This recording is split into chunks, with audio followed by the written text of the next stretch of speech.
flames, awaken the power held inside of me, harness resilience through the pain. I'm a warrior. Self-bio, sleep on checkmate, are you kidding? Marco to the rescue, the blade comes out and he shuts it all down in one fell swoop. Absolutely stomping. Oh, what is that? I haven't even gotten to the bridge. Backbone! Warrior, I'm a hurricane like Gloria. I won't fail my times now. Rise of glory won't back down. I take the pain and I let it out. On the mountaintop, shout it out. Break away, let me demonstrate my mentality. Activate. Oh, Rampage through the side room. Everybody, massive for Bernard. Catches everybody else. I'm a warrior. Gonna look to make it happen, and there it is. Proper. Cannot be stopped. On the mountaintop, shout it out. Break away, let me demonstrate my mentality. Activate.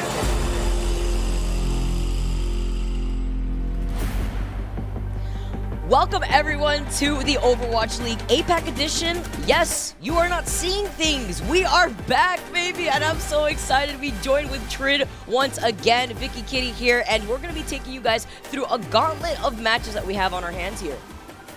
Yeah, day 2 of the final week of the qualifiers for the summer showdown. We've had a couple of teams that have already secured themselves a place in the tournament.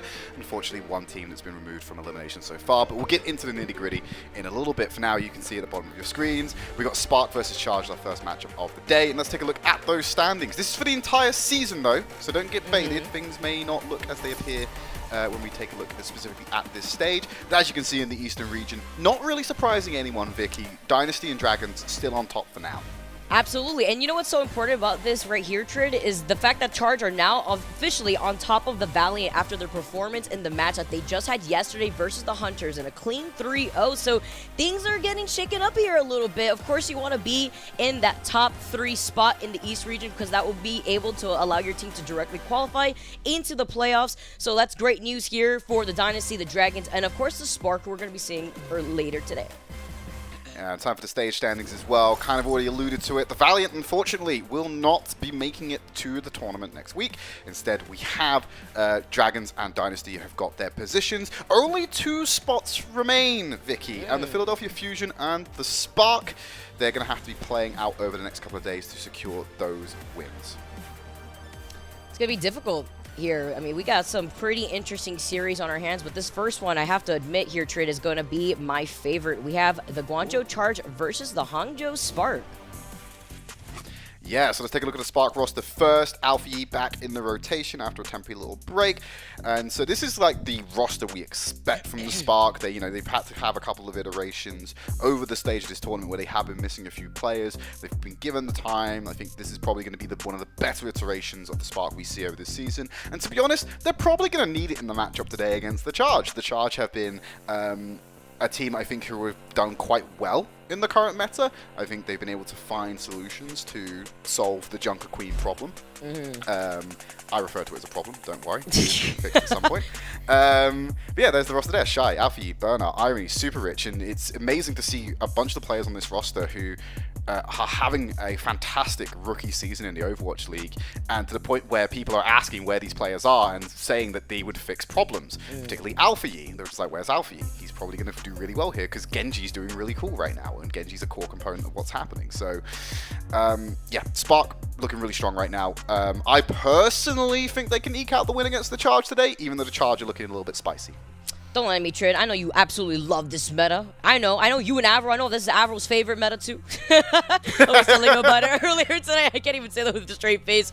But now taking a look at the Charge, you mentioned them. You mentioned their progress throughout this stage for all the right reasons, because after what we had seen in last week between the Spark and the Hunters took it 3-1 over them. But guess who took it over the Hunters just yesterday in a dominating fashion? It was the Guangzhou Charge. Choi Se-won, Prong, they had a very pop-off game, rather series of games yesterday. And of course, Jimmy does what Jimmy does best, always trying to promote the rest of it. Yes, Trid, and he continuously does it. But I have to admit, Choi Se-won yesterday was on another level. There's a reason why he was our chosen MVP for that match. So I'm really excited to see how this plays out because of the things that we were mentioning before. I mean, has Spark missing out on Alpha Yi, who was stuck in quarantine zone, Irony too, who had some time that he had to take off himself. Did any of this time take away from Spark's ability to practice this meta, to find some time to run some scrims here? I mean, yeah, we have Alpha Re back into the mix since, I believe, last week, but have they been able to keep up with the other teams like the Charge after what we had seen from them in their series against the Hunters and even dropping a map to the Valiant? Look, in terms of depth with this composition, it's not super complex in terms of what you pick and what you bring into the table. A lot of the refinement these teams are going to go over the course of the tournament is just going to be about tidying up mistakes and just working on how they work together effectively.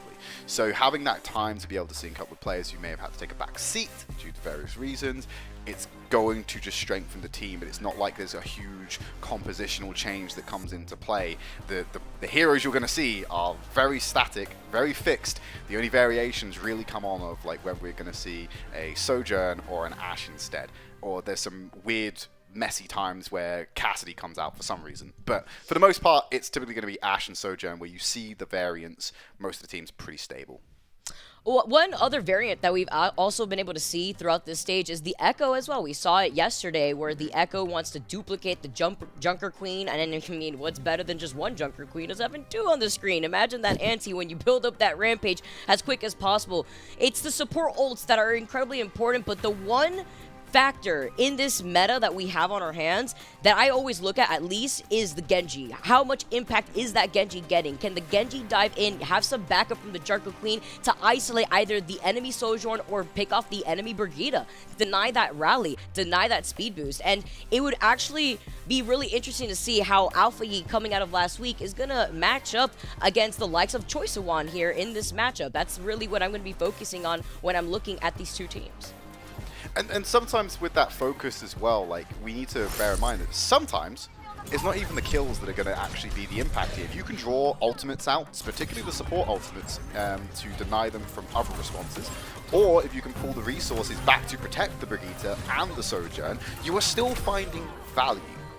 But more so it's on what your team does with the attention you've drawn and the resources you pulled into defending your attack. So yes, keep an eye on the Genjis. Don't get too fixated on the kill feed necessarily, because that won't be the indicator of success all the time. It's how much resource the enemy team has to put into dealing with the ultimate.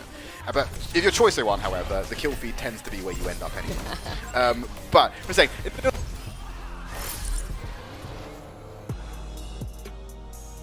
it's about denying that space and that opportunity, as well as the fact that you have to imagine forcing out some of those support ults. So I believe we just lost Trid. It's okay, Trid will be able to come back soon. Don't worry, guys. We're just getting our players set up here. But while we get set up and as we took a look at the Charge and the Spark, it's nice to note that our first map is going to be going onto Oasis. So now, going into a control map here, we're going to be able to see how this is going to match up against the Spark, because I am looking at the way that the Spark are going to try to play this out. Charge, obviously having Choi Siwon here on this roster has really done them justice. Of course, Xerneas, Jimmy, another one that has been able to pop off coming from the Hunters. They played against their former team just yesterday, really popped off. Looked like they were having a lot of fun, maybe a little too much fun, but you know what? In this point, especially looking at the stage standings, you want to be able to solidify that position for either third or fourth place here, because we already know that the Dragons of the Dynasty have punched their ticket in the top 2 spots of the East. So looking at what we're going to have on our hands here, I'm excited to see what the Charge do, because basically here, after taking that win yesterday, that sets them up with 3 wins. And I believe that is the minimum requirements that we have seen so far with a lot of these teams in punching in their ticket for the official tournament. So Summer Showdown may be on the horizon here for the Charge. Just going to get set up right now. Going to get set up for our first map as we wait out on Trid here too. I am back. Hey, Trid. I was so excited for this match. Gremlins assaulted me. And they took down the source of my power, which is my PC, to deny me from viewing this absolute spectacle between the Spark and the Charge. As you can see, I don't know if you covered this, Vicky. I'm coming in blind here, but Oasis is our first map. Yep.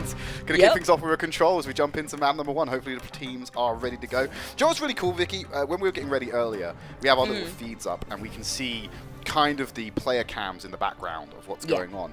And while we're getting set up, in the background on one of the cameras, I just see like a whiteboard lecture going on in the Spark HQ. They're just going through the game plan. They're like, they're probably saying, don't do this, you idiots. This is how you play the game. Remember. And like getting the slam, ooga booga, slam desk, kill people. It's great.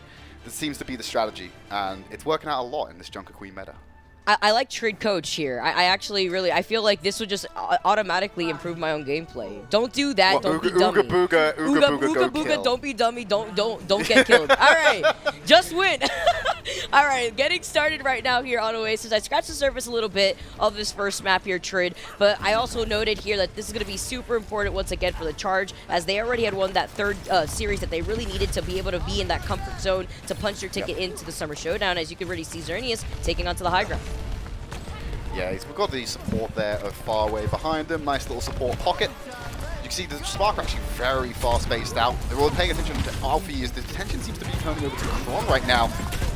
They're all going to back out. Teams have seemed to have regrouped as they rotate around to the point. It's unlocked, and Shy's going to take out Choice A1 first. Not a great start for the Charge, as the Spark can now move on onto the point and clear out these members. No taxation coming in on the back end of that for the Charge, so it's looking pretty clean, but he did get away with that first cap, so it stagnates the amount of progress the Spark can make on this first fight with. It's 8% here for the Charge, but what a way to open things up. Alpha, you kind of telling Choice of what I hope you guys missed me, because I am back and I'm here to shine. They had some extra time to also practice for this final week. That's going to mean a lot here for the Spark. But with that shout there too, Trid, you saw that they were able to actually clean up the rest of the Charge, stagger them a little bit. Yeah, just going to build up more of that time percentage here as they set themselves up. Going to dive straight in. Oh, Burner needs some help, and he's going to get just that to keep alive. Shout coming in just to reinvigorate the rest of the Spark and his conflict. Krong going down low, has to back out. They cannot sustain that position. He's going to have to give up the space. Choice A1 coming in clutch though to find Super Rich, and there's the cleanup. Charge will get the flip here, just around about 42-43% by all said and done. Krong desperately needed to also get that pick there too, because he fell super low, so he wanted to get the passive healing real quick from the Carnage, and now the Charge are going to be able to take that point. And looking at this now, you can see Xerneas already ahead of Super Rich in terms of that sound barrier, so both of the Charge support lineups here are going to be able to have the support ults to combat that from the Spark. Looking at Alpha E and that Blade, and where's that impact that we were mentioning before to try to match that with Choice of One? Still playing catch up a little bit here on the Junker Queen, so easy conscious of that. The Blaze already coming out for Alpha E, who's dived straight into this fight. Slash around for Kron, turns the attention too far away. Don't have to worry about that acclamation. A byproduct of this fight, Vicky, is that Bernard is going to storm ahead when it comes to the use of that Rampage in the next couple of fights. The Rampage putting in the work, but the Blade from Alpha E and the patience there too after Xerneas had used the sound barrier to actually deal with the Blade. Hearing that come online, the Charge didn't burn too much minus that sound barrier though, so Krong's didn't get that Rampage online soon. Faraway didn't burn that rally, he got it at the very end of that fight, and so has Choice of One as Bernard now gonna have the Rampage himself. Around the core of the fight, there's the overclock coming in from Jimmy. Everyone's very healthy right now. Gonna have to be accurate with the headshots. Choice One's been removed, Barner's gone down, Rampage not gonna find anyone there. I think he got cancelled out potentially, or at least boats away by Faraway. We'll probably have to get a replay on that one later. Charge are holding their own for the time being. Rampage available for Krong. Don't think they're going to want to have to use this though. They are entering into that final fight territory, but it looks like they will get the flip, and they're going to need that ultimate for the defense they're about to embark on. Despite that, the rally from Faraway as he was taken down there, that first pick from Shy really helped out the Spark, but then the fight unfortunately just snowballed. His Choice of One with the Jagged Blade gets taken out. Alpha E dives in right afterwards. That's 2 out for the Charge, and right now the Spark already at 93% Trid. Yeah, this is a dire situation for the Charge. The flip will come in. If any resistance comes out here or anyone else drops, they're going to have no chance of going for the retake. It's going to be messy as it is. You can see Choice A1 going over to Tracer, Jimmy on the McCree. You can pretty much count this one out, Vicky. There's no way that the Charge are going to be able to find a pop-off. But hang on a minute. No. Jimmy, Choi, no! You can't be doing this one. You can't be getting away with this. The Charge finding 2, but they need to convert even more to make this successful, Vicky. They're on the point, holding out in overtime. If they could just clear out Alfie, who's very low right now, they have a chance to get the flip. But Bernard has started the counter-attack for the Spark. How did Alpha Yi not die in that fight, Trin? That was absolutely huge. And Bernard holding it off angle to force the charge to actually be stuck in the middle in a spark sandwich. They delayed that. They denied the opportunity for Charge to flip that point that they desperately needed. And I'm already going to say this right now. Off of that first point in this first map alone, Trin, I'm excited to see how the rest of the series is going to go down. Just Jimmy and Choice A1 being able to come back on picks purposely designed just to get and touch the point. Yeah. Right? They're just there to be fast, maybe get a quick pick. It's just unreal that they managed to get away with that one, pick up the 2 kills. Oh, so clutch close. sound barrier there as well. Nearly found himself. But good use of space there to put terrain between them so they couldn't get cleave damage afterwards. So Xerneas having a little bit of presence of mind there to stay up. I'd be sitting on the edge of my seat if I was Xerneas right there, but he knew what he had to do, backing away a little bit. Sitting on the edge of his beat, Vicky. He was sitting on the edge of his beat. And getting to live it through there. Spark already going to contest the charge here on this high ground right now. See Choi So-won going to try to match up with Alpha Yi, but Alpha Yi's survivability in that last round was insane. Yeah, very slippery for a Metallic Genji player. Got some WD-40 on there. I mean, if the blade is going straight at the surface, it doesn't really slip off. It just decapitates at that point. So Alpha Yi can't really slip away from that one. Jimmy also feeling the hurt of the blade after being taken out. There's a lot of damage dealers just missing from this fight now. This is going to be even harder to actually have a successful win because it's just tanks and supports on the field for the most part. Carnage denied there. Good pushback. Kron under pressure. Super Rich then converting it into a kill. Fantastic to see from Spark, but his point presence given over to the charge. Super Rich with that spacing here as the Spark are going to be able to flip back the point in their favor.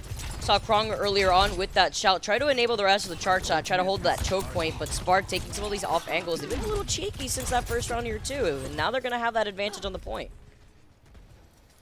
Yeah, get the road flip in. See Xerneas just doing a bit of scouting with Choi. Extra support there on a forward operating unit. Alpha Yi went from being slippery to very sticky. Very sticky right now. The things that get stuck into him are pointy objects like knives and blades.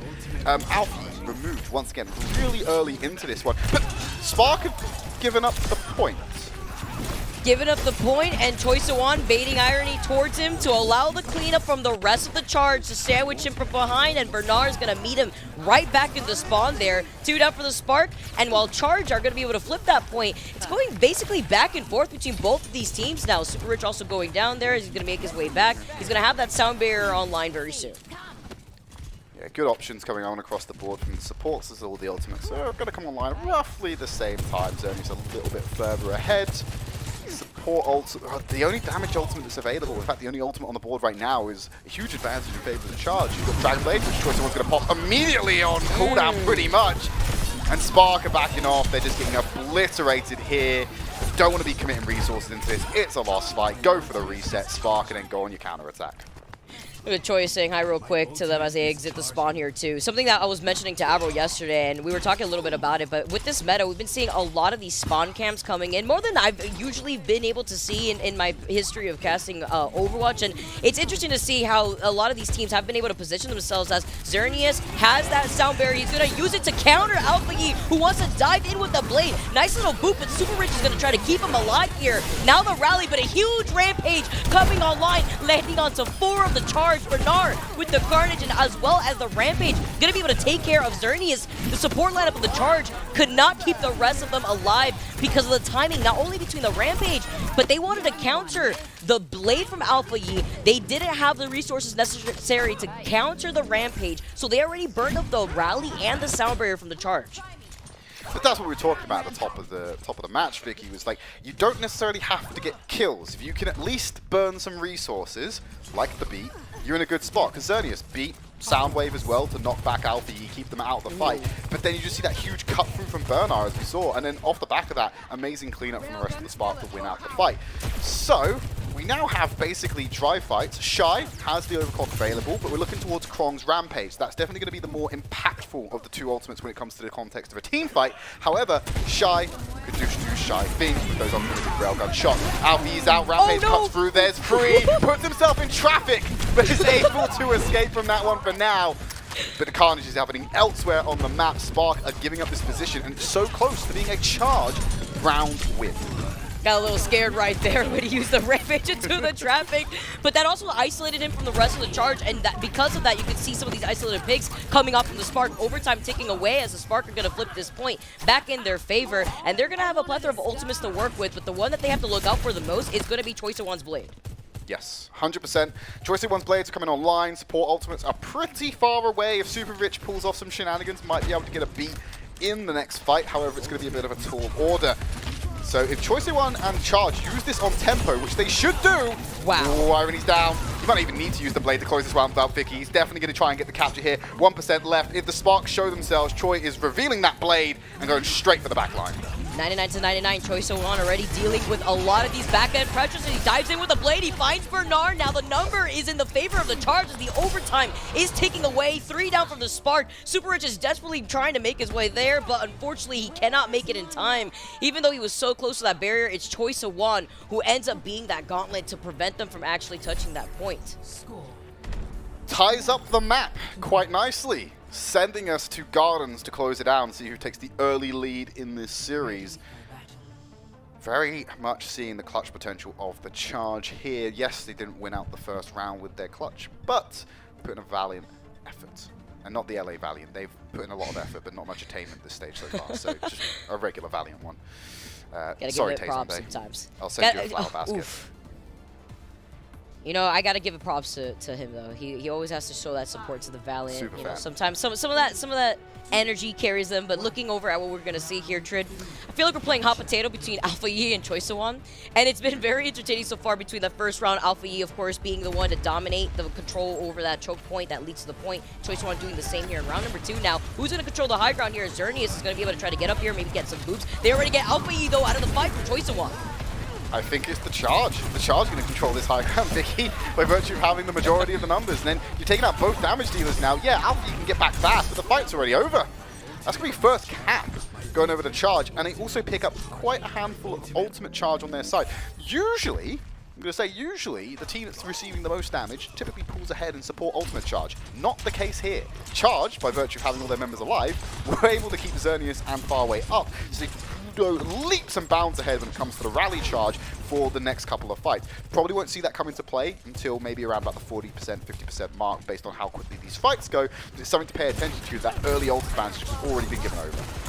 The Alpha Yi already trying to dive onto the high ground real quick though. Gonna be able to get away as a Charge now with that shout. Gonna be able to survive. Choice One's gonna be able to jump right back here. And with Farway being able to find Irony, Shy already gone, like you said before here. Alpha Yi does manage to get that one pick, but you're out 3 members here in a meta where dropping one teammate is more than enough to force you to back away. So the Charge are going to be able to take another team fight here in this 3rd point. Look, we've all seen enough GOATs in the past couple of years to understand that losing a member or two pretty much kills a composition sometimes, barring some pop-off potential. So watching 1 or 2 members go down pretty much spells the beginning of the end sometimes in these engagements. Charge still on top, ult's about to come online. Basically got that 100% to nearly 60% rally charge, but it's Choice One's Blade that's really pulled the advantage here. Could potentially look to use this on tempo, but if Charge can sort this out the final fight territory, then go for the big deployment, that's going to be a big net win for them, and they can just win the map off of that. It's on them to try and stall this fight out, I imagine, or if they can get picks, just mute any offensive Spark would want to map. That and try to pull ultimates as Krong unfortunately goes down first here, but with that sound barrier, now that's going to be the green light for Alpha Yi to also use the blade. If he can even have the chance, Jimmy won't let him, and Choice of One now has the advantage with the blade himself. He's going to be able to dive right in. You have to watch out for the rally, or rather the Farway trying to keep him alive with the rally. Jimmy's still on the high ground, and here you have Xerneas Farway cleaning up things here in these close quarter fights. Jimmy now being able to come out on top. Nobody from the Spark is going to be able to touch this point. Oh, for Alpha, he's going to desperately try to dive in with the blade, but you're by yourself. Overtime ticking away. Well, yeah, you're gone already. Nobody really having that time. You have a stun. You have 2 knockbacks. Alpha Yi had to do. That's the only thing Alpha Yi could do is pull the blade, try and get a pick there. But like, yeah, if you're in that position as a Genji, you got both supports, and you got the tank, and you got the entire team just watching you. Can't really get away with much there. I love what the Charge did. I love the confidence they had at the end there. They lose Krong before the fight starts, but you know what? They know they have the blade. They know they have the beat. They know they can stall this out and try and weave some kills here because Jimmy also has the ultimate ramping up in that fight. So you lose Krong, you slam the beat on to stabilize everyone, you let Choice A1 get the badge, get the beat out, so get the blade out, suddenly starts hacking people down, then Jimmy and the rest of the team come in and do cleanup duty just to win out the fight in a 4v5 starting point. Love the confidence, love the closeout, Charge, leading the series. And what I really liked right there too, Trid, was that when Alpha Yi saw that the sound barrier had been used, you saw Alpha Yi immediately try to dive in for an opportunity to contest Faraway, who had popped the rally in that close quarter fight. So basically kind of baiting him into those close quarters, and he didn't even have the opportunity to pop that blade himself. I love the way the Charge are playing here. It's kind of going back and forth though, with Spark taking that first round. Now we're going to be going on to a map number 2, and that's going to be coming after this short break.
Welcome back, everyone, to the first series that we have on our hands. The first map is already in the books, and we are moving on to Midtown. And after that first game that we saw so far, Trid, I'm excited because it looked like it was going back and forth, minus that third round on that first map where Toy So Wan was dominating the front lines. Yeah, Choi having the time of his life on the Genji here. Alfie find themselves going down a little bit too early in the fights, especially on round number 3. I think there's a lot of 4v5s that were going in the favor of Charge just because Alfie was getting picked off quite early before there's actually any real engagement. I think if Alfie can tie that up a little bit and be more participating more consistently in these fights, I think Spark will have an opportunity to still be in this series.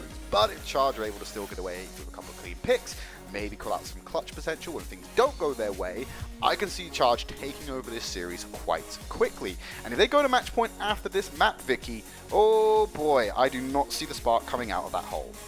It's gonna be difficult. I mean, look at how Choi is looking right now. He's sipping on his drink. He is sipping on his juice. Yeah, he's feeling it right now, man. You can see the way that the Charge are looking, full of confidence. Nice to know as we move on to the second map, though, it's the Spark that have the Charge's numbers this season. The Charge does have a different look, yes, but at the moment, the Spark are one of those top contended teams. When you take a look at what's been going on in APAC, they're in that conversation. Yeah, the Seoul and the Shanghai Dragons are on a different level, completely on their own. I would like to say, I said this with Alvaro yesterday as well, where if you could put down a tier break, I feel like there's 2 tier breaks between the Dynasty and Dragons and then everybody else in APAC, but the Spark are kind of right after that right there. So it's interesting to see how some of these adjustments that the Guangzhou Charge have made in their roster have really come alive in this stage. Let's see them get ready to go on the offense, and no surprises to me, Vicky. I don't think either of these teams are ones that vary their compositions too much when it comes down to the head-to-head. Both quite comfortable taking the Sojourn flavor of this composition. Of course, you'll see someone like Jimmy potentially go for a quick shot out of spawn to punish anyone who's being cheeky, but will ultimately go back to the Sojourn afterward they've tried to do that. And no one falls victim of it. No one's going to be cheeky and challenge them, and so Charge go out on the offense. You know this game, you know how it goes, especially here on Midtown in that first point, as Jimmy's going to be able to try to get in some poke pressure from below that bridge. See Spark are going to have that split position, though, here with Irony right behind Bernard. Charge, though, already trying to dive into the side room to try to overtake that point on the high ground here. If they can find a little angle, but Alpha E's trying to stop them at the same time. Yeah, just going to take it slow, wait and see if you can build up some cooldowns, go for some picks. Xerneas going very dangerous in that corner.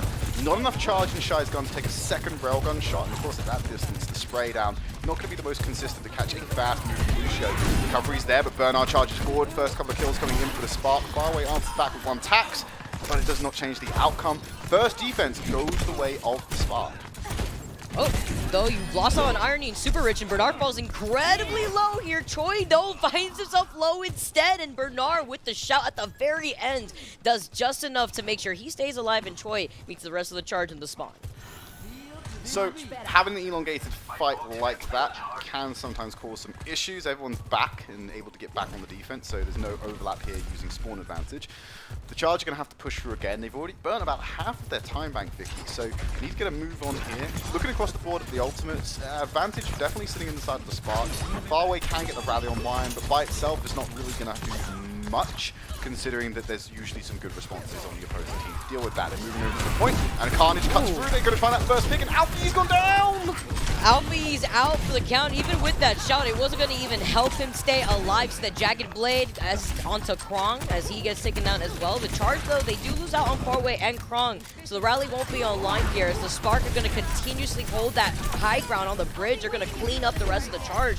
Some trades at the very beginning were in favor of the Charge, but the way that the Spark are holding this choke point trade is actually really great in terms of their positioning. Essentially just sandwiching and diving in on Charge every single time that they get overzealous after 1 pick.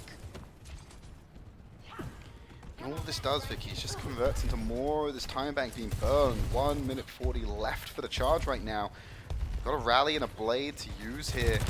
Shy could be very cheeky, use that overclock and just use the instant pick potential of the railgun to make an immediate 4v5. We've seen Charge push through them if they have an ultimate advantage, but they don't in this instance. So you have to pay respect and they'll have to back out. It's all about time wasting here for Spark. Blade comes out for Alfie. They can get a cut through here and then the push before it begins. It's all over. That's 2 picks, Carnage and a Blade. I'll follow up with the second. They're going to get another clean one.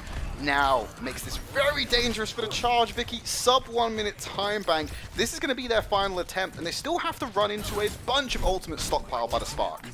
They've been piling up their own ultimates, but just have not had any opportunity to really take advantage of that. Alpha Yi had an opportunity as he actually set himself up for the flank, and then he had Irony right there, Bernard as well, with the shout to put him in position. But like you mentioned already, less than 60 seconds on the clock. Xerneas has a sound barrier right now here too. Gotta look at Bernard though, and his rampage to see how he's gonna open things up. Choice of one, is he gonna get denied here? He gets healed up thanks to the rally, and now the rampage managed to land on Choice of one, managed to land on Fallaway, but the fact that he's able to stay alive from the shout, and great Krong counter now by Krong. gets taken out immediately afterwards. Alpha Yi finds Krong immediately. Yes, they lose out on Shy from the Spark, but this is Irony now falling low. Super Rich needs to keep the rest of Spark alive, or the Charge are not going to be able to move out to this point finally.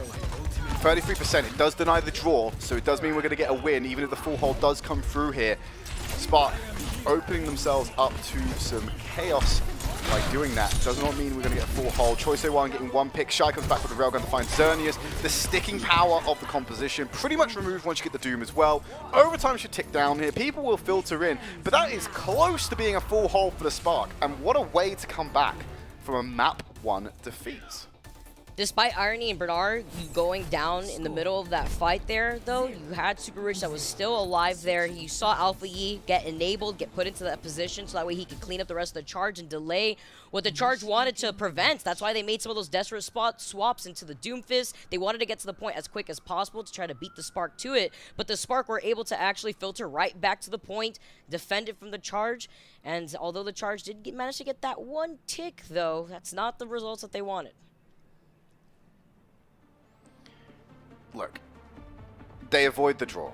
That's probably the most important thing for both the players. It just means that, hey, this could be over quite quickly as well. Spark get one good offense where the spawn locations are. If they can make it a clean fight win, no stagger potential, they can close this map out very quickly and tie up the series and go for a full reset on the scoreboard pretty much. So it's looking pretty good if you're a Spark fan right now.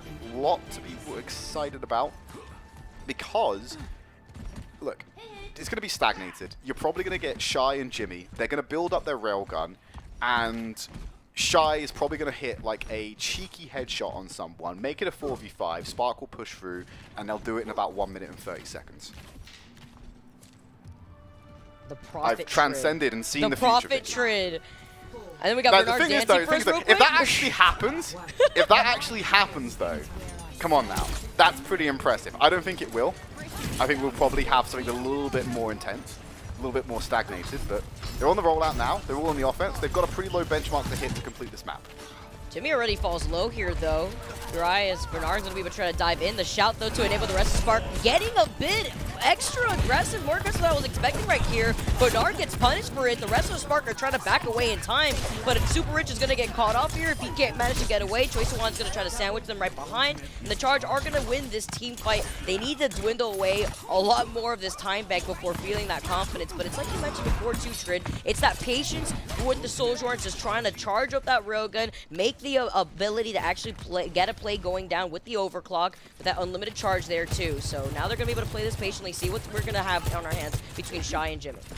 So it's exactly as I predicted, Vicky. If we roll back the footage, we can validate that. The Spark went in very aggressively, and Charge were able to shut them down, lock them in the tiny Overwatch rune, and win the first fight, just as I predicted at the start of this round. So no need to go back and look at the footage, actually. We're sure we can just believe everyone, every word I've just said. Looking at the Charge defense, though, Blade Online for Choice A1 coming up soon. The way they've been playing, I'm not shy about them actually getting that to 100% quite quickly. Nice disruptive shot, just breaks up the flow of the play. Jimmy will have to reposition massively because you can see the Spark have started to take territory away from them. Xerneas actually getting their first kill onto Irony. This is really a little bit sloppy by the Spark. They keep splitting the team up, and Charge just pick one division of the team, go into them, take them out before anything can be accumulated. And now they're at 2 minutes 20. I was worried for the Charge coming into this round, Vicky. I actually think they can full hold this.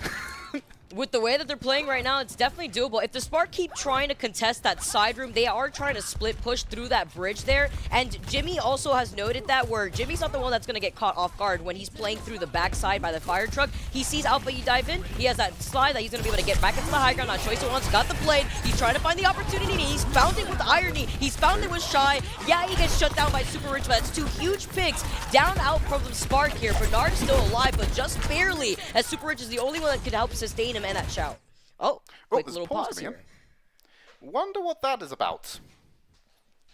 Excuse me, I got killed by a Lucio as a blading Genji. That shouldn't be happening.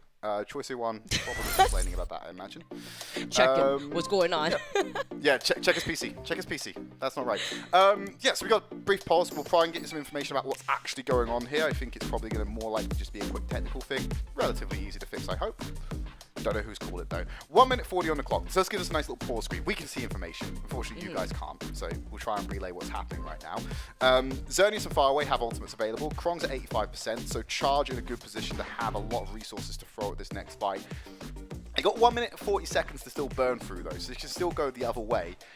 Spark across the board generally have a higher ultimate charge. If they can go into this fight, looking at numbers on the board in the fight anyway, it's effectively 3 versus 3 actually, so this is quite balanced. Spark can bleed this fight out a little bit longer, maybe get the support ultimates out from the charge, then come back with ultimates of their own. They could still win this. Or they could just naturally win the fight. I'm looking at Xerneas and Farway. They just take care of Alpha Yi, who's gonna come in for that final fight potentially with that blade. But it's more so how Xerneas is gonna keep this sound barrier. Is he gonna use it to deal with the rampage, or is he gonna use it to deal with Alpha Yi and Alpha Yi maybe trying to go for the flank with the blade? Look, they're going to have some idea that these ultimates are going to come online. These players know how to ultimate track, so they might not get it 100% right all the time, but they've got a rough idea that they're going to have to deal against these ultimates at some point before the map ends. There's another minute left. So, aggressive play from the Spark here. They're going to use the rally. Farway's going to answer back into it. Beat's still available. Rampage is going to be available. Burner pulls the trigger first. Beat comes out from Xerneas. Free hit with the ant heal. 4 on the side of Spark, and they've lost Irony! Oh, huge Rampage was the one that's hit onto 4 on the Spark, but they managed to come out on top. It was Alpha Yi who had more impact with that blade. The desperate swap from Choi to go onto the Tracer to maybe touch the point. You see Shy's got him in his sights, but he can't even touch the point in time. That's all the Spark needed right there to be able to claim the second map, and we already got an even series on our hands here, Trin. By virtue of just getting such an incredible defense from the Spark on their first attempt, they were able to just guarantee that the benchmark for success was so low, they just had to win not even the cleanest fight in the world, just get like enough of an advantage to the point where the spawns would just make it impossible for Charge to defend. And they pulled it out right at the end, despite being put on the back foot quite early, and also running up against the ultimate advantage in their favor currently. But as we spoke during the pause, Vicky, Spark, they may not have had any online, but the team average was certainly higher than Charge's. So they were going to be able to have more to bring to the table if the fight got extended, which it did. Bernard just had such a big impact, not only with this Rampage, but with the Shout as well, because once that rally was done, once the sound barrier wasn't already used up, you saw that Alpha Yi went into position with the blade. They had fallen relatively low because of the enemy Rampage coming in from the charge, but it was Bernard who not only used the Rampage to answer back, but with that Shout, it really helped stabilize the rest of the Spark to come out on top of that fight. And again, like we saw, they only needed, just very briefly amount of that one tick, just they needed to touch a toe on that point to be able to get that second map. And now we got an even series on our hands once again. That was the Spark taking it on to Midtown, but we still got another map coming up soon. It's going to be Watchpoint Gibraltar right after this break.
Welcome back, everyone. Spark just take map number 2, so we have an even series on our hands with a little bit of a momentum killer at the very end of that last map, but the Spark still come out on top, conserving those ults, and Alpha E doing what Alpha E loves to do. I think Choice 01, I haven't been given the official reason, just in my own headcanon of the course of events that happened with the charge. I think Choice 01 spilled their sippy cup, and so we had a little bit of like loose liquid everywhere, which needed some attention quite quickly. I'd like to think that's what happened. It's funnier in my head that way, but it's probably something boring, like the mouse died or something. It just needed to swap it out. Imagine, though, what a mess it'd be. I mean, they quickly went to clean up if that happens to be the thing, because that pause didn't last too long. Yeah, it's good that they could have like cleanup on site for that one. Pretty handy, but no, he's still tight series. Yep, he's still got his sippy cup. He's ready. Yep. The lid looks really loose on that though, Vicky. Like it looks like quite flimsy on top of the cup. So I can believe that slipped off.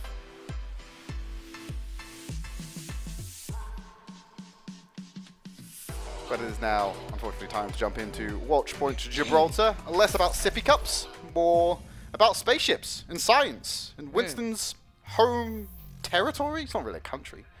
It's homeland. I bet he didn't come from Gibraltar originally. This is where he just settled. This is where he chills. This is where all of the action happens here. Well, unfortunately, we won't see Winston. Despite this being a very Winston-favored map, we don't see Winston. And you won't see Reaper breaking in either here. Not going to work out there. Absolutely not.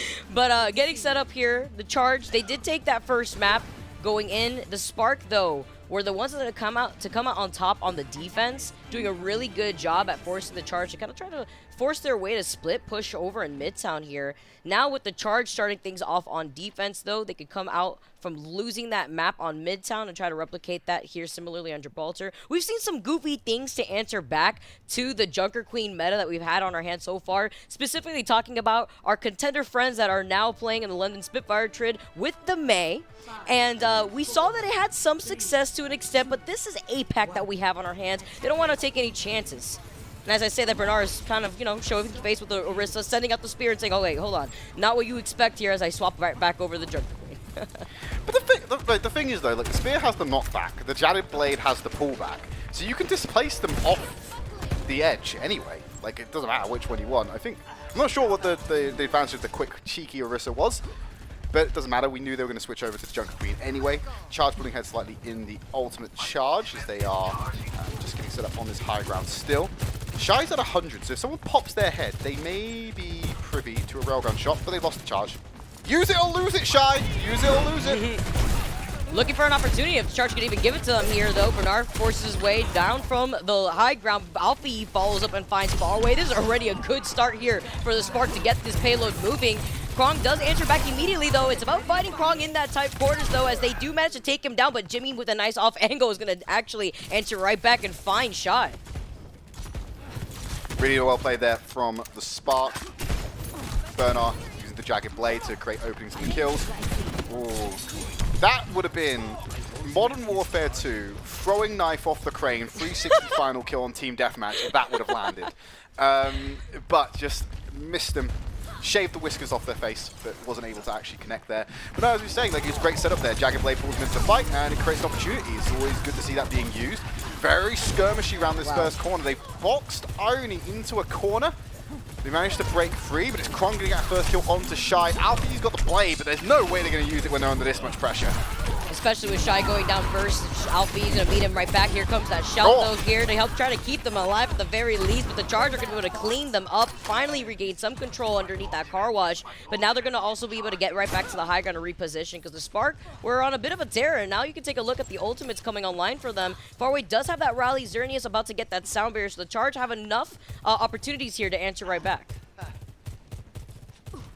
I'm sure they are going to be just fine with this one, Vicky. We've got the blade available to Alpha Yi, but Ultimate's coming online for the Charge, as we discussed. Whole buffet here. And they're just waiting, lurking as this payload goes underneath the car wash. And they're just being washed with damage, with projectiles, with bullets, as you'd expect. Xerneas is ready. He's ready to rain some more of that extra damage on the high ground without having to overextend. It could be tricky, Go on, though, Xerneas. because... Don't be a coward. Beat from the top. Beat from the top to the ground. Leave yourself open to being headshot. Gotta wait for it here. Gotta wait for the opportunity. Spark with the rotations, though. I like this option. You see Alpha Yi getting in position to use this blade right here. Super Rich to try to enable him with the sound barrier right now here, too. With the Rampage, though, landing onto 3, you see Irony falling incredibly low. Shy does as well. Both 3 members of the Spark, none of these kills will get finished up, minus Super Rich finally, Choice of One, finally nailing that down. Charge have a lot more sustainability now as Far Away falls incredibly low. They're going to find Bernard, so they won't really have to worry about the Carnage instead here too. So now the Charge, they do trade just a little bit, but it's Choice of One and Jimmy that really help out, come out on top. And I just have to note here too, the Disruptor shot, also controlling so much space in that side room there too, when it comes to a lot of the exit points that the Spark want to use to try to reposition whether they want to disengage or re-engage. Yeah, that was like the icing of the cake. Like, how sad are you if you're Alpha E, right? You pull the blade, you are already on top of Jimmy, ready to take them out, and then Jimmy gets beated, and then Jimmy suddenly sets a land speed record and jets off in a different direction, completely away from you before you can get that third and final slash in, then drops the Disruptor shot, like you said, to control the space. What do you do if you're Alpha E there when there's so many options to shut you down? You didn't even draw that much resource, to be honest. Like, you could probably have pulled more if you were more of a threat. But there's a good answer from the Charge. They're going to use that overclock. They're in a tight corridor. This is a shooting gallery for Jimmy. He's not finding the connections. This time around, they weren't forced off the high ground. They're actually just jumping off themselves, trying to find the opportunity as the overtime is on board here for the Spark. They're trying to isolate Jimmy. Jimmy getting away, sliding right into that health pack. He manages to stay alive just briefly before Bernard and Irony get taken out. It's the isolation from the Charge that helped them on this defense to force the Spark off this payload and force the payload to stop exactly right here before getting to that first point, Trid. Good defense and Charge, no extension, closes it shy of point A, even that home stretch. It's a very winnable benchmark that's been set by the Charge. Very reminiscent of what we saw in the last map on Midtown, where it's pretty much you'd expect a team, barring some major difficulty, to be able to meet the threshold that's been set. We're now going to flip it back around though. Spark get the luxury of being on the defense. They can set up on the high ground. Charge are going to have to assault. But seeing how willing Charge were to assault Spark, take the fight to them, I don't think they're going to have many problems choosing to fight the Spark on their terms. Especially at the very end there. I mean, they had to, at that point with the overtime ticking away, they wanted to force the Spark off that payload there before it passed through that entry wave past the car wash. But the way that the Charge were able to, not only, they were forced off that second to last fight off that high ground with Alpha E's blade. The repositioning from Charge was instantaneously respected, so they were able to just immediately disengage from that situation. Jimmy, like you mentioned before, was trying to get isolated from Alpha E, but it didn't work out because he was able to get boosted by Xerneas. Get out of that spot, also have that Disruptor shot to help back him up as that insurance policy. But the way that the Charge played that at the very end, where they're the ones that took that fight over to the Spark, they split still that attention on the other side of that car wash, was fantastic. Now the Spark are going to try to replicate that here as they're going to be able to wait for the Charge on the high ground.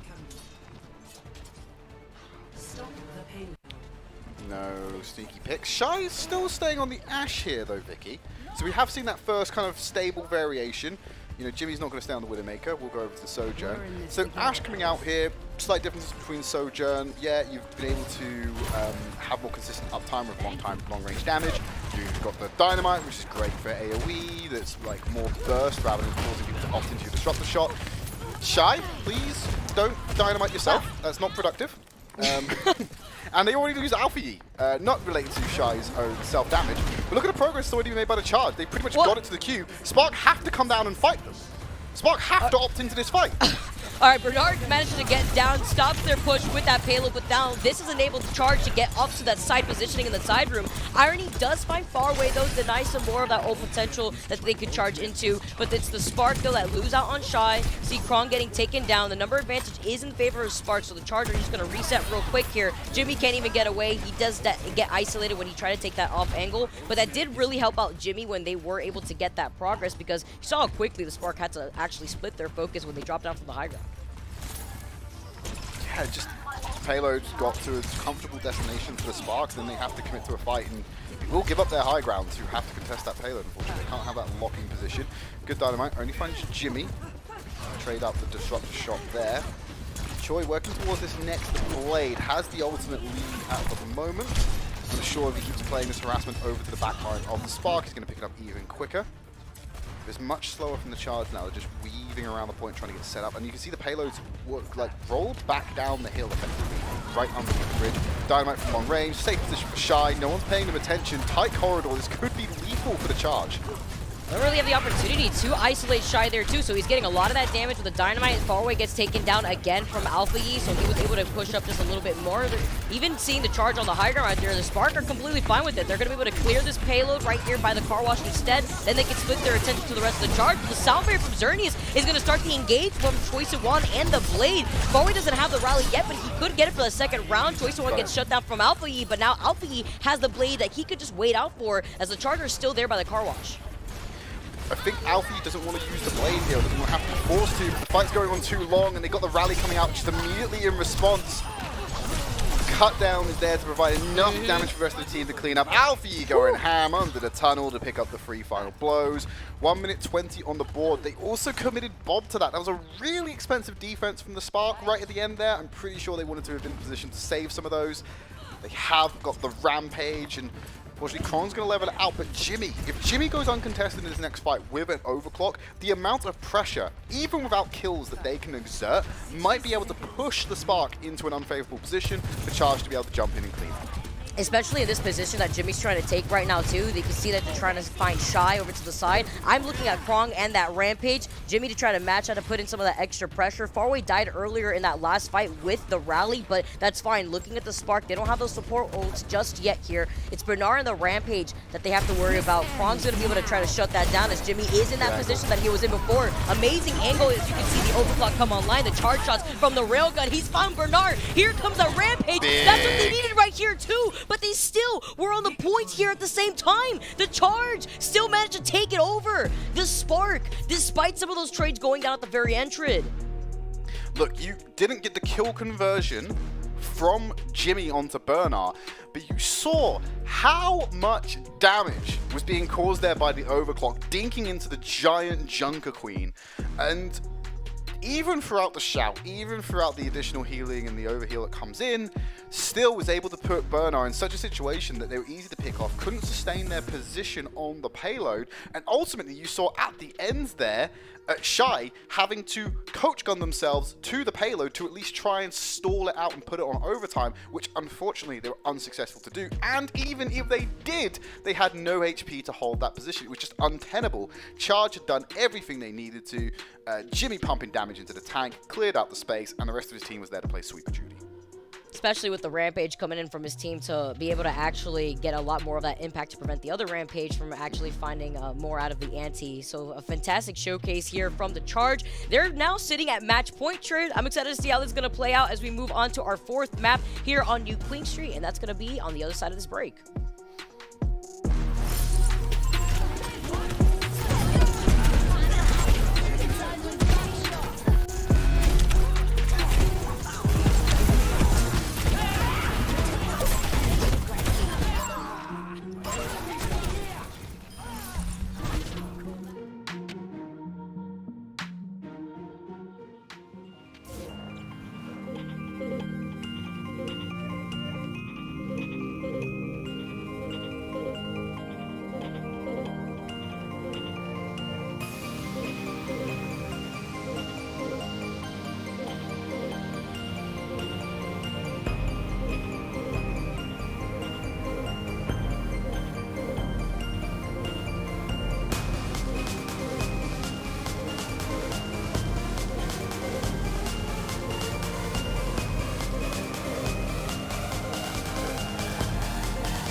Welcome back, everyone, to the East. We are currently sitting at match point looking at the Guangzhou Charge in what looks to be a pretty close series between themselves and the Spark, because the Spark are putting up a pretty good fight here, Trey.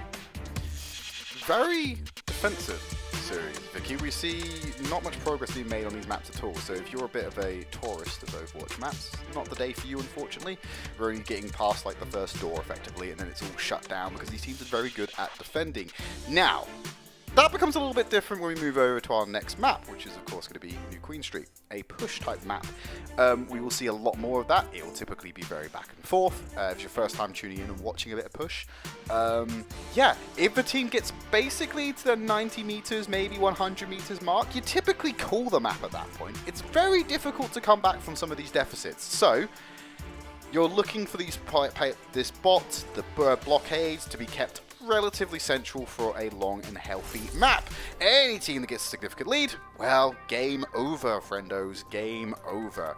Now, my question, Vicky, is: do we still see them keep on the Sojourn? We see a couple of Ash variations, particularly when it comes around to New Queen Street.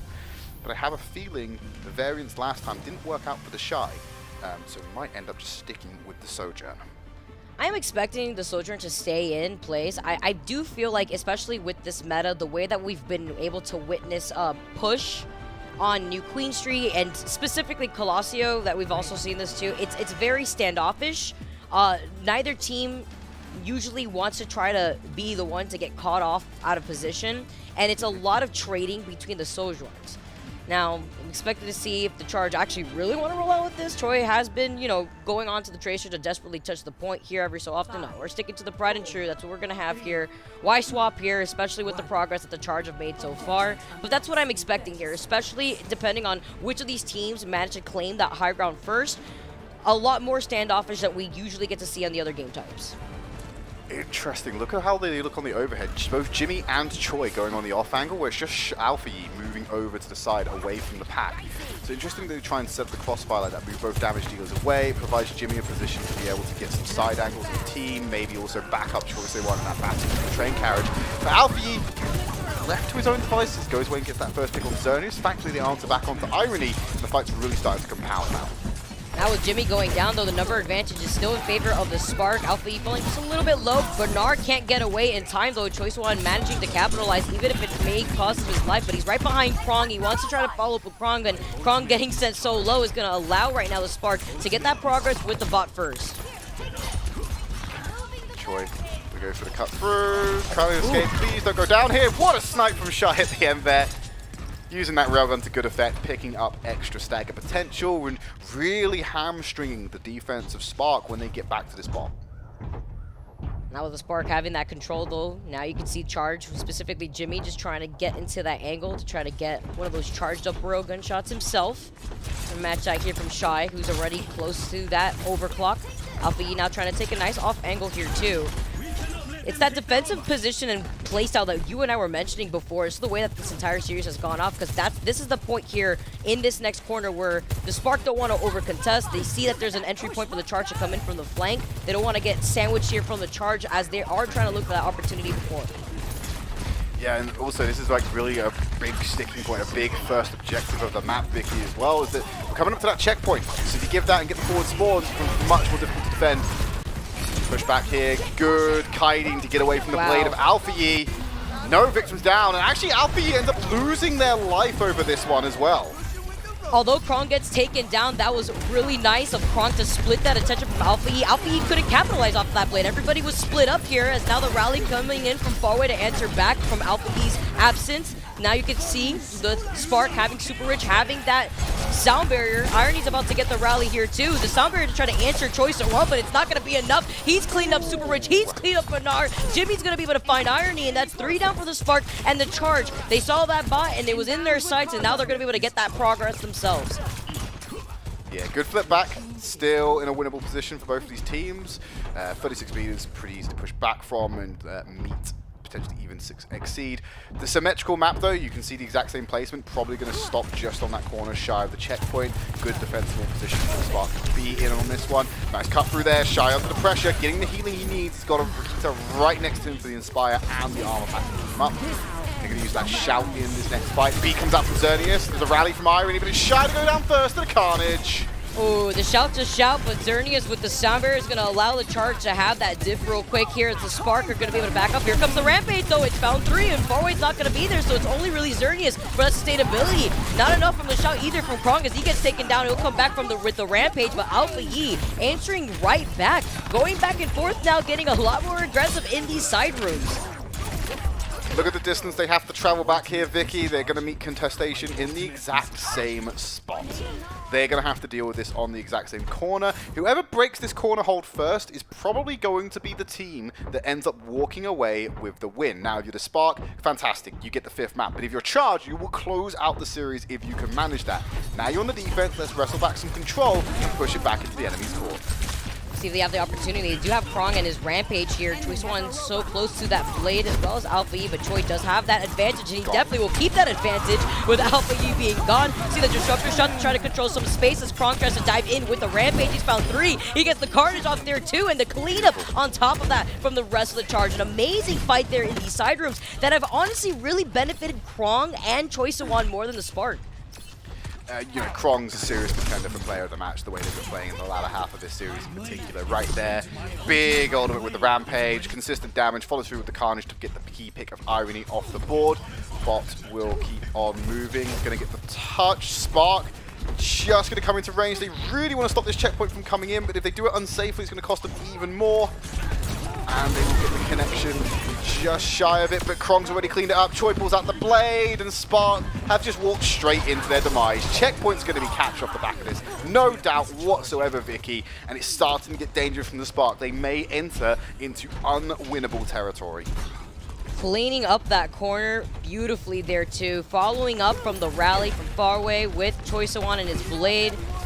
Now they're going to be able to have the advantage here, but you look at the Spark, you look at their ult economy to try to contest that with the charge. I mean, Jimmy's about to get that overclock. Xerneas as well with the sound barrier. Here comes that shout to keep the rest of the charge alive, but it's definitely not going to be enough as the blade comes in. Bernard also with that jagged blade to get that follow-up. Krong gets taken out, so does Jimmy. Now the charge get cleaned up, but they're going to be able to have at least some room to breathe when they come to contest, since the bot has to make its way right back around to that other corner where it was originally stalled at. Yeah, they've still got to try and break this defensive position. It's like they've not really made that progress they were looking for. They've got a lot to eat into the charge.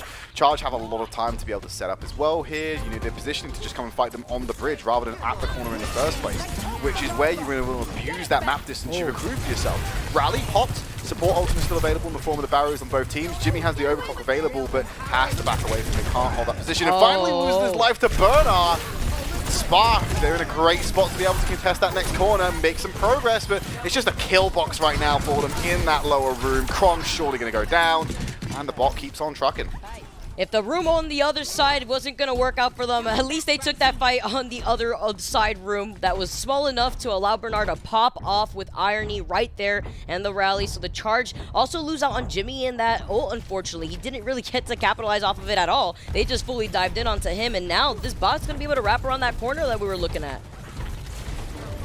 There you go, good progress made. You can see the nice little yellow line in front of them, still not matched what the charge have dealt. But killing Jimmy's a great way to work towards that, especially when Shy can pop the overclock immediately afterwards. Krong's got nowhere to go! Oh, he's still going in! Gets that 3K real quick here, Trick. One more, can he add it to his collection of heads? The Disruptor shot, as he manages to nearly get away. Choice One gets to see another day. And that's going to be Spark matching and exceeding the distance. It now becomes difficult for the Charge. They've got a huge decision to push back. They've only got 3 minutes to do it as well, Vicky. Fight win after fight win after fight win, or the Spark are going to force us out to a map 5. Here he comes, Choi, though. The Rampage as well onto Farway and Krong, but the rally coming in from Farway as Choice and Juan's going to be able to dive into everybody in the backline from the Spark. Super Rich Irony get caught, so does Bernard. Everybody from the Spark gets cleaned up, and that's exactly what the Charge needed because they were staggering a little bit right there in that corner. I was worried for them, especially with the progress that now the Spark has been able to round up with. But now they run into the same problem. They're probably going to get stopped 2 fights before they can actually get themselves back to that checkpoint and look to exceed resistance. Passed over the halfway point now. Spark aren't playing as aggressively. They weren't able to capitalize on that midpoint fight that the Charge had. But they are able to stall it shy of the corner.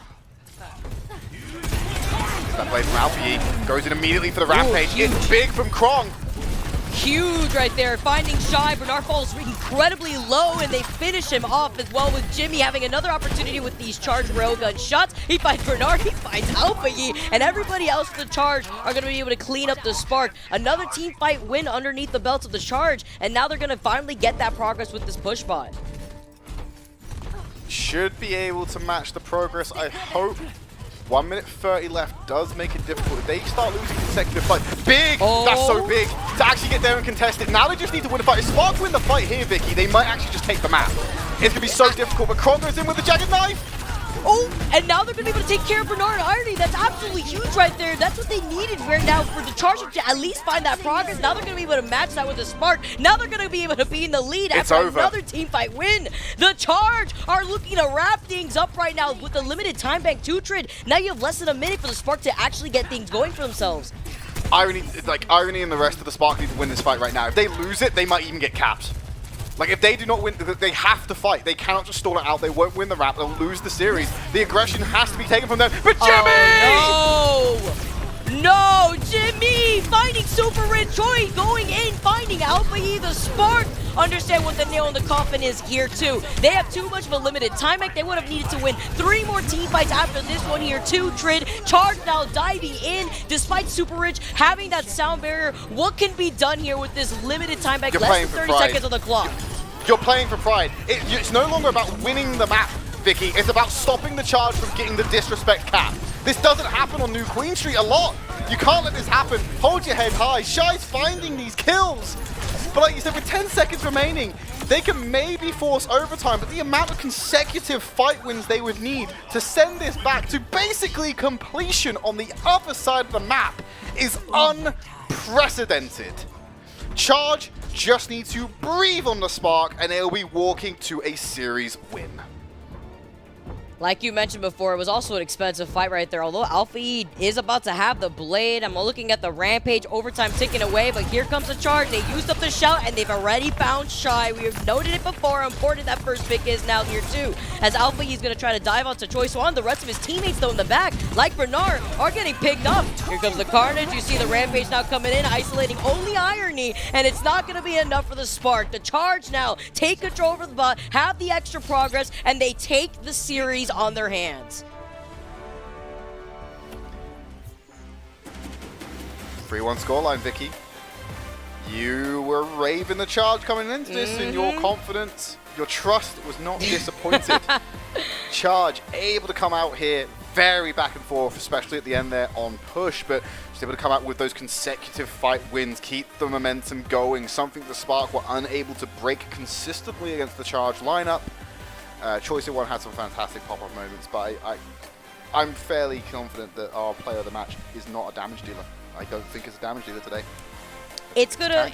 What I'm really focusing on here too, Trid, is Charge right now. Basically, they have guaranteed themselves here in the Summer Showdown with that win here too. I mean, although they did get that 3rd win, it's that 4th win that really is that nail in the coffin to allow the Charge to feel comfortable here. They can take a breather, and it's that last place that's gonna be quite literally insane. But our MVP of the match is going to be Choi So-won. Trade. We were expecting maybe, is it going to be a mix-up here? We saw Choi be MVP just yesterday, but we can't deny the fact that Choi just went absolutely insane in this series. We did see a few mistakes here from both Choi and even Alpha Yi in some of these entry engages, but it was Choi at the very end who has always managed to get so much impact, especially isolating the backline of the Spark between Irony and Super Rich.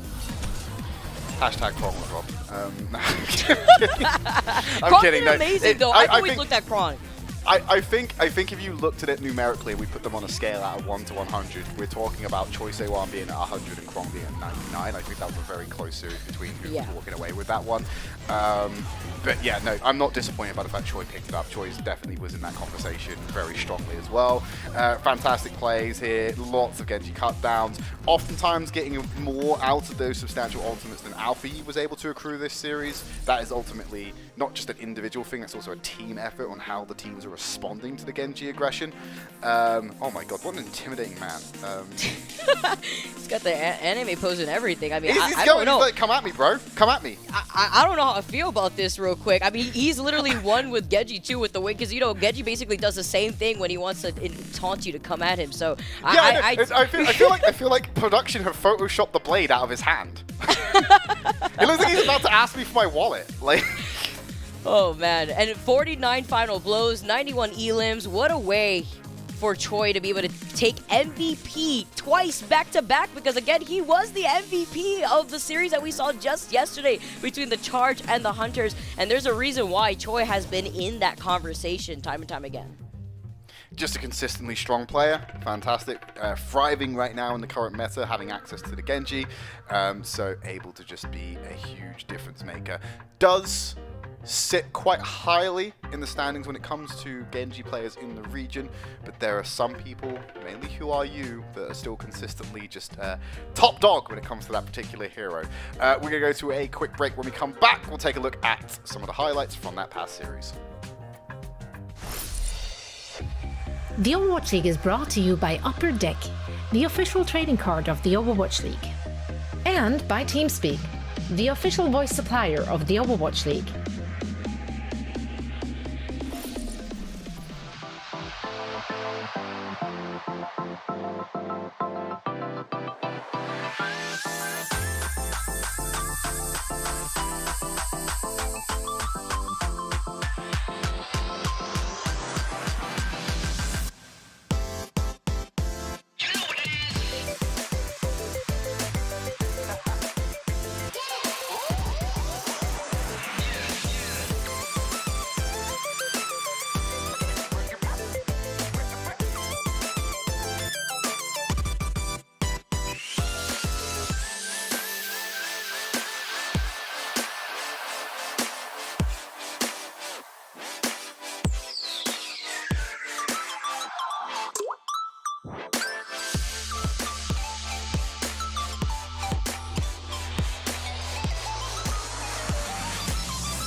Welcome back, everyone. The Charge just take our first series of the day here in the APAC region, and they are looking amazing while they do it because now they took that series 3-1 over the Spark and guarantee themselves into the Summer Showdown tournament.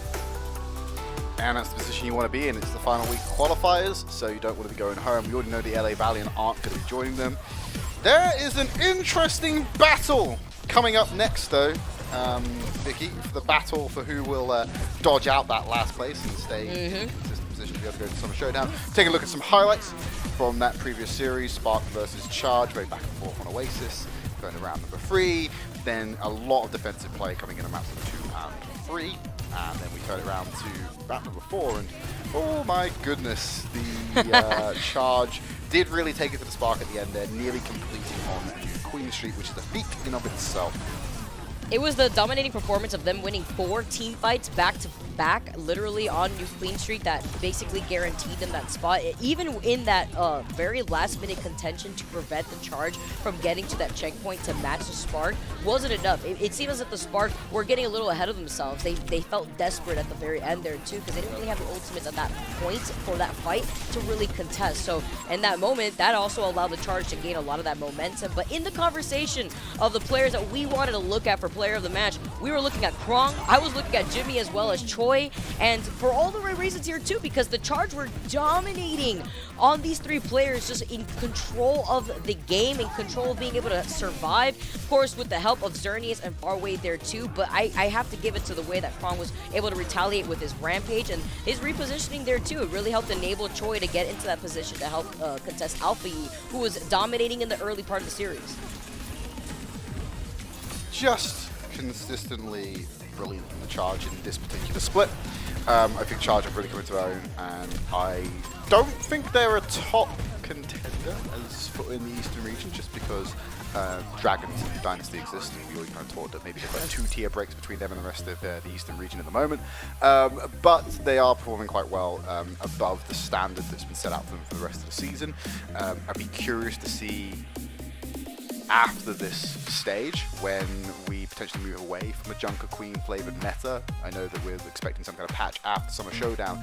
Charge, I want to see them maybe keep the level of performance, maybe adapt to that as well as they have done with the current meta, and close out the season on a high.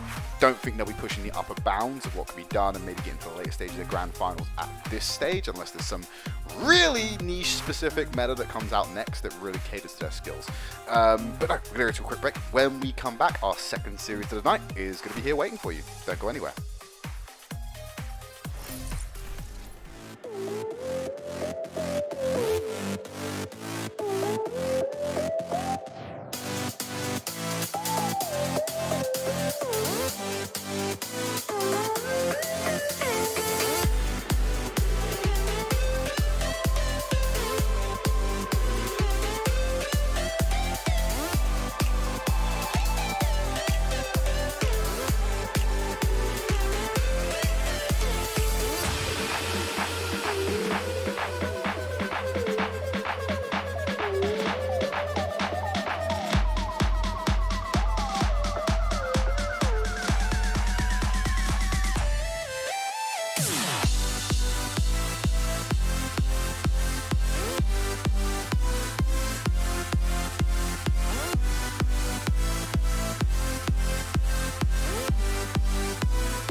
Welcome back, everyone, to our second series that we're going to have today in the APAC region. Off of a win from the Charge. Really pleasant to see, taking it over the Spark. Little mix-up there than what a lot of people were expecting. But now diving into this next series, we got the Chengdu Hunters versus the LA Valiants. And I know I was on my Hopium earlier, Trid. I was debating with you what we could expect for today. But you know what? I'm also on that fence because obviously looking at the way the Hunters have been performing, despite it, especially yesterday being lackluster, the Valiants unfortunately have not had the best time at all in this stage right now. And I feel like, especially with your fit right now, Trade, I can't even argue with it. Especially with my fit? What's my fit got to do with this? It's too fresh right now. I can't argue with somebody who's got a fresh drip like you. Like, come on. If only that was the way it worked in real life. Like, whoever's like dripped out just wins an argument. Like, you don't even have to worry about it. Let's see if the Showdown Hunters are dripped out there. Let's look at that lineup. Let's take a look at their uniform. Probably get some headshots of them this time around. Are they dripped out? Do they win by default by just having better kit? I don't know. I'm liking the color scheme. Very neutral. Very neutral in the hair.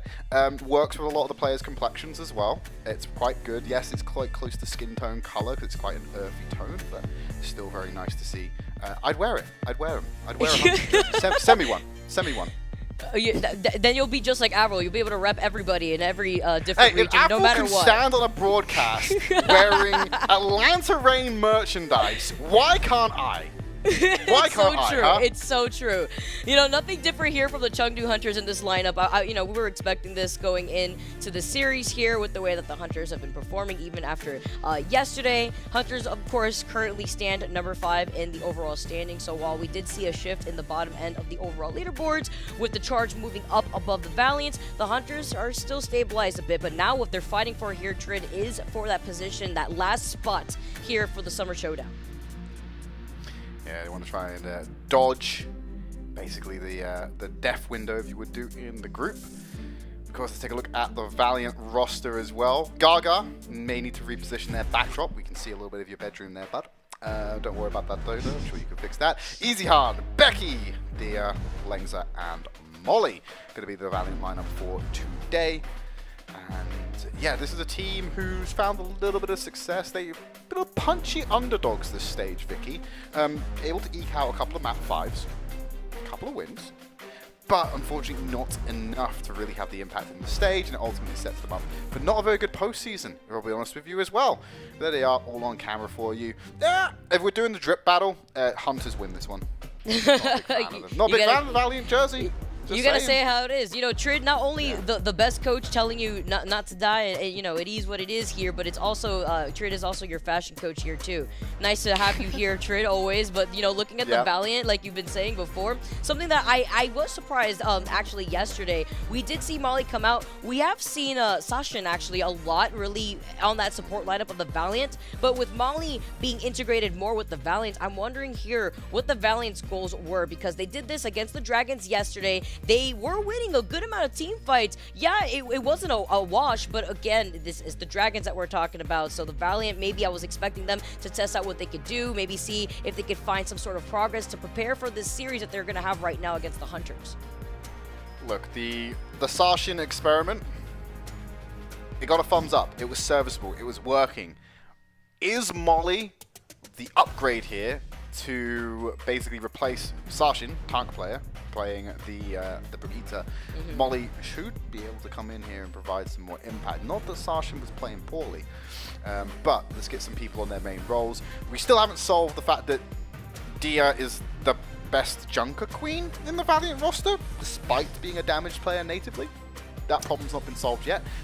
Hopefully, we can see Dia back on the damage role in future stages when Junker Queen becomes less powerful.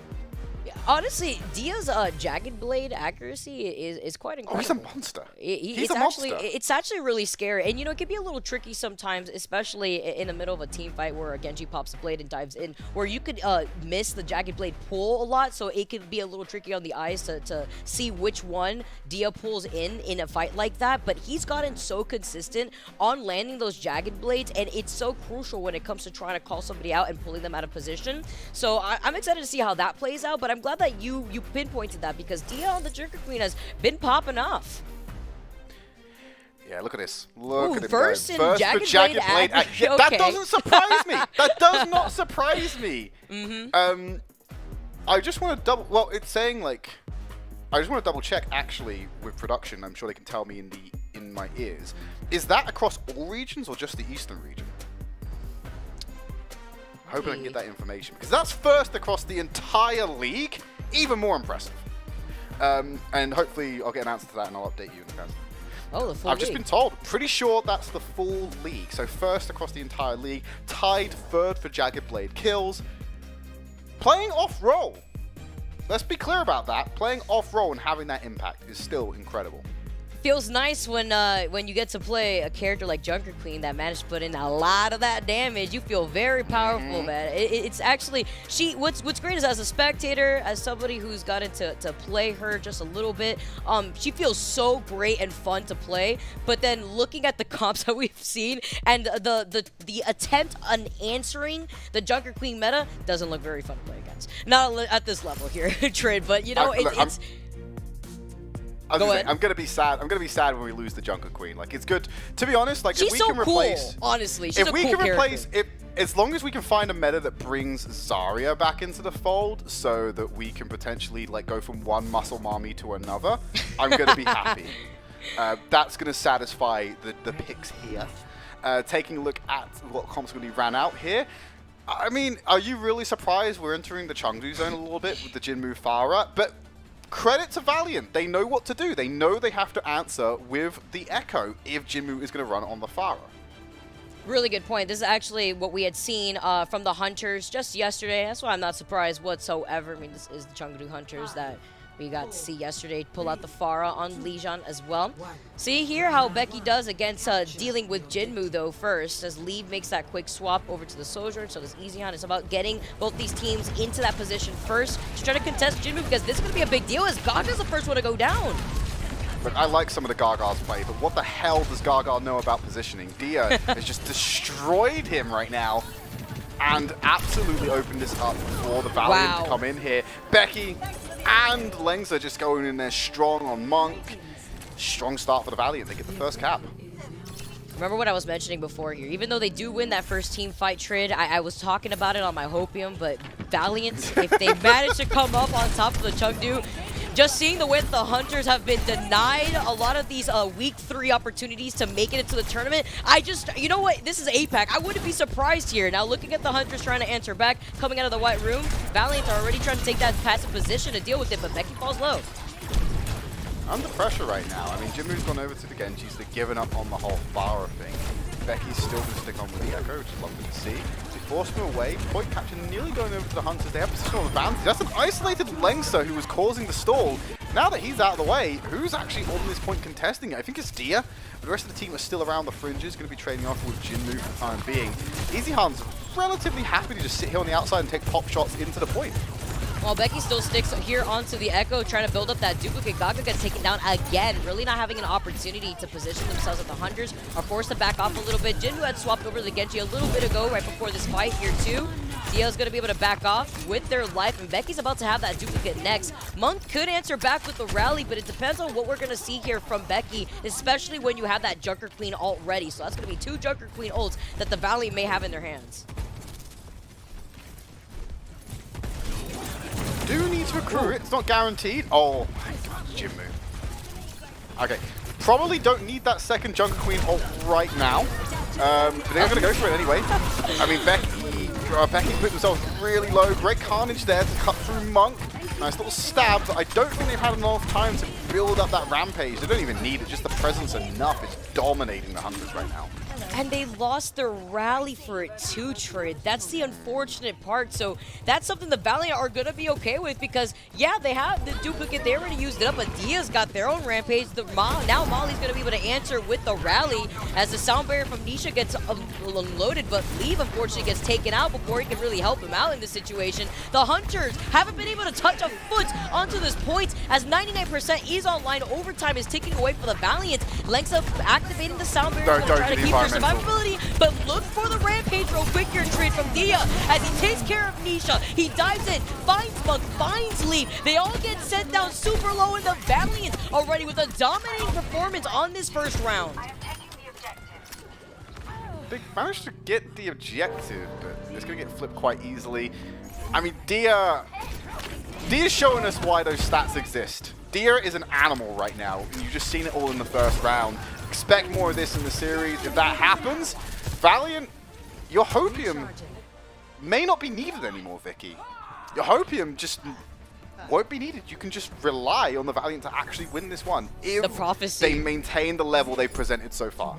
It's the prophecy. I don't know, Trid. Again, you look at the history of the Chengdu Hunters, it's almost like the Hunter's curse. And understand, I love pandas. I love pandas all around. They're cute, they're adorable, but the way that they've been denied these opportunities to basically, they barely missed a lot of these tournaments when it comes to these week 3 situations. And this being the series that could really help solidify their position in the Summer Showdown, I mean, with the way the Valiant are playing right now, it's looking like it's not going to be that quick 3-0. I'm sure everyone at home is loving the thought of 5 games of Valiant. But it does go to that 5 map, the 5th map. Valiant do struggle in the 5th maps. So maybe they do want to try and make this a quick 3-0, but in their favor, you know? See if they have that opportunity right now. Here's the Hunters are already going to play it off that back end. You saw no players falling low. Incredibly, the shout coming in from the Hunters already. Valiant now, Dia taking a good amount of that damage. Having to play passively though, as they are trying to fight from the very front with Molly getting taken down. Yeah, and Jinmu diving in. They do find that trade though between both the Brigidas. Valiant though are still going to be able to try to contest here at this point, but the Hunters managed to get it first. Here comes that disruptor shot though, still finding a lot of that progress, a lot of that space that he could buy in, and now Dia's going to be able to move all the way up. Sure, the Valiant, or rather the Hunters, are able to claim that point here first, but the Valiant immediately swapped that in their favor. Couple of trades coming in there. Becky taking out Nisha. Jimmy wants us back. A bit of a vengeance coming in here. Hunters are trying to storm back onto the point. Jinmu can just have a lot of angles here to harass, play around the outside, shoot through the windows, dash through, and he's got the ability to be able to fight off against the environmental potential that is going to be exerted by Lengsa. Flip for the Hunters, and they're keeping it competitive on the scoreline right now. Planting their feet on the point here. Becky just trying to get that blade online soon. Lengsa close as well to that sound barrier, as well as Molly with the rally.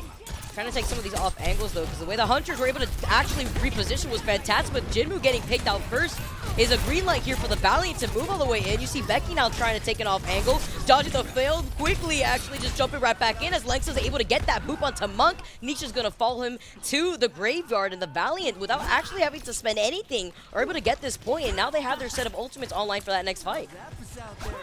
Hold the point challenge. Hold the point for more than 20% challenge. Brackets very hard.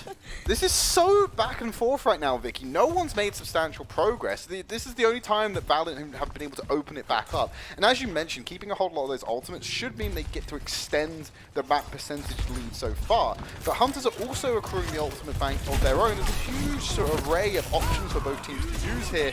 Probably looking towards the blade from Becky, and it's going to pop the support ultimates to come out in response. Gonna help them out, but EasyHan isn't as lucky here as Becky's gonna be able to at least control the space up front, but EasyHan gets taken down from Jinmu's blade now, finding a lot more of that progress. Comes Dia with the rampage, though, absolutely huge. Yes, found 3, but Monk enters back with the rally themselves. They can't find Nisha just yet. Nisha's so slippery and getting away. Now Molly gets taken down, and the Valiant down 3 people as the Hunters are gonna be able to flip this immediately right afterwards, but 72% already on the favor for Valiant.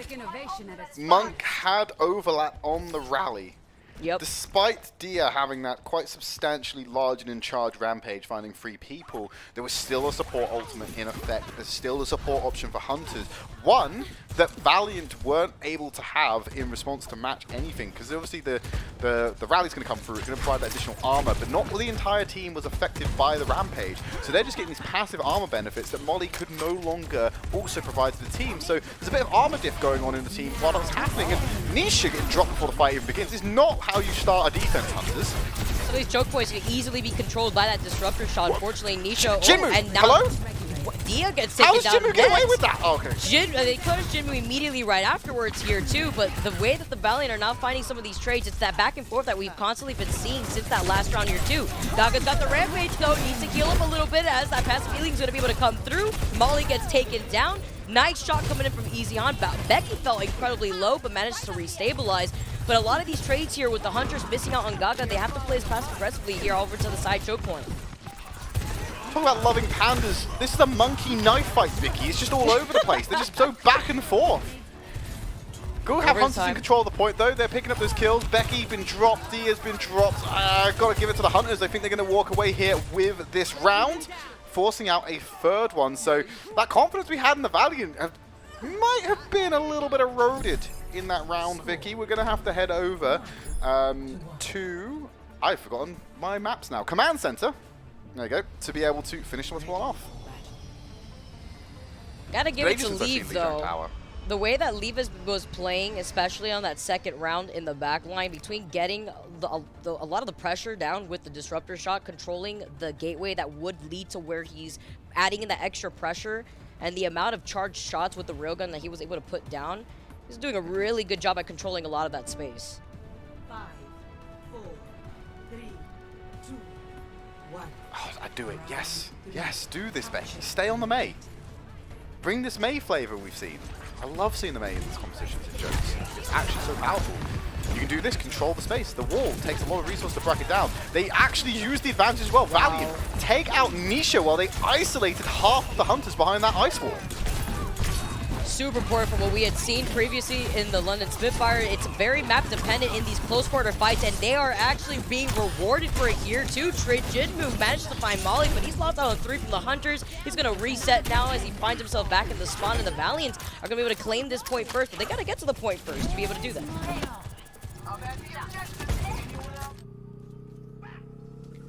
Good capture coming in from Valiant. They get the first cap to just retreat back after getting the first fight win.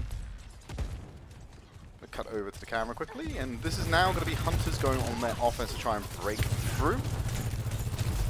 Not a lot of tools to do so at the moment, Vicky, and you've got to be careful with Becky's ice wall. It really does like force you to play in certain directions, right? Because you now can't take tights. Oh, just like the firing circle that went through Jinmu's head. Look at the confidence the Valiant have to move forward after that pick. Disgusting, and look how Becky is enabled here too. Gonna be able to help clean up the rest of the Hunters real quick, and it was Easy Han who caught Jinmu out of position over to the side, trying to find an opportunity off to the window to maybe find a flanking opportunity to pressure Valiant, split some of that attention, but got denied the moment that Easy Han found his head. Oh, again. Jinmu stay alive challenge, brackets very hard. This is now, I'm getting shy vibes from this, Vicky, and those weren't very good from the last series. Unfortunate here too, as it's going to be slow on building up that blade. It is coming online soon, but he falls low again. Still trying to contest over to the side room, but here comes the blizzard from Becky. Seeing the opportunity right now, you see Lexel just holding onto the sound barrier. Gaga gets taken out. Hunters can't even escape this initial entrance right now, Trid. The way that the Valiant are playing this so well with the Mei composition, even the Blizzard, to deny them that space and buy themselves even more time, they're about to wrap up to 80% right now on the point. Yeah, one fight territory. You see Hunters take an alternative angle to try and get to the point, at least go for the overtime touch if everything goes wrong. But Jinmu can approach this from behind with the blade. If he gets on the point and draws a couple of members of Valiant over, look how fast they're capturing because they sent 2. He can invite some people into his domain, whip out the Dragon Blade and cause a lot of chaos. But that pull away from the front enables space for Hunters to actually break that chokehold. They can breathe just a little bit, and now you saw Jinmu was in position for the backline to add in the pressure with the blade here. He's found Lengsa, which is huge because he's trying to put down that sound barrier in the middle of it here. The Valiant now, Easy Han managing to find Nisha here, who won't be able to use the sound barrier, which is very desperate here as the Hunters do manage to get this flip on the point, but 99% already in favor of Valiant, and they still have to worry about Dia on the rampage, but Dia's going to get taken down, so it's going to have to be a reset here for the Valiant to dive right back in. Still got that beat available from Nisha. Fight looks like it's a Hunter's win, which is really what they need here at 99%. I don't think they're in a position to set up a chokehold now, particularly when they're playing against the Mei. But if Gaga can assassinate Becky like that, does mean they can play a little bit further forward and not run the risk of being caught off guard by an ice wall. But Becky's actually going to forego the Mei pick, changing over to the Genji here, hopefully trying to find those routes of ingress. I definitely feel like Mei is going to be much more useful on defense than when you have to actually assault a point. Yeah. And that's why we saw that quick swap off from Becky. especially with the progress that they already have right now. Becky making the swap over to the Genji. To build into that blade. Dia still has that rampage. Here comes the commanding shout real quick. Hunter's now over to the side. Leave is in a nice angle here. Tries to find Dia. Dia's gonna back off right now. Valiant playing this passively. Very similar to what we had seen in that first round right now. Not trying to overcommit, knowing that they have some time to work with. Great progress from the Hunters. It's still time to play with Rampage, Dia, and Gaga. No support ultimates for the Valiant though. This is going to be problematic if Chengdu pulled the trigger first. They're getting into that final fight territory as well. Once you hit about 90, they take a fight on their terms and win it. They're going to end up taking this first map away from the Valiant after such a strong start from the Los Angeles side. This is about to get the sound barrier though. Molly already has the rally now, so they have answers to that rampage, just as Nisha does for Dia. Yeah, and actually trying to predict it. Huge rampage found everybody from the Valiant. Dia tries to answer back, but only finds 2 in this situation. Nisha with the sound barrier. What an expensive fight away from the Valiant. Now the Hunters want to be the nail in the coffin with overtime ticking away. Now the Valiants, all that progress that was in front of them, Trid, just denied in the blink of an eye. Unbelievable. The 99% comeback there for the Chengdu Hunters. And they go 1-0 in the series so far, despite looking so incredibly lost in Gardens. What a comeback there from Chengdu over the course of that map. They will now go into lead the series 1-0. And despite Jinmu getting booped away there with the blade, he was somehow able to find another target, which was Becky, and guard the mega health pack away so Becky couldn't get the healing and would die down to the blade. So heads up play there to immediately respond to being booped back away from Lengza so you couldn't actually convert that kill. Insane comeback too from the Hunters, not only from the reposition opportunity that they had, but also being able to keep their cool and force off that Mei pick, because like we mentioned before, when you have a Mei and you have the advantage, that's when you want to stick to the Mei. You saw the Blizzard that was used up to deny them and to buy themselves even more time on the point, but then once you lose that hold, you are forced to swap off. And even with that quick adaptation from the Valiant, it was not enough from the Hunters, especially in that last fight. Beautifully done here from the Hunters, taking map number 1. Got map number 2 underway at the end of this short break.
Welcome back, everyone, to our second series of the day. Off of that insane rampage from Gaga, they secure map number 1 with the rest of the Hunters, and we are going down to map number 2 here, Trey.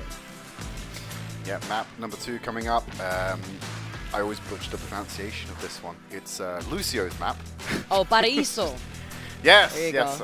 go. I'll let someone with some Latin American descent do that one instead. They'll probably get closer to the pronunciation than I can with my fumbly British accent. Hopefully, I said it right here too. Portuguese. I mean, can get a I little feel like tricky. it's worse if you get it wrong, Vicky. I feel like it's slightly You know worse what? You're somehow if you not mess it up. wrong, Trid. You're not wrong. But I guess there is some sort of similarity there. But going on to Paraíso, this is going to be my second time casting this map, and I love it because after yesterday I was talking to Avril. One, the stairs, beautiful. Architecture, amazing. I know you referenced Mono for 2. Gives me that favela vibe, you know what I mean here? And that's what I really like about not just the music, but just the map structure in general. But it's nice to highlight specifically that first spawn hold could be very tricky. Specifically that first point when it comes to getting to that point, because you have to pass that bridge where you're forced to go in that underpass, because there's no other way to even get to the point once you are forced to actually try to contest right there. So it makes it easier for the defending teams to put on that extra pressure from a better position. Hey, look, Valiant stairs. Oh, true, actually. Is this a sign? It's a good omen of their defense, as they're now passing the Shungdu house. Oh man. Yeah. Well, this early hold is kind of lethal, kind of nutty. We'll have to get balanced at some point because look how much cover they have on this first bridge to look at the spawn point. Kind of ridiculous, and you see that's why you see such forward holds coming out here on this first map, or this first point. Lots of ways to break around it. Leave, taking a cheeky peek with a headshot. See if we could get a quick pick. Ooh. No, everyone's too smart for that one. They're on to a sneaky game. So he'll change over to the Sojourn and they'll roll out. No! Change over to the Ash to match Easy Han's Ash.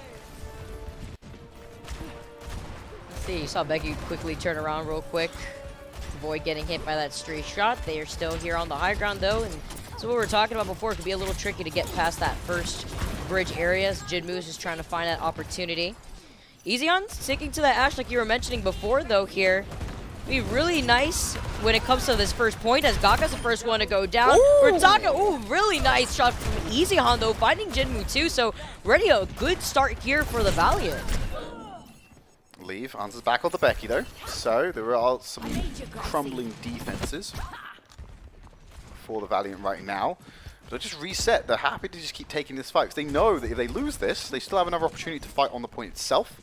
It's all about putting the distance, but they've realized that maybe that's untenable with spawn distances, so they'll give up the forward hold and relocate round to the point, which will be the final arena for this set of the map.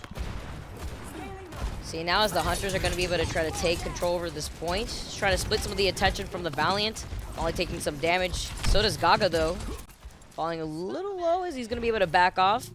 The way that Valiant is looking right here in terms of positioning, though, looking to disengage before diving right in. Here comes Becky in the front lines as well. See, Lenksa doesn't have that sound barrier, but Nisha and Monk are ahead in terms of the support ults for the Hunter side. Backing away, though, with that Dynamite from Easy Han. Been able to put in a lot of pressure, but Leap's been able to match him with some of that damage to get that Bob online. Half the time back burned as well at this point, Vicky. No percentage owned. It's just how defense-sided this map can be, particularly on point A. Hunters have now stepped foot on the point, though, starting to build up that charge. Becky's gone low, forces out the shout from Dia. Keep things sustained. Support ultimates a bit of the way away for Valiant, though, so they can't panic here, because Showdown are going to have that advantage. Bob can give them some respite, though. Immediately sent him back out to the point. Booped off of it, though, so will not actually be able to contest the point, but does make sure that no one stays on there. Bob, from the Hunters, actually goes into a more enclosed space. Kills are starting to wind in for them. Great shot there from Lead. Rotation round onto Becky. That's the point capture coming in. Point A is undoubtedly theirs. They'll get an extension on the map, and now begins the escort section. Beautiful play there from Leave as well. Not only with the Bob actually circling in front of him, so that way it could cover him in case somebody else will try to actually contest Leave, give him that extra insurance, but also landing a good amount of those great shots there for the Hunters. So now the Hunters could get into position, try to get onto the high ground to deny that space from the Valiant. Valiant are going to be able to come in with some ultimates of their own. They're about to get the rally to match that with flanks of Soundbreaker. This is a corridor of death, by the way, just to the left of where Jinmu is. If people try and contest that, you're asking to get rampaged. So I suggest you don't. Unless you have, like, god tier supports who can just, like, block that and send them back into the house. But that's completely foregone. High ground being held by the Valiant right now. Easy Hunt finding and weaving these shots in against Leave. This is a jewel of ashes that are really deciding the flow of this fight so far. Becky are unable to get in there down and dirty with the focusing beam to finish off those kills. Is going to sit on that duplication for a next engagement. Could see some double Junker Queen coming into play in the next skirmish. This is definitely what I'm expecting here, especially with Gaga about to get the Rampage themselves. It's going to be a plethora of ultimates for both sides coming in line soon, but it's the Valiant that still have the lead, about to have 5-man ults going down for this team.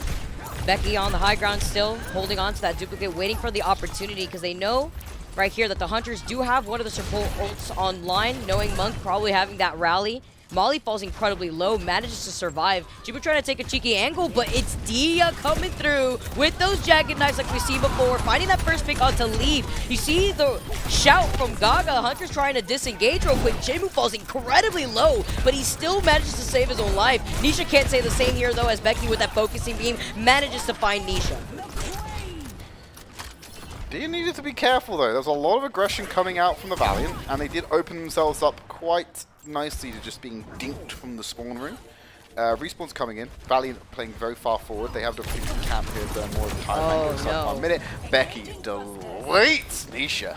Not even a chance to react to that one. And the Valiant are sitting on 5 ultimates. And it's very easy to just pick a few people off here. If you get 1 or 2 picks, you're not going to have to burn these ults. And you can maintain these and play it all the way down to the time bank expires.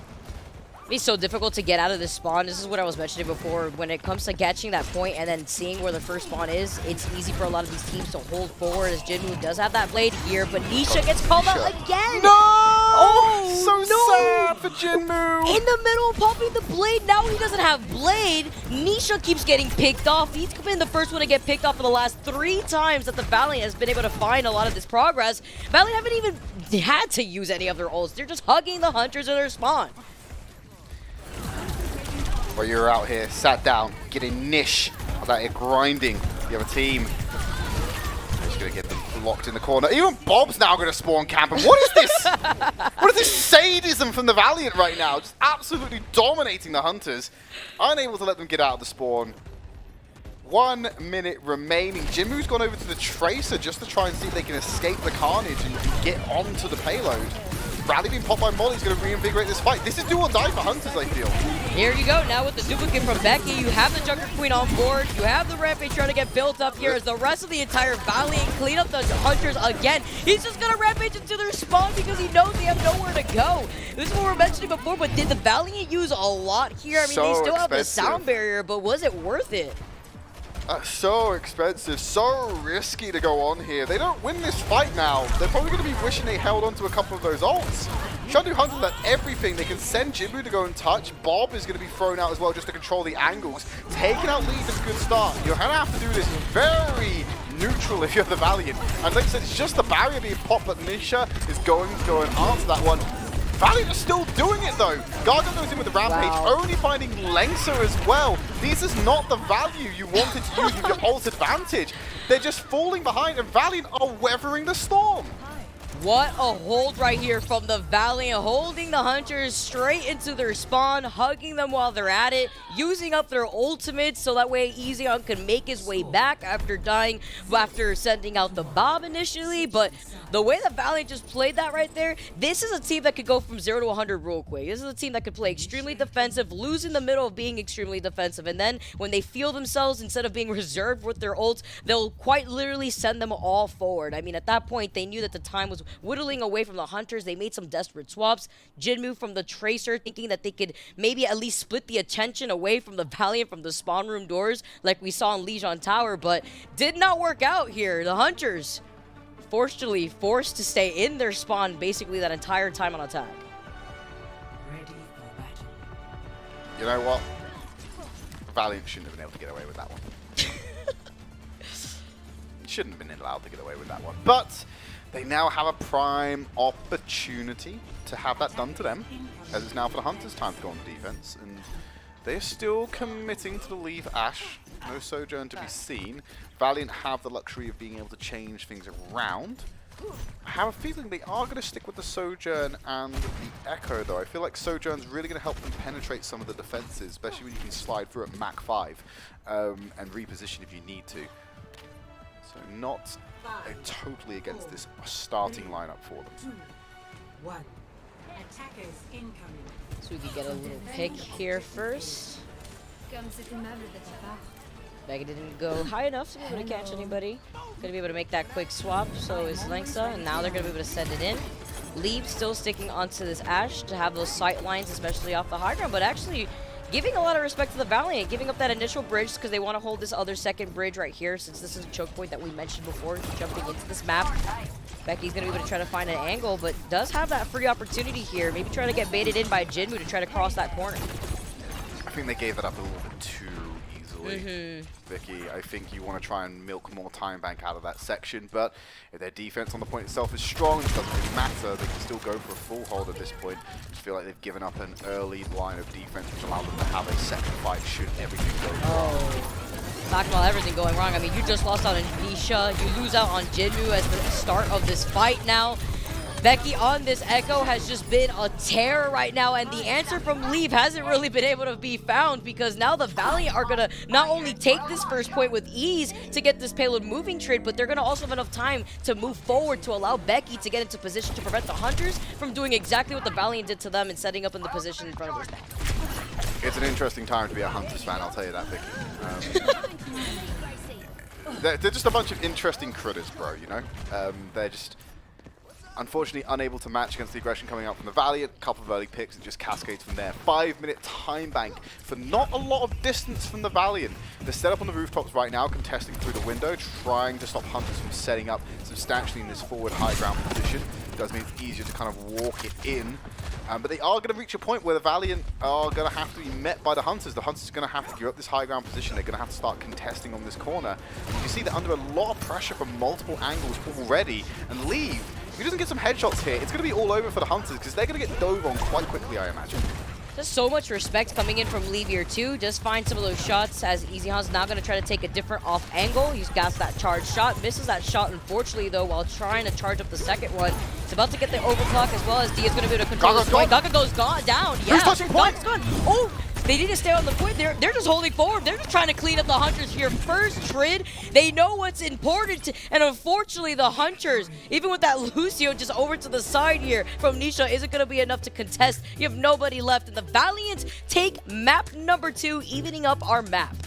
Or our match, rather, I'm not going to put it on an individual here, Vicky, but there is a bit of a JQ diff going on right now, and I know that's a bit of a team effort because the Junker Queen is always going to be a focal point of some of this aggression. We'll need support from the rest of the team, but Gaga is consistently getting bodied in these fights much quicker than Dia.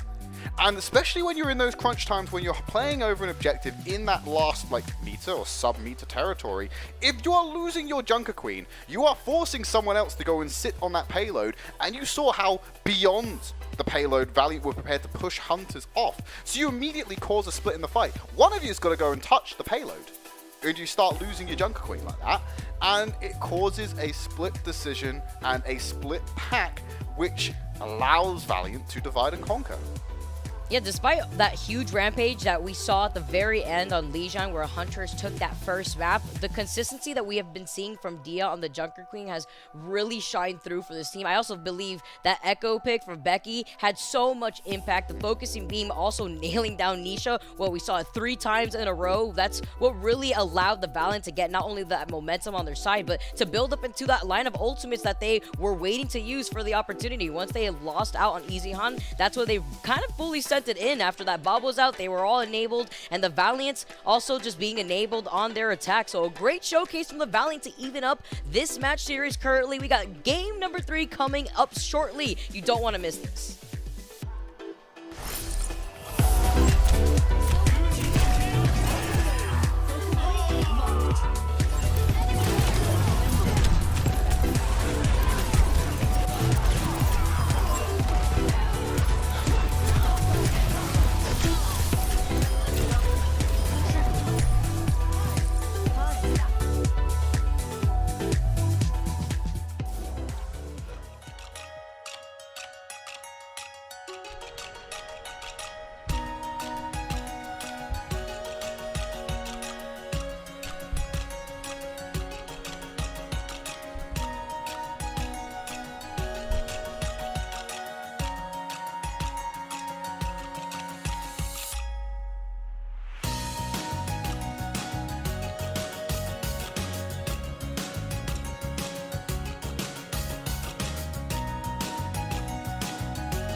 Welcome back, everyone. We have an even series on our hands right now between the Valiant and the Hunters, and Trid, the Valiant were hugging the Hunters in their spawn. I mean, I can't make this up, but I was looking at the score, and I'm telling you right now, I could only imagine what the Shock and the Philly fans are feeling right now, looking at the Valiants with big eyes as they are evening things up with the Hunters right now, very much putting themselves in a very good position. Yes, yes, yes. Ties out the series, moving into map number 3. A little bit of Watchpoint Gibby to help everyone out today. I know you're familiar with that term. Oh yeah. Vicky. Oh yeah. Yeah, you got Off with shields your for other days. shenanigans. But looking at us going into Watchpoint now, Trade, I was asking you during the break, are we expected to see more of the Ashe still here with those longer sight lines, or are we going to still stick to the Sojourn? Wondering here for the Hunters, because Leave did feel pretty comfortable on the Ashe, but we saw what happened.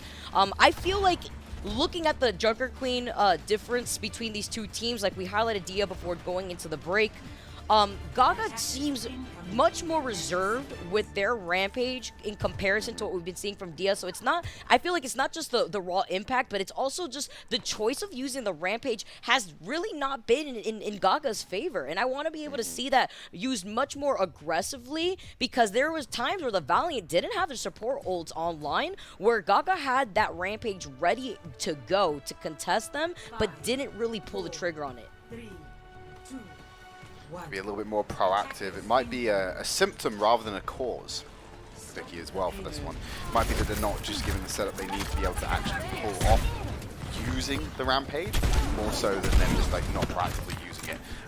Good force there from Dia to get Gaga and crew away from that forward hold position. You see the setup around the payload, looking to try and take the high ground away. Gaga isolated, using the shout to reinforce the team. Did a 2v1 here around the corner, has to play around the screen, but look at the Goon Squad come in to clean up. He called the squad in to come and help him from being jumped. That commanding shout. Gotta call in the Gremlins real quick. The squad to be able to help you out, cover that corner. Gonna be able to capitalize, get that pick onto Dia. As well as the Hunters also gonna be able to build into some of those ultimates early on here too. You can see Jinmu, of course, already nearing 45% on that blade. It's gonna be a difference here too, as Becky has opted to stick to the Echo. Oh. For the time being, okay, Zihan. I mean, now Becky's also in a very dangerous situation here. Wait, No, Molly knocked Gaga off. What? Molly actually knocked Gaga off with the rocket flail. That was an intentional decision. Oh, I know we didn't get the best angle. It did look like Gaga was just desperate for the kill, but like, no, that was Molly's work there. Molly's handiwork coming in clutch there to try and turn it around. It's looking very dire for the Valiant against the coastline. It looked very wonky there too, because we didn't get the angle of the flail in that moment, but we did get to see that boop come in as Valiant are trying to get this payload past the car wash. But look at this very similar position that we're seeing from the Hunters, very similar to our first series that we had on our hands with the charge here too, holding on to that high ground position. One difference here though is, Trid, is that Easyhan and Becky, there's no Genji here to start this initiation, so it's going to be really Becky and the duplicate to get that Junker Queen to allow themselves to have that position advantage here. The Disruptor shot already controlling the space underneath them, and the commanding shout as Monk gets taken down. Here comes Gio with the Jagged Blade once again, and Easyhan to clean up the support lineup that is Nisha left. Well, viewers of our previous series are going to be quite happy because I now actually get to see Point B of Watchpoint Gibraltar, so that's good. Progress is being made, nature is healing. That was quite disgusting by Dia. Also, the accuracy again, just hit, well, to be fair, it wasn't too challenging. Point blank range dagger blade, deals the damage, knife through the chest, instant kill. In most situations, not in Overwatch for some reason. But they were able to convert it quite well. Hunters didn't really have an answer. They have got 2 damage ultimates online right now, the Blade and the Bob. Bob can be used to stall out here, which is exactly what they're going to do. Extra crossing on the point, control some space. And Jinmu doesn't even need the Blade to find Molly. And if I'm Jinmu and Hunters, I'm trying to hold on to that Blade. I don't want to double dip here. Especially with the quick disengage from the Valiant after losing out on Molly. This is going to separate Molly, though. You can see Jinmu getting into position onto the high ground real quick here. Going to be able to see that opportunity as all the Valiant are about to have all their ults online. Nice dynamite coming in from Leave. See Monk already about to get that rally here too as the Hunters dive in. They jump from the high ground here. Here comes the sound barrier from Lensa and the rally to help out the Valiants. Now Nisha answers back with their own sound barrier, and Nisha gets shut down immediately afterwards. Dia gets taken down, so does Jinmu. Valiant have the actual contention here with the Bob being an extra body for the Valiant. They're going to be able to have the number advantage on their side. Yeah, it does lose the duplication, but the fight's already over at that point. He's able to just snipe Leave on the exit as well. No survivors. As they push through to the final section of point B. Going to get time extension as well. Might see one last contestant here. Jimu has to go in with their life. Missing from the rally bonus. That is a huge misfire from the Hunters. I know what the intent was. And yes, if you could have lined it up a little bit better, maybe commit the ultimate to try and make things work there. But you lose Jinmu, you force the rally, you're already halfway to losing your second member of the fight. You've just wasted an ultimate there, not by Monk's misplay. It was a mistiming by the team. And with that time of their death there too, they have now allowed this next corner to get pushed up by Becky to get into position onto the high ground as well. So they're going to be able to have this free ring over this long distance here where Leaf is going to be able to put down some of that extra pressure. Leaf could get up to the high ground over the next section, but here comes Becky already trying to contest him on the low ground here. He's going to be able to back away thanks to Lengsa helping him out. EasyHan has now found Leaf. No Bob here as the Rampage comes in. Finds 3 here onto the Valiant. Doesn't matter to EasyHan. Oh yeah, EasyHan manages to get that trade, but Gaga is now going in. So is Dia. Another Rampage to answer back, and the Hunters get wiped. Leaf now finally coming back, and the Valley have not stopped this payload trade. Big spawn box him. No one's going to touch. Look at that time bank. 3 minutes 5. Completion on Gibraltar. Bobbert coming out a little bit too late here. EasyHan just coming out here with the easy claps. Twice finding those headshots with the railgun. Shutting down. It doesn't matter that Gaga was a little bit more proactive using a 3-man rampage onto the Valiant. EasyHan's taken out 2 members anyway. Like, I'm pretty sure Dia could have got more from the rampage, but there weren't more bodies on the field available for that to happen. Yeah. So once you lose 2 members, 3 of them, the remaining members are now anti-healed. It's tiny Overwatch and everyone gets deleted. 3 minutes and 5 seconds, Vicky. That's obscene to be having on Gibraltar. Absolutely huge here too.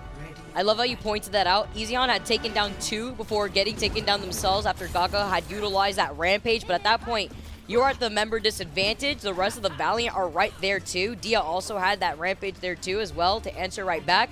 The Hunters, they had a plan, but with how close they were and with the payload that it was literally unstopped there in the corner, it was so difficult for the Hunters to find a pacing that would have made them feel comfortable on the defense now.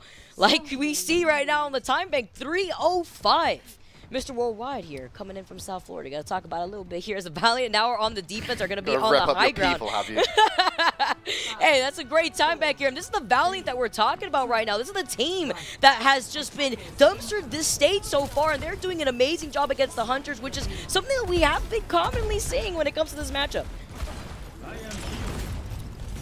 Plenty of time for the Hunters to answer back. Completion is what they need right now. We can worry about the time back later. Just actually need to get the point C for that to have any real bearing on the result of this match. Got some good speed up there. Becky just caught napping, caught lacking, and has been taken out already. That's going to free up so much space for them to just gently escort this one through. But hang on a minute, what are Valiant doing? They're actually going to assault the backline, and it's a bit of a mistake. EasyHan's been caught out here. They're trying to skeet shoot. Oh, Leave! Bye, Leave. Nice. Boop for boop from both of the Lucios here. I also saw... Actually... what? That was a coach gun shot as well. That was a Leave coach gun plus the sound wave, I think. So that was double distance being put in there. Double the boops, double the fun here. Becky's going to back up just a little bit. I saw that Lexa and Molly had also tried to go for a contention on the Hunters' back line there too. Just getting into position. But now with the disengage here, you can see the Hunters now trying to get into position, trying to enable Jinmu. Doesn't have that blade online here, but you see Nisha's coming close to that sound barrier, a bit ahead of Lexa. Yeah, it's about a 20% lead. It kind of grows a little bit in Nisha's favor.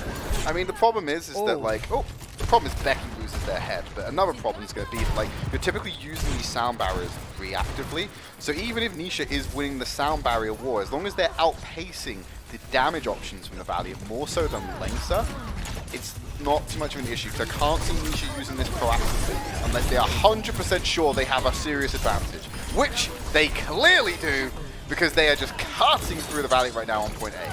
Oh, nice. And staggers Becky a bit there too as well. So the Valiants are going to have a lot of extra room to work with pushing through with this payload after this first point. They did have to use Nisha's sound barrier to be the insurance policy to guarantee themselves to take control over that fight, but Jinmu has been doing such a good job at controlling Becky. Becky's also been getting contested by Leaf. This is what Leaf desperately needed to do as the rally gets popped from Molly. Here comes the Bob now from Leaf here too to control the inside of that ship. Lexa also has a sound barrier in case they need to use it after they drop down. Here comes the sound barrier from the Valiant to help that survivability, and they win that trade after Jinmu gets taken down. By the way, after trying to use that blade at the very end, the focusing beam from Becky shuts him down. Gaga left over to the side. Now the rest of the Hunters get cleaned up, and the Valiant now can regain their footing on this defense. Okay, they put the parking brake on the payload. It's the first stop on their journey to burning through this time bank. They've got ultimates available now. Rampage is going to be quite useful here.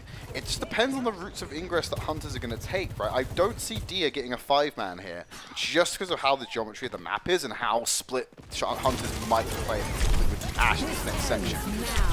You don't need to get 5 members though. You just need to get a few and make it substantial. Everyone has to hide from Easy Han. They're using the overclock.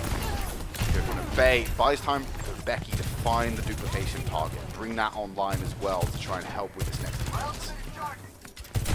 Overclock and the charge shot. Not going to land its shot here, but it does buy them the respect and time to window away from the Hunter's time bank on getting this payload to that second point here.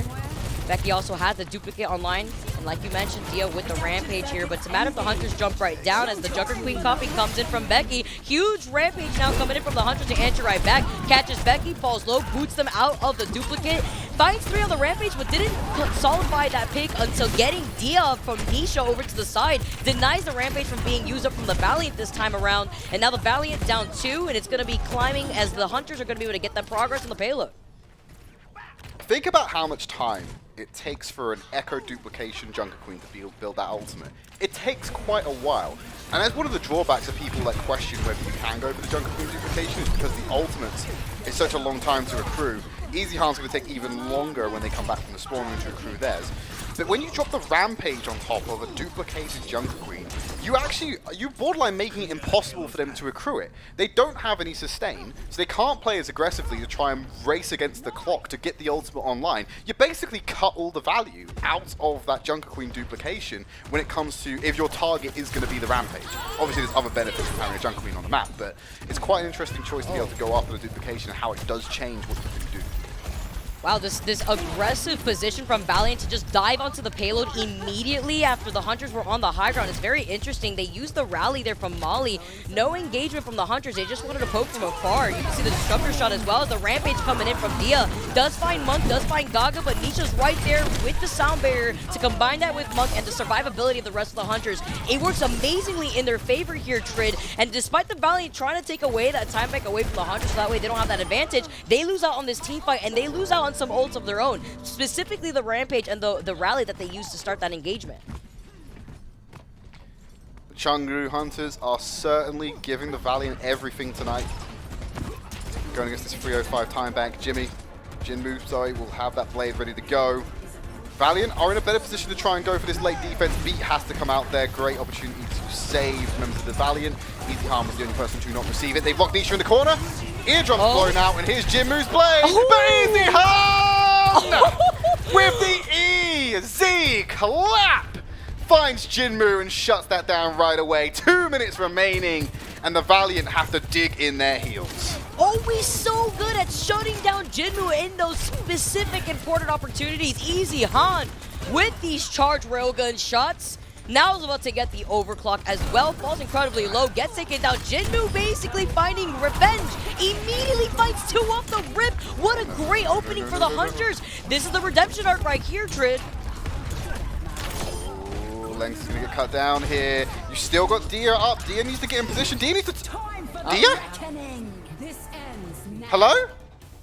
A lot of respect. Dia Too said, much respect. I'm the only one here. Too much. I don't like this. No, that's not respect, Vicky. That's disrespect. That's Dia assuming Chengdu Hunters are going to stop off the point. Yes, there was a boot back. Clearly, you could see some harassment coming in from Nisha to stop that from happening. But see if we can get a replay of this one. Oh, we're actually getting a shot here of the shutdown. Boom. Slide and just bonks the head with a railgun shot. Fantastic play there. But yeah, I think Dia was just under a lot of pressure. I think we saw Nisha using some sound waves to keep them away and try and deny them. But Dia ran down the clock a little bit too much, I think, even with that sound wave denial. Didn't help that Gaga also had a rampage too, with that anti to make it harder for Dia. It does, but Dia wasn't even in range to touch, so it wasn't even at risk of getting like rampaged, you know? Wondering it was if he like, had that if in Dia mind. touched and then got rampaged, I'd be like, ah, fair enough, they've just been killed because they got an anti-healed. But like, Dia didn't even get on the payload. So like that rampage, cool, you dodged the rampage, but you let them cap. So what have you really done?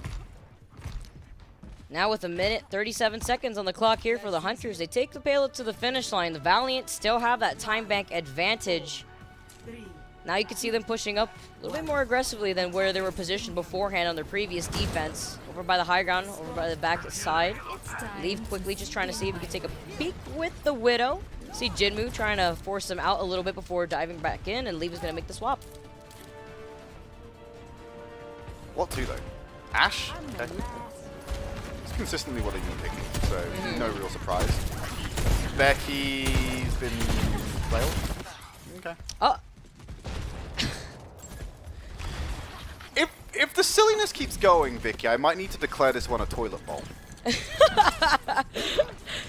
I feel like the silliness is ramping up over time, and it will reach an apex where the swirl of the bowl starts to form. And we're so close to that happening. I'm not going to call it yet, but just be on guard. It may happen. let's see here. Leaf falls incredibly low, is going to be able to get restabilized. Lengsa falls low there too, and Jinmu has the opportunity. Jinmu has been able to capitalize since the very end of that push on the payload. Now currently you see them cleaning up the rest of the Valiant, and that time bank here is going to be dwindled in the way that the Valiant want. Less than 30 seconds when they get that first point, which is incredibly important here. Looking at the way that the Hunters were doing a better job, at least in the defense when it came to this first point against the Valiant.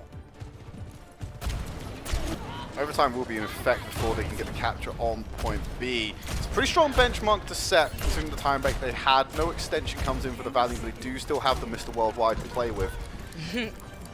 So, can they stop this? Or will the overtime force him to the final section? Becky might die to the dynamite here unless he gets support, which he's found. Raid boss down. Jinmu found by Dia, showing us why he's leading the stats of the damage. And Becky just absolutely dismantled by the coach gun. But the Valiant have done enough here.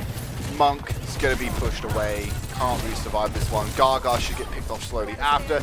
Yes, you do get the cancellation and bring Dia with you, with no sustain. And the shout being used now. Gaga should fall. Overtime cuts down.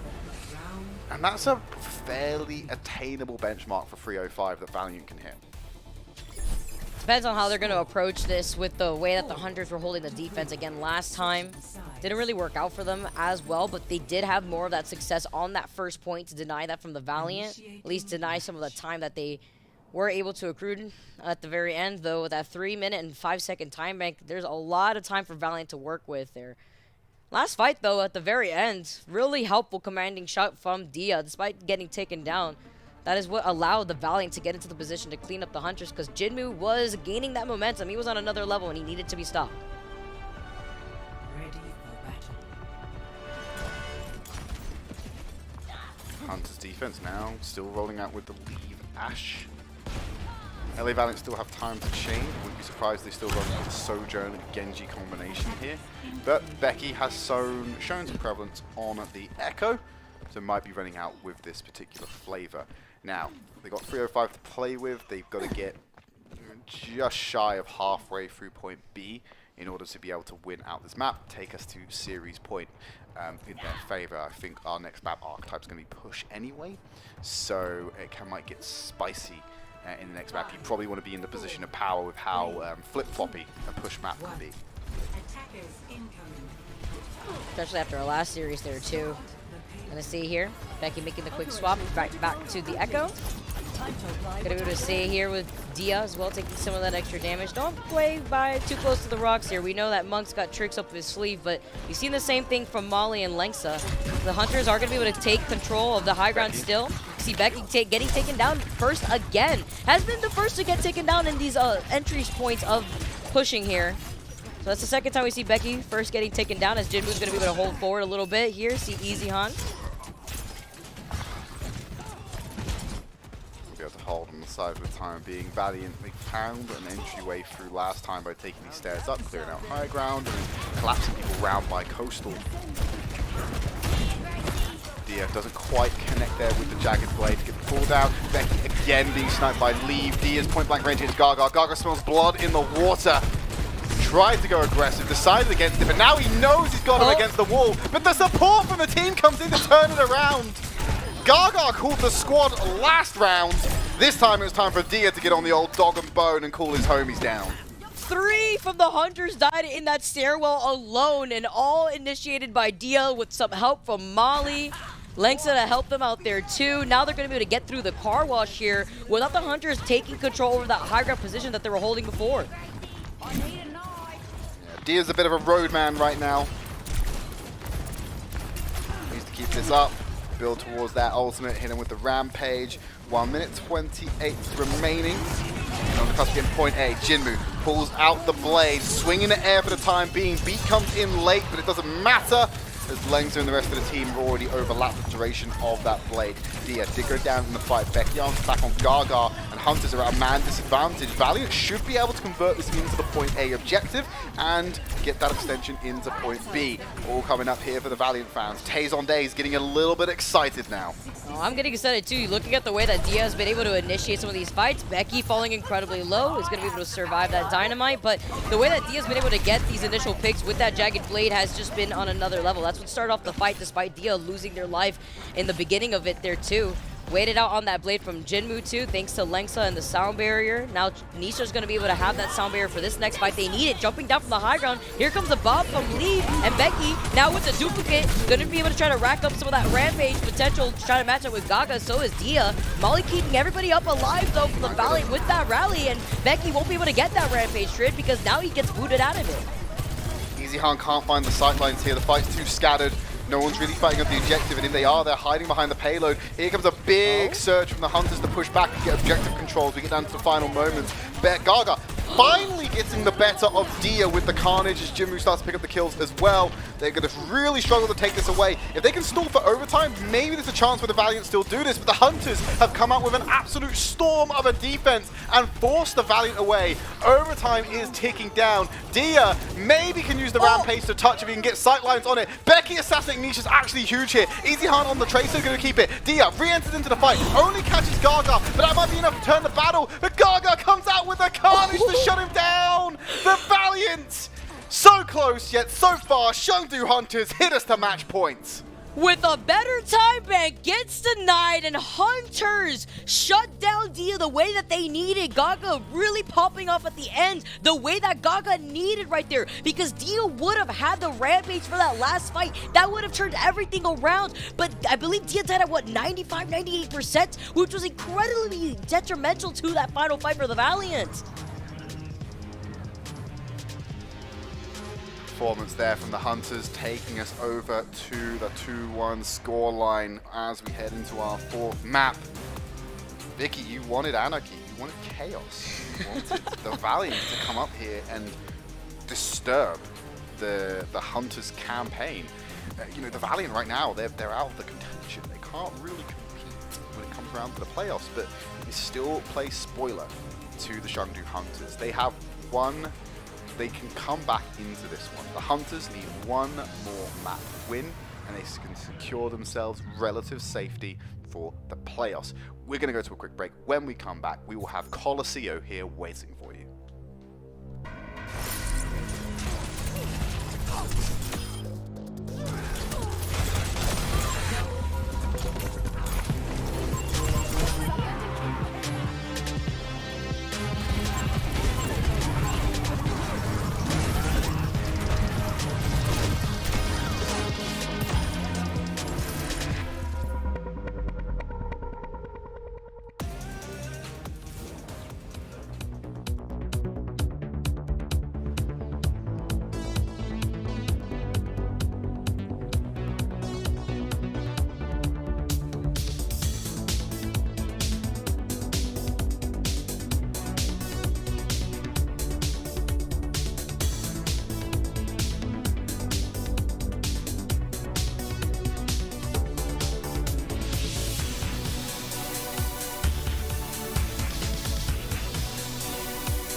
Welcome back, everyone. The Chengdu Hunters, they managed to clutch out map number 3, but Trid did some math here, and I believe that means that the Spark do not have the opportunity anymore to qualify into the Summer Showdown, which is why we had to emphasize this series so much, because with the Valiant coming close a lot of times in the past with the Hunters, this could have really gone the distance, and it is. We're now moving on to map number 4. We are moving on to a push map on Coliseum.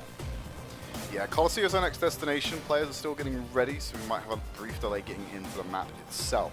Hunters managed to come out there quite strong at the end, not giving up. Valiant, though, like, 3 minute 5 time, like, the Mr. Worldwide, it just...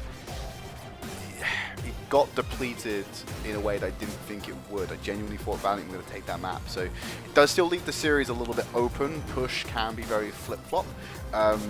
The problem I'm going to say, and I don't like doing this, it kind of puts a little bit of a negative spin on things, is that push rewards consistency. Neither of these teams have been consistent this series, in my opinion. They've been so back and forth. There's been so many balls that have been dropped across the board that I have a feeling that this could just be anarchy. If one team can just have a modicum of consistency, they'll win this map. Valiant fans, pray that it's Valiant, because then at least you'll force out map number 5 and have a chance for another Fiesta. Oasis will be our decider if we get that far. Coliseum, however, if the Hunters turn up to play, I'm sorry Valiant fans, I'm sorry Tazonde, it will not be a victory today.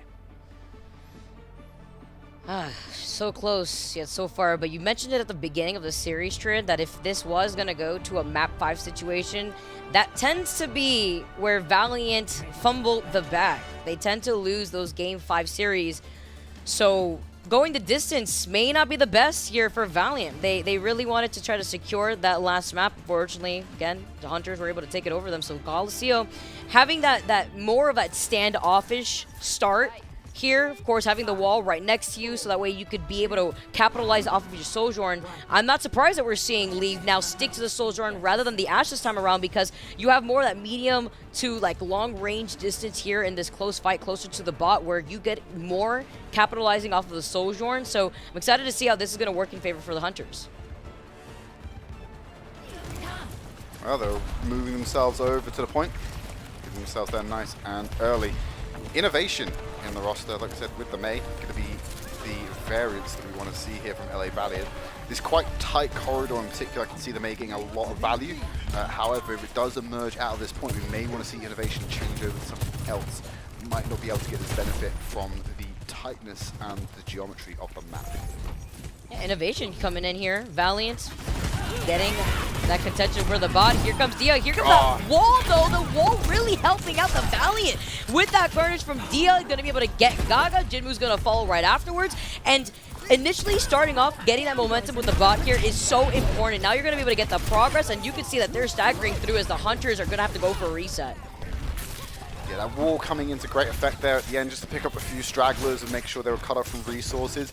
Don't think the wall maybe made that much difference for Gaga, who's already low and under pressure, but once that wall came up, it pretty much shut down any chance Hunters had of actually helping Gaga maybe survive a little bit longer and escape behind terrain. But they were already on the back foot when they came off that one, so it's a really hard situation for the Hunters to deal with, especially if Easy Han's just going to clap leave like that.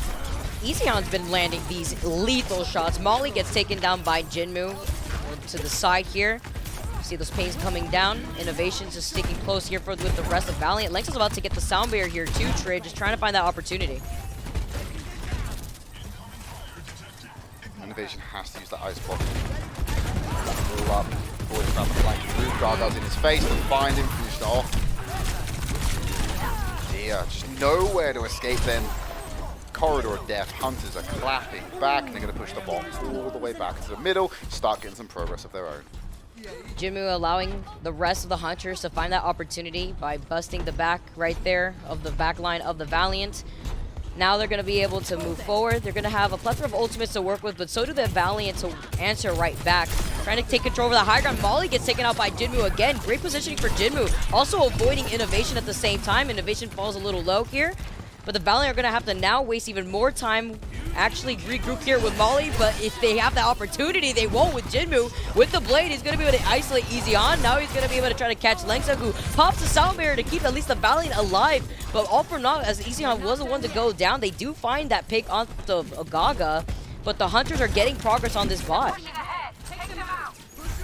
Yeah, unfortunately, Easy Harm was a little bit too isolated for Lynx's beat to really have any effect or come in fast enough, so unfortunately you do lose one immediately. Mutes the fight eventually and push them back. So I want to see how Innovation tends to use this Blizzard, right? Like, you're probably going to use it at a choke point where there's a lot of contests, you can get maximum value, because as a space denier in a perpetually moving objective, it doesn't really work out so hot. You really want to be using it at a point of conflict rather than a denial of like an objective. They're going to throw the Blizzard out, put it over the bot itself. There's a good few members that are going to be caught in that storm, cutting off the reinforcements for it. Leave, still trying to use the overclock, slides forward after pumping some damage. Gaga and Nisha are there to get the final blows and tidy up the kills. Great retake there by the Hunters. They'll get the payload back in motion, moving to their side and trying to extend their lead a little bit further. Now they're already repositioned onto the high ground. See Jinmu just moving a little bit up, trying to call out Easy Han. Dia does have that Rampage ready. So control over the bridge, though, as the Hunters still manage to move. Here comes the Rampage from Gaga. It finds 3. Innovation gets taken down for it. Dia still manages to catch Jinmu with that Jagged Blade here. And so now with Valiant going to go for a trade for trade, the Hunters still are in control over this bot. It's going to get contested by Dia, who, again, just holding on to that Rampage. The Hunters quick to disengage here, though. They're going to give that a little bit of that progress to Valiant because they could afford to regroup with Jinmu. Pushback is there. Gonna get a conflict right in the center again. There's enough distance away now where a clean fight results in spawns creating an equilibrium fight. If it is at like the apex of the push. Being put down in the center here, Valiant need to win this fight consecutively to try and get some progress. But if you lose Innovation right at the beginning, unlikely to be able to succeed in that one. And you're just gonna lose that progress. This is this consistency we're looking for in the push map type Vicky. You need to win fight after fight because the respawns are going to create constant conflict around where the robot is last situated.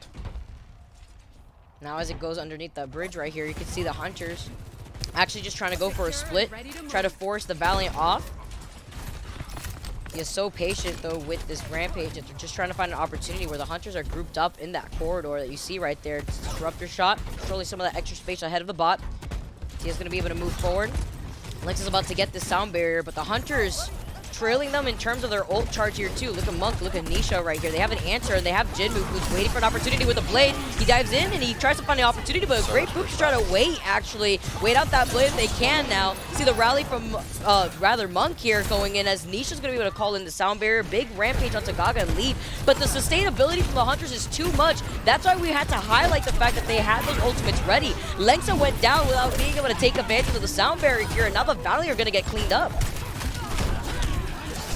Jinmu had a really rough time blading there. Like, Jinmu pulled out the blade, got an excellent knockback there to keep them away from the fight. And then when he went to Easy Han, he was so conscious of a quick Easy Han railgun that he actually took the time to deflect with the ultimate up to stop any chance of a bullet sniping him. And by that point, Easy Han had already hit the gas and just disappeared out of the range of the blade. So did not have the easiest time implementing anything there. Still, ultimately, like you said, Vicky, the sustain came out true for the Hunters and they were able to win out that fight. Pushback is coming here from the Valiant. And the Hunters are okay with this. They've got that positional advantage. They know Valiant are going to encroach onto them for one fight before they can push it beyond their marker. They managed to basically get to the checkpoint. That's a sizable distance the Valiant are up against whenever they win these fights. 2 fights is what they're going to need in a row to be able to break this hold and succeed over Hunter's score. So 3 minutes here, Easy Han with the shots, gonna be able to use that overclock to find Nisha, gonna be able to find Gaga next. This is what the Valiant needed. The rally to also enable Easy Han to clean up the rest of the Hunters. They use those 2 ults, and now they're gonna be able to move along, and they're about to get the Blizzard as well as a sound barrier online again. Leave also has that overclock, and I'm looking at Jinmu with that blade, but then it's gonna be up to Lengsa to help keep the rest of the Valiant alive with that sound barrier for that next upcoming fight. Blizzard's going to be huge here, Vicky. Blizzard, when they're contesting a checkpoint, a static point that is going to be defensible, can actually be huge. You can probably see Innovation wants to try and use this on the corner to clear some space, because that's where the next conflict is going to be. But if they enter into a tight, compact space under the bridge like this, definitely is happy to pull the trigger early, I think, on this one to make sure they can win out the fight. Leave, a lot of power denied. With the last shot finds easy harm, though. So the denial needed a little bit extending. This is bad for the Valiant. I don't think they can commit many ultimates into this one. You've got Innovation. It'd be really cheeky for you to throw the Blizzard out, especially when you're that low, but you're going to go for it anyway. Under the bridge. Look at the disengage from the Hunters. They don't want to play in the snow today. They don't, but I really like the angles that Relief was taking here. Now as the blade comes in, you see the sound barrier waited out from Lexa to try to contest it, but Innovation and Dia still go down. So much damage as a shout from Gaga allows everybody from the Hunters to move up without actually having to waste a good amount of their own ultimates. They still have Rampage, they still have Rally, and the sound barrier. Meanwhile, the Valiant just used the sound barrier right there and the Blizzard. I don't see the Valiant coming back into this one, Rose. I think, Vicky, I think it's like, you got 3 ultimates, right? You've got the Rampage, both support ults for the Hunters. You've only got a Rampage from Dia. You're going to need Easy Harm to click some heads if you have any chance of pushing this back. Yes, they've not gone the full distance. Like I said, they don't need to in the context of a push map. 1 minute 20 left. If Hunters can just win 1 or 2 fights out of the next 4 that might happen, they don't even have the time for that. In the next 3, they're just going to win out the series anyway. Wall's been put up. There's the rally coming in. Oh, Rampage finds Rampage. 4 to kick things off from Gaga. Oh, deletes Innovation, easy on here too. Lexa's gonna follow. Molly falls incredibly low, but the rest of the Valiants get completely wiped out with that rally into Rampage combo. You love to see it from the Hunters. Another team fight win, and now they're gonna get even more progress with this push bot. Yeah, this is rough for the Valiant fans. I think this is series over at this point, Vicky. You're going to have to do it in overtime if there's a quick turnaround here. You're relying on the quick fight from Dia to get that Rampage down onto multiple members of Hunters and just clear them off quickly and get this payload back in the opposite direction. If they don't do that and then follow up consecutive fight wins, they are not going to find themselves winning today. Gaga able to sustain through that one. Rampage cuts through, only finds Nisha and Jinmu. Oh, tries to use that blade to actually catch Nisha, but Nisha gets away, and that's important because the sound barrier is still on the field for the Hunters to use for that next fight. Less than 5 seconds on the clock. The Valiant are going to be able to get this bot moving, but you see the disengage from the Hunters, and now they're going to be able to try to dive in without Gaga, though, because Easyhan claims him. Now Lexa also finds Leaf. Good news here for the Valiant to turn things around now, though, because the Hunters won't be able to use that sound barrier if they manage to find Nisha in the backline. This is the thing though, right? They're in a good stead right now. They're going to meet the blockade and push that a little bit further. There's still one more fight to be done in overtime. They match it. This will be the final fight of this map. No doubt, Vicky. Yeah. Because there's no time for a counter-attack, really. Like, there's no way that the Hunters are able to do an overtime push on the Vayne burst. Easy Hunt pops the overclock, opens up the sightlines, being paid attention by a Blizzard and a Blade. Trying to isolate Easy Han right here because it's Jinmu that has him in his sights, getting a little ahead of himself, but they trade that for Innovation, and Jinmu, Nisha gets taken down here too from the Hunters. The Valiants are so close right now here, Trid, and they just win another team fight. What a turnaround right now. Leaf has to stay alive. They cannot drop another member. They cannot stagger. The benchmark is at the top of this ramp. They're going to have to sprint to contest it. No, it's not. It's even the bottom of this ramp. No. Nisha has to escort quickly. Jinmu going to have to dash through on the Tracer just to test and keep the contest alive. Chengdu Hunters need to frag out fast. They do not want to lose this map and go to a map number 5. Oh, but they lose out on Nisha on the progress, and now you see the sound barrier from the No Valiants. way. What? The Valiants have managed to push the Hunters off. Look at these desperate spots between Jinmu on the Tracer, Gaga on the Doomfist, but it's not going to be enough. The rally only for Monk here to deal with it. But Gaga does find Molly right there, so the Valiant won't have the rally. The Rally won't have the rally here in the situation, but the Hunters are down 3. They are trickling down, and Dia finds 2, finds both of the support here, Trid, and the Valiants actually do it. The Valiants actually manage to take the push map, and we are going on to a map number 5. I did not see that happening. I did not see them winning those consecutive fights and being able to push that beyond the point of that checkpoint effectively. Not much of a benchmark was set. Chengdu Hunters, they were playing very defensively, not too aggressively. A complaint that we had of this team earlier on in the series where they were being a little bit more reserved, and it actually cost them there. If they could have been a little bit forward, they might have been able to group up and push their payload, their blockade a little bit further. Valiant might not have been able to match that when they turn it around. But substitution, don't know if the Mei was the impact play that they needed for the Valiant to actually win out there. I think more so, most of the moments of brilliance in that map came from Easyhan getting picks on the Sojourn. I'm still in disbelief to see what just happened right there from the Valiant. What a way to answer back. Currently, we got another map on our hands. We have a 5-map series here too between the Chengdu Hunters and the LA Valiant. Don't go anywhere because we got the last map here of the series underway soon.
Welcome back, everybody, to the Chengdu Hunters versus the LA Valiant, and what a series it's been so far. We are now officially in Map 5 territory, and Trid, talk to us a little bit about what that means here for the Valiant. Cursed country for the LA Valiant. Map 5 have not been there, but they're here quite a lot. But they're always leaving 1-star Google reviews when they're leaving. They're not enjoying their time here. So, if we were to follow tradition, Chengdu Hunters, series win. 2 thumbs up for the Hunters fans. If Valiant can break their little map 5 curse, then Valiant fans are going to be rejoicing, going to be very happy, going to also create some glimmers of hope, I believe, for other teams down the line. Because, like I said, the points are all over the place at the moment, Vicky, and this creates a lot of opportunity for teams to thrive at the expense of others' misery.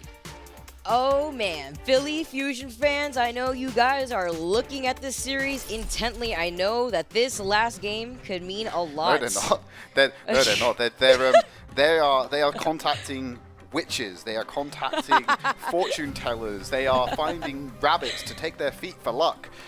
They know what they're up against next match. So I have a feeling they're more focused on making bargains with demonic creatures to somehow eke out a win for their team. Because tell you what, the Fusion fans, they go through a lot of suffering. Let's just say that. But let's focus on the Valiant fans and the Hunters fans right now. Map number 5. No stranger to the Valiant, however, not always the most successful. Going over to Oasis for the tiebreaker, kicking things off on City Center. 5, 4, Now we get to see what goes down here 1. on Oasis. The Hunters now going to be able to actually even out the series here with the Valiant taking that last map already from the Gates Trid, trying to get up to the high ground. Jinmu has not been having the best success with these blades in this series so far. Has the opportunity to turn things around here as the Disruptor shot is going to be able to buy in some space. Space given over. Hunters have control of the point for the time being. It's about to unlock. Will force Valiant to go into the fight. Leave low. Good aggressive dash coming in there from Jinmu, but both Leave and Dia are going to be able to take out Becky and Jinmu. No Genjis on the field for the time being. Keep things contested at 3 apiece. No one wants to give up that early charge. I think Hunters have quite a bit of an edge here at the moment. Can flip very quickly, especially when you see Gaga and Lee picking up the kills. Hunters pulling ahead, but Easy Han doing what Easy Han usually does and finding a return kill. Stems the flow, but I still think the outcome is going to be the same. I'm expecting Hunters to get this first catch. Takes Lee's position right there too, because while Jinmu comes back in from the spawn doors, he finds a 3K real quick. Meanwhile, Becky finds themselves right back into the spawn again. So the Valiants right now, a bit of a troublesome time on getting their initial footing onto this point here. Now they'll go ahead on their counter-attack, get themselves set up outside the center. Looking at Jinmu right now, closest to an ultimate out of anyone on the field right now, apart from Monk. They're going to have a rally and a blade to use. Jinmu might want to use this one on tempo and shut down a push from Valiant, because I'm sure they know they're speeding ahead and there will be a support ultimate to answer them if they use it on cooldown. 3% remaining, already popped the rally. Becky's on the back foot. Blade comes out from Jinmu, presses Q, the second is available. Easy Harm backs too far away. He knows Nisha can pick up the slack. Nice cleave there from Molly, dash through to find Becky. Turns attention over to Dia, and that's a one fight for the Hunters off the back of a tempo blade. Oh, love it to see that from the Hunters. You know, those comms are going absolutely crazy right there with Jinmu prioritizing on the back line after making Easy Han fall down low with Nisha following up to get that pick. Now the Valiants, back to the drawing board here. They are going to have the sound barrier in this next fight as well as that rally. Also, Becky getting that first blade here. It won't be able to build into it anymore because Leave on the high ground is going to be able to claim his head. What's the rush? It's nice. It's a change of pace for Lee to be claiming these early fight headshots. 70% and climbing. It's a good position for Hunters to be in. Entering into that final fight territories, the first set of ultimates are starting to come online for the Valiant. Easy Han's headshot onto Nisha, gets them over the line and creates a 5v4. Valiant want to be taking this flip, but they've already lost too much map percentage. They are going to be in that final fight territory, even if they command the flip right now. They do not want to let this get to 99% though, because that is so dangerous for them. Can't even claim it right now because Jinmu is still on the other side of the point right here, putting in a lot of pressure. Easy On finally takes care of Jinmu. Is Nisha going to be next right now with the sound barrier? That would be huge. Valiant waiting out with their ultimates currently as the overtime time is clicking away. Gaga gets taken down. They're actually looking to conserve these ults. Super important here because now they finally get the points in their favor, and this is the first time they were able to do that. So the setup for the ultimate stall is there. You've got 5 on the board. You need to just be conservative with them and cycle through them to get through the 99%. Chengdu Hunters have the luxury of time. If they can build their own ultimates up, take a few neutral fights, and then come out here strong, they can just get the one fight and claim it. They're at 99% already. Easy Hunt, using the overclock terrain, going to be the biggest enemy of this ultimate. And they're able to just slow down the tempo. That's one ult now. Keep the cycle going at this consistent pace. They can match it, and Jinmu's gone. And Jinmu was so ready for Easyon too. That's why Jinmu's been able to isolate Easyon every single time the overclock is on board. Jinmu puts in that pressure with the deflect, but Easyon getting away from there, actually keeping the charge from that last shot on the overclock to actually contest Jinmu. Fantastic first pick there. Like you mentioned, take a look at the ultimates here and the way that Valiant are going to cycle through them, because it's going to be extremely important with the Hunters having the time bank advantage in their favor for the point. This ends now. Okay, the overclock. Becky comes in with the blade as well. That's going to be big space denier. Causes a full retreat. One ultimate for one so far. Conservative uses. Molly actually used the rally there as well. When Jinmu gets that blade, Lengza has to be on point with the beat, otherwise it could spell disaster. But once you do that, what do you do about Gaga's rampage? This is the problem with the ultimate cycle. You've got it to a final point, but now you might lose it at the conclusion. Saying now with Dia using the rampage, you may see the enter back from Gaga. Here comes the sound barrier from Nisha. Here comes the rampage hitting both the supports of the Valiant, but just in time for that sound barrier to help out the rest of the Valiant. And Jinmu is here. No support ults like you mentioned before. Yeah, Lexar had already used it. Now Dia's a sitting duck for that blade. Jinmu's going to be able to claim him. Now Becky's going to be next, falling down extremely low. Not going to be able to run away in time, and the rest of the Valiants are off the table now. 99% for the Hunters. They're looking to reclaim the point. What we were worried about. You had the ultimate cycle, but right at the end there, not having the correct answer for everything that was going to be played out. You were running into a Jinmu blade with no ultimates. That changes how you think about things. Not only do you have to be worried about space, you know you're not getting any additional HP, additional resistances, additional support.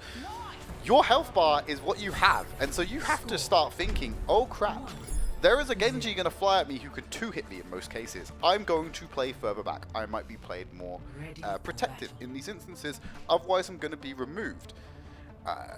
Chengdu Hunters, they had put themselves in a fantastic position by getting that 99% to 0.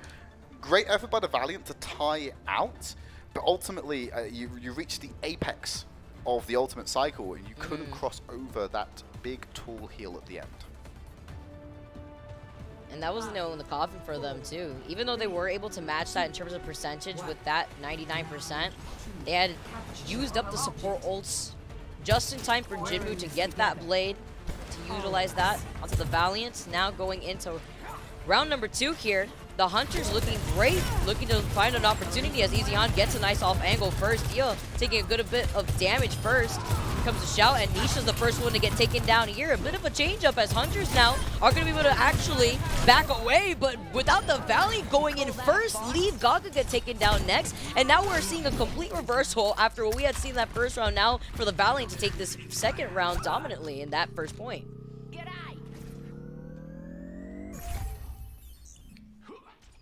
Complete reversal of what we saw on round number 1.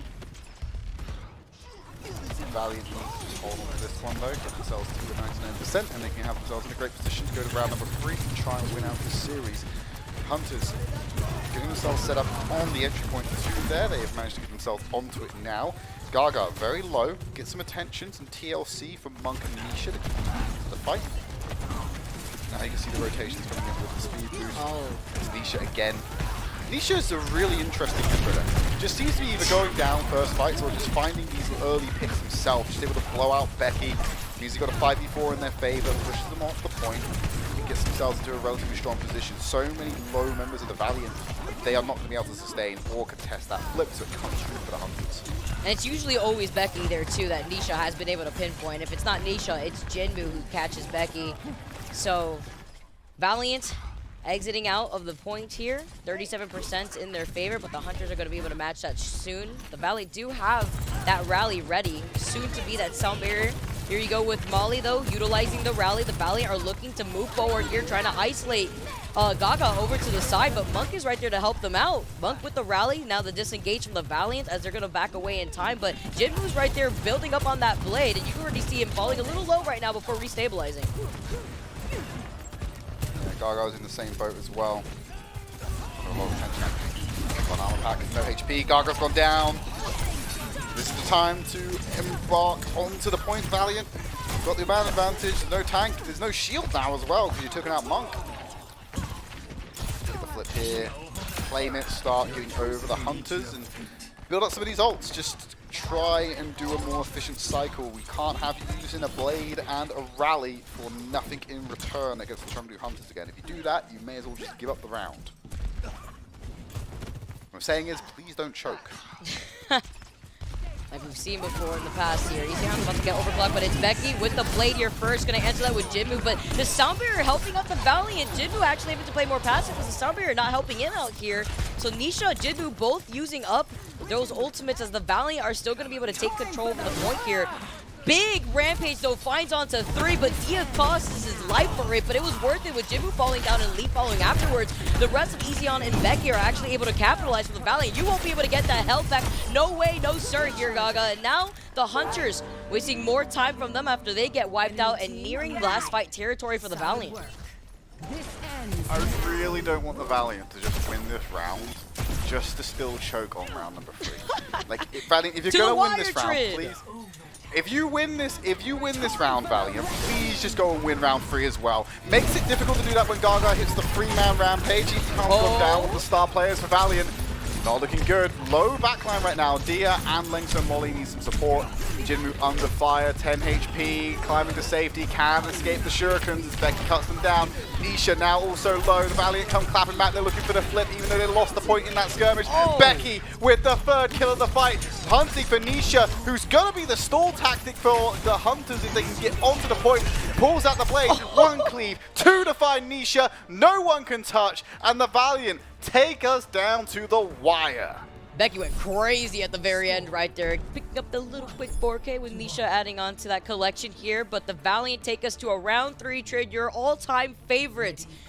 Now this is where it comes down to between these two teams. This is where it determines everything here for the Hunters as well. Look, I just want them to win now. I just want the Valiant to just finish the map. Like, please, break your curse. I've been here too many times, Valiant, where you've not managed to actually get yourselves over the line. You can only watch someone trip over their shoelaces 10 meters away from the finish line of a marathon before it gets too painful to watch. You got the tools, you got the momentum. Take it to the Hunters, break the streak, and make Tazon Day happy. It's not too hard. Come on.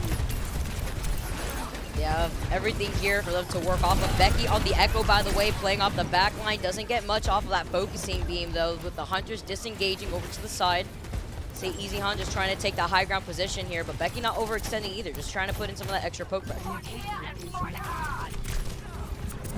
Good start for the Valiant. Positional control, Gaga merging into the point, focusing beam.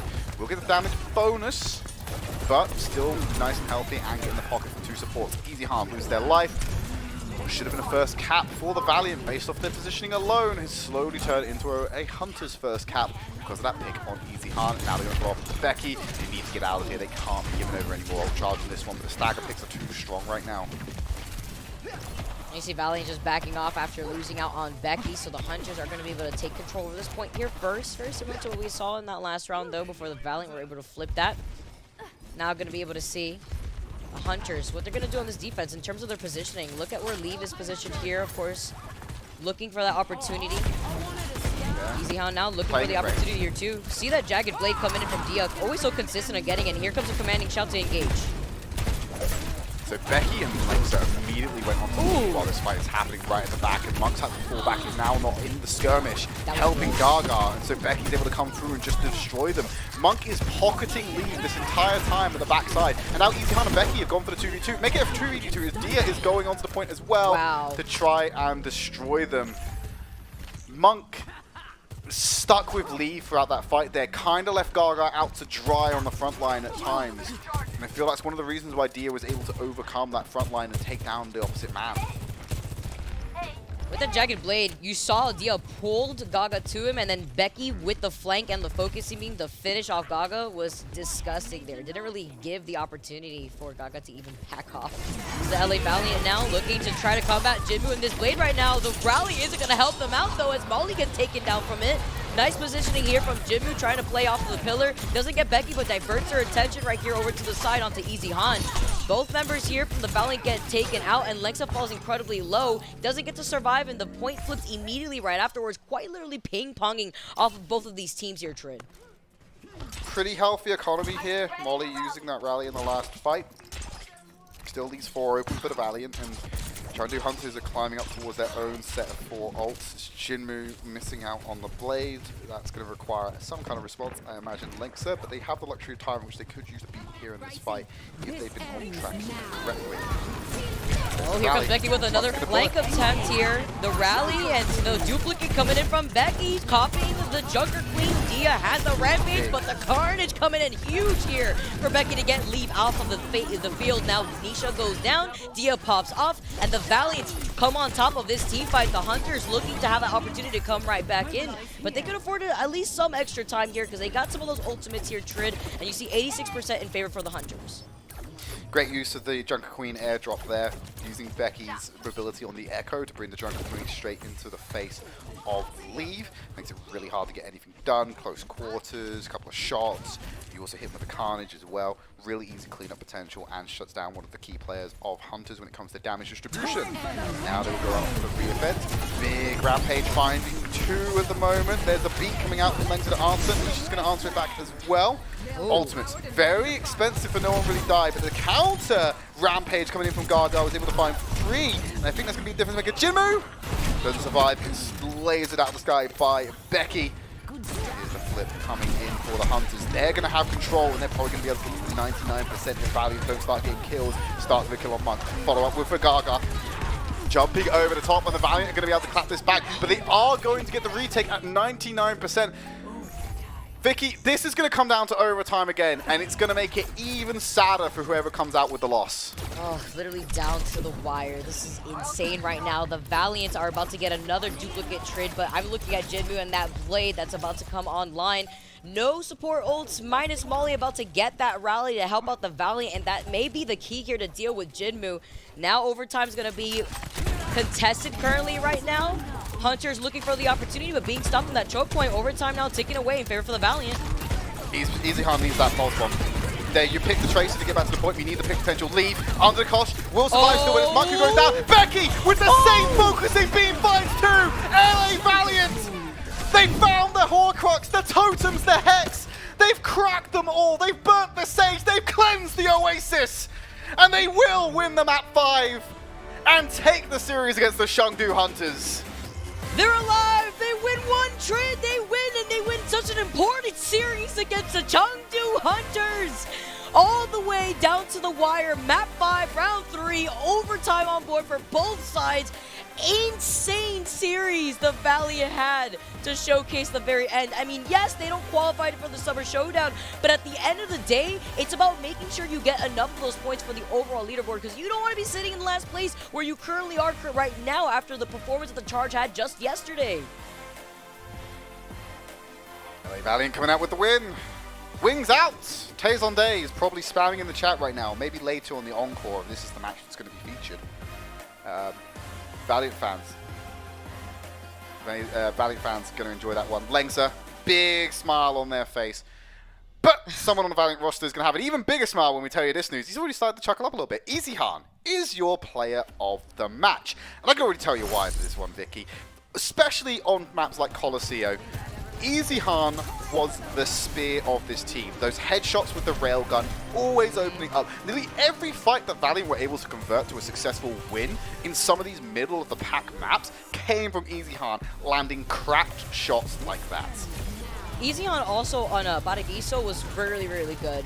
Was able to complement just in general the rest of the team very, very well, but also specifically Becky, with the way that Becky was making that flex choice to go between Genji and the Echo really being able to provide some of that extra motivation for Easy Han to pop off. But Easy Han was such a big problem that you saw countless times Jinmu not only respecting Easy Han in the middle of the blade, reflecting Easy Han preemptively, but that does highlight that Easy Han was making a lot of these first first picks right there. That was one of my favorite shots that Easyhan made. After using the overclock, backed away, still kept the charge from that last shot, waited to see where Jinmu was going to go since Jinmu already tried to contest Easyhan after popping the ult, and then was able to get the shot anyways onto Jinmu. So great performance here from Easyhan for this series. You can see right now 28 railgun kills, 38 bottle blows, and 97 total eliminations.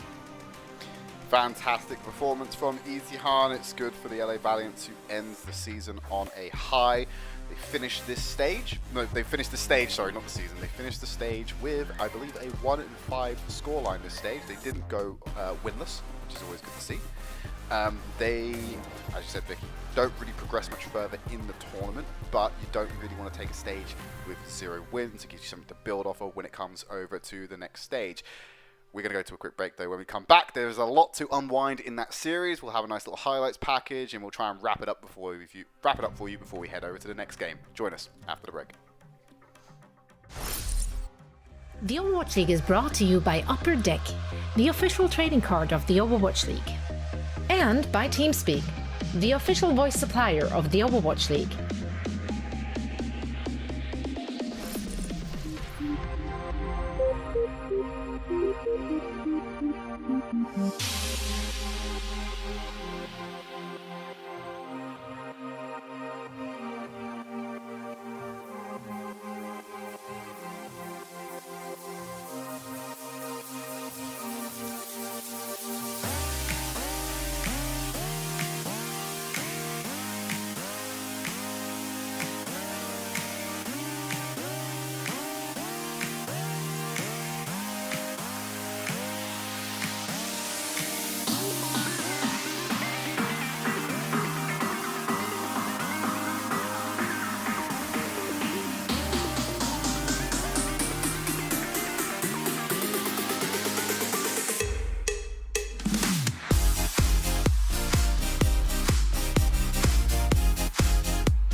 Welcome back, everyone. What an insane series that was. Trade literally down to the wire. I mean, name a more iconic duo than the Valiant and a Game 5 series, but even better when they actually come out on top this time around. Yeah, it's a surprising change of pace for the LA Valiant to be able to pull that one off. You saw a lot of high emotions on the roster at the end on the player cams. Smiles from Lengza. Easyhan was borderline in tears at the end of that one, but happy tears because they were able to pull out a win, which is always great. It all started on Lijiang Tower. And yeah, Becky was playing a little bit of Meg. We did see a substitution situation on Colosseum where innovation came into play that particular hero. Not something the Valiant are shying away from in particular, but it did bode well for them. It's nice to see them adopting some of the less conventional strats and variations we've seen of Jokes in the current meta. Very interesting to see the answers that Valiant has, specifically Becky, with the amount of progress that this Echo had on Valaiso here too. The focusing beam follow-ups as well were fantastic, as you could see here from Becky. We were hyping up Becky for a reason. But looking at the way that the Valiant played this here, Trid, I'm happy that they took a map. They took a series here in the Summer Showdown qualifiers. They didn't go completely winless. Yes, that's the biggest takeaway here. At this point in the tournament, in the qualifiers, yes, the Valiant weren't going to be getting themselves a place in the main event, so to speak. But you want to pick up a win in a stage. You can't really be having winless stages if you're trying to keep team morale high. Obviously, meta will change for the next stage for Valiant, so that's what we've been led to believe anyway. Be interesting to see how they adapt to the challenge here. This is another example of why Easyhan got our player of the match. Just incredible aim, and one of the reasons why Valiant were able to win out so many of these fights on some of the more skirmishing maps.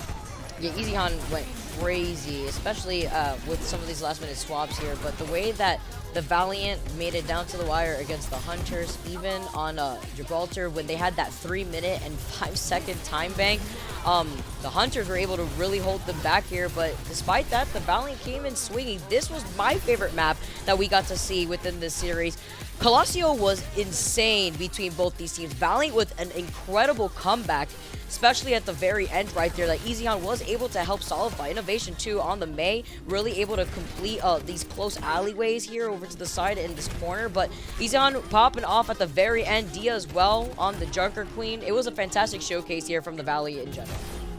There were loads of jokes about, well, why do you pick Sojourn when why would you pick Soldier 76 when Sojourn exists? You pick Soldier 76 because he's still consistently faster than Sojourn. Legs, sprinting, able to get back to the point faster and trying to make it work there with the Helix rockets, bit of a damage and killing out the other changes we saw when Gaga jumped over to the Doomfish just to get back on there to touch. So, highlights of our second series of the day. Didn't expect it to go that long, I'll be honest with you, at the start of the day, Vicky, but we did manage to get to map 5 and we saw a curse being broken by the Valiant, so it was all worth it in the end.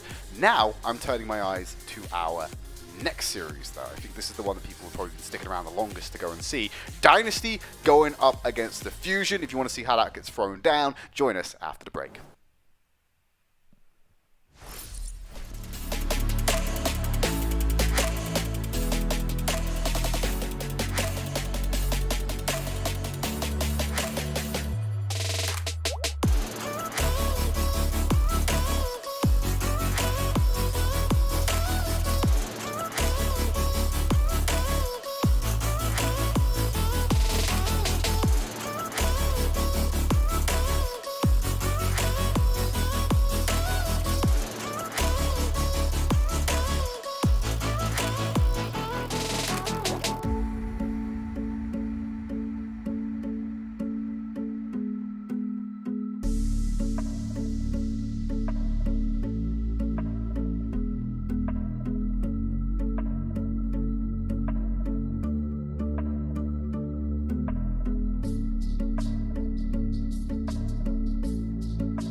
Welcome back, everyone. It's been quite a day here in the APAC region with a lot of our teams, specifically the LA Valiants, coming out of a very close series. But we still got one great series coming up soon. Trid, yes, you see that correctly, by the way. That's the LA Valiants winning a Map 5 opportunity against the Hunters. Insane. But now we got something else coming up soon. It's gonna be the Fusion versus the Dynasty. And now we've seen exactly what the Seoul Dynasty have been able to do so far in this stage. They've been dominating alongside the Shanghai Dragon Trade.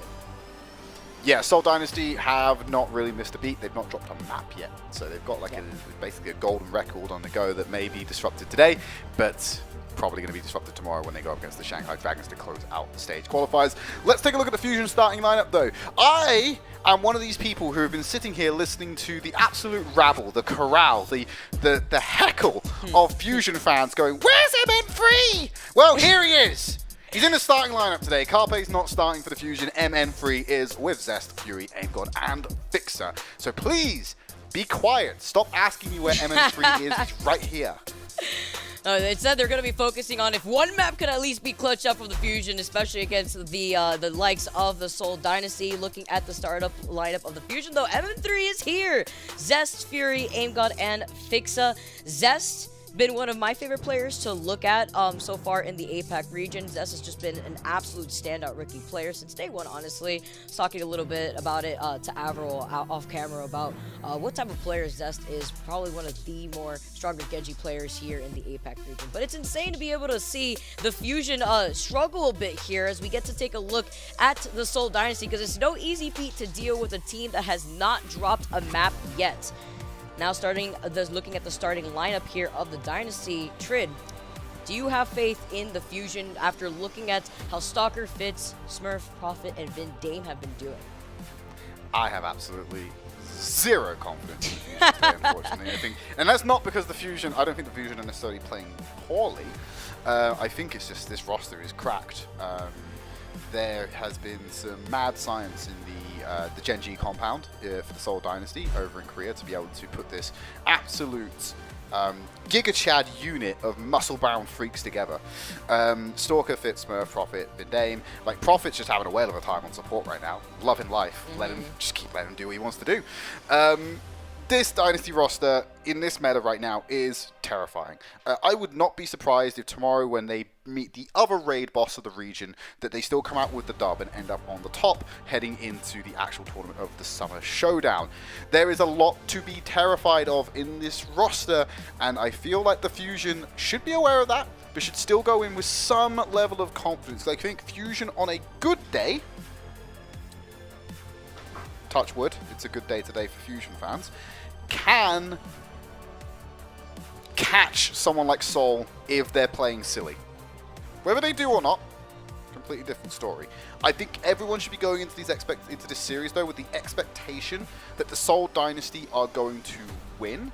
And as Vicky said, the map difference is still very important. So we should be paying attention to how many maps Fusion can take away from the Dynasty. If for some strange reason we're in Bizarro World today and the Philadelphia Fusion beat the Seoul Dynasty, I think we can let BP off of having to shave his head. I think we can let Bad Pajamari off of that one. I don't think he should do it if they can beat Dynasty. I think we should give him forgiveness. Amnesty. That would be insane, because again, like, to put it into perspective, the Dynasty have not dropped a single game so far in this stage, just like the Dragons. Currently, I believe they are 12-0 in maps for the stage, so, and they're currently sitting in #1 in the overall standings in the East. They've had a really good look at this team, and so I'm expecting this to be a dominating performance from them. But like you were mentioning before, we were looking about it during the break briefly. The Fusion right now, just after that last series with their Valiant taking over the Hunters, that sets the Hunters up to be sitting at 2-4 at this point, with a 6-point map difference in comparison to what we have to see from the Fusion. They lose this, they'll be at 1-4. Tied up basically with the Spark, and then the biggest series that we would have on our hands to determine what happens to the Hunters would ultimately be up to the series happening tomorrow between the Fusion and the Spark. So a lot on the line here. If they could take one map trend and not only stop that just domination from the golden Dynasty. stage, yeah. Yeah, the golden stage here for the Dynasty, they themselves will be in a very good position when they have to play against the Spark. Yeah, we're going to be kicking things off on Oasis today as our first map. It's one we're getting a lot of airtime with in this particular week. After that, really, we're going to have to say how the series pans out. I think that most of the time with the Seoul Dynasty, we're probably going to see meta, we're going to see conventional. Question I have around MN3. So there was moments where MN3 would come in and just play Ashe. But we have seen MN3 also come into the map and just play Sojourn. Does just foregoing Carpe this week basically mean they're probably more likely to take the Ashe flavor? Or are they just feeling MN3 a little bit more than Carpe right now? That's what I would like to work out, because there used to be a period where MN3 would come in and we'd just be like, oh, it just means they're going to play Ashe. It's not always the case now. I feel like we could expect the Ashe, especially looking at how our other teams have been integrating the Ashe on specific maps. Looking at the last series that Philly had to deal with in that Game 5 opportunity where didn't they get reverse swept against the Charge? I think they were up 2 maps first, then the reverse sweep came in from the Charge. Kind of doing what Philly does best in that situation, unfortunately, where the most expected thing from Philly to do, they did. And I think changing things up is going to do them justice, because they understand how strong Seoul is as a team. They know that the best thing that they could do is at least get a map, because again, this team is just dominating right now, so it's not bad for Philly to test things out to then prepare for their next series, which would be against the Shock. Yeah, I don't know if I'd call the Dynasty a warm-up match. Like, I don't think Them testing things out. No, Yeah, them testing things you're out. testing things out against an opponent you don't have to play against who's on another level. Yeah. I think if you're testing things out against Dynasty, you're basically throwing. We've That's seen my- that before. That's my take. We saw something similar from the Valiant yesterday against the Dragons. Yeah. When they wanted to test things out themselves, because these two teams, we highlighted before, they're on a different level, Trid. The Dynasty and the Dragons are completely separated from the rest of the pack in 8-pack. So if you Yes, are trying agreed. to bank on being able to get at least closer there, that one map could mean everything. As we get started already here, not wasting any time, Smurf taking a good amount of that damage already and trying to control the high ground.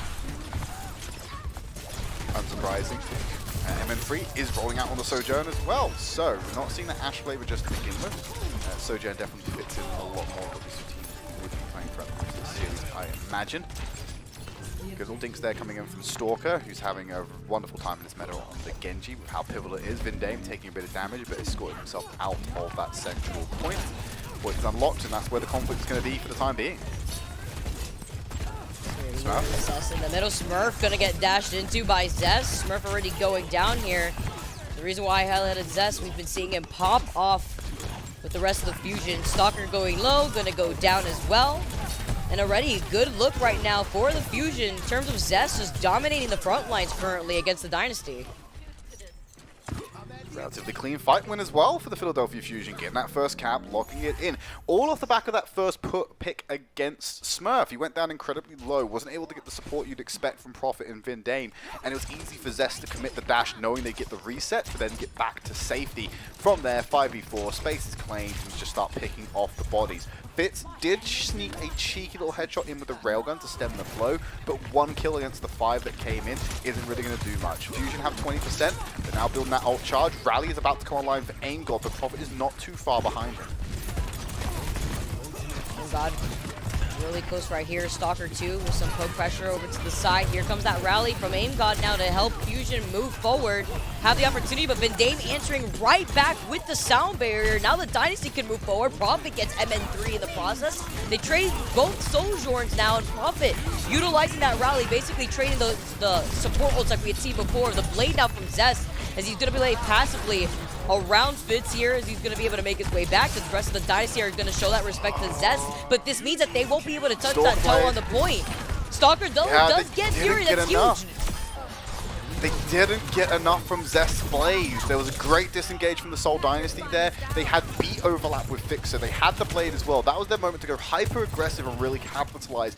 Didn't really get anything from it apart from space. And with no support ultimates on the board, it means Stalker has free roam to pull out this blade and just assassinate people on the Fusion.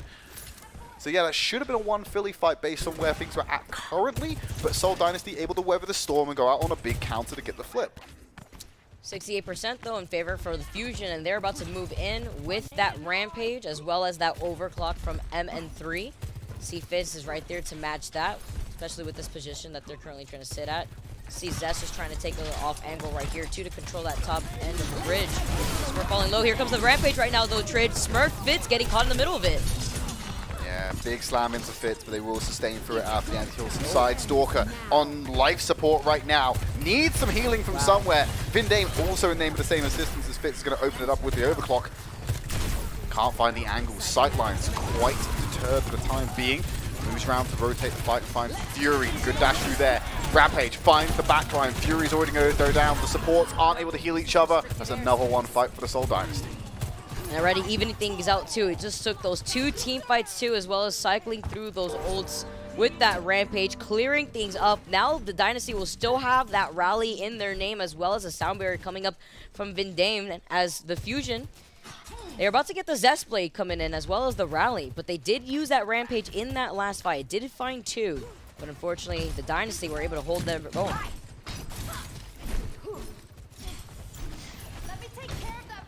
Getting into that final fight territory now. Rally. Tempo. Angor's going to answer his back. Zest will get that blade online before Stalker needs to have more impact than they've had so far on this round if they want to take the first blood against the Dynasty. Vindame does have beat. That's going to be a good negation tool ready for when that comes online. We don't really have to worry about Junker Queen ultimates coming into play. I think Zest's going to use a dash, get himself up and above the fight, drop down with that blade. It's going to come any second now, Vicky.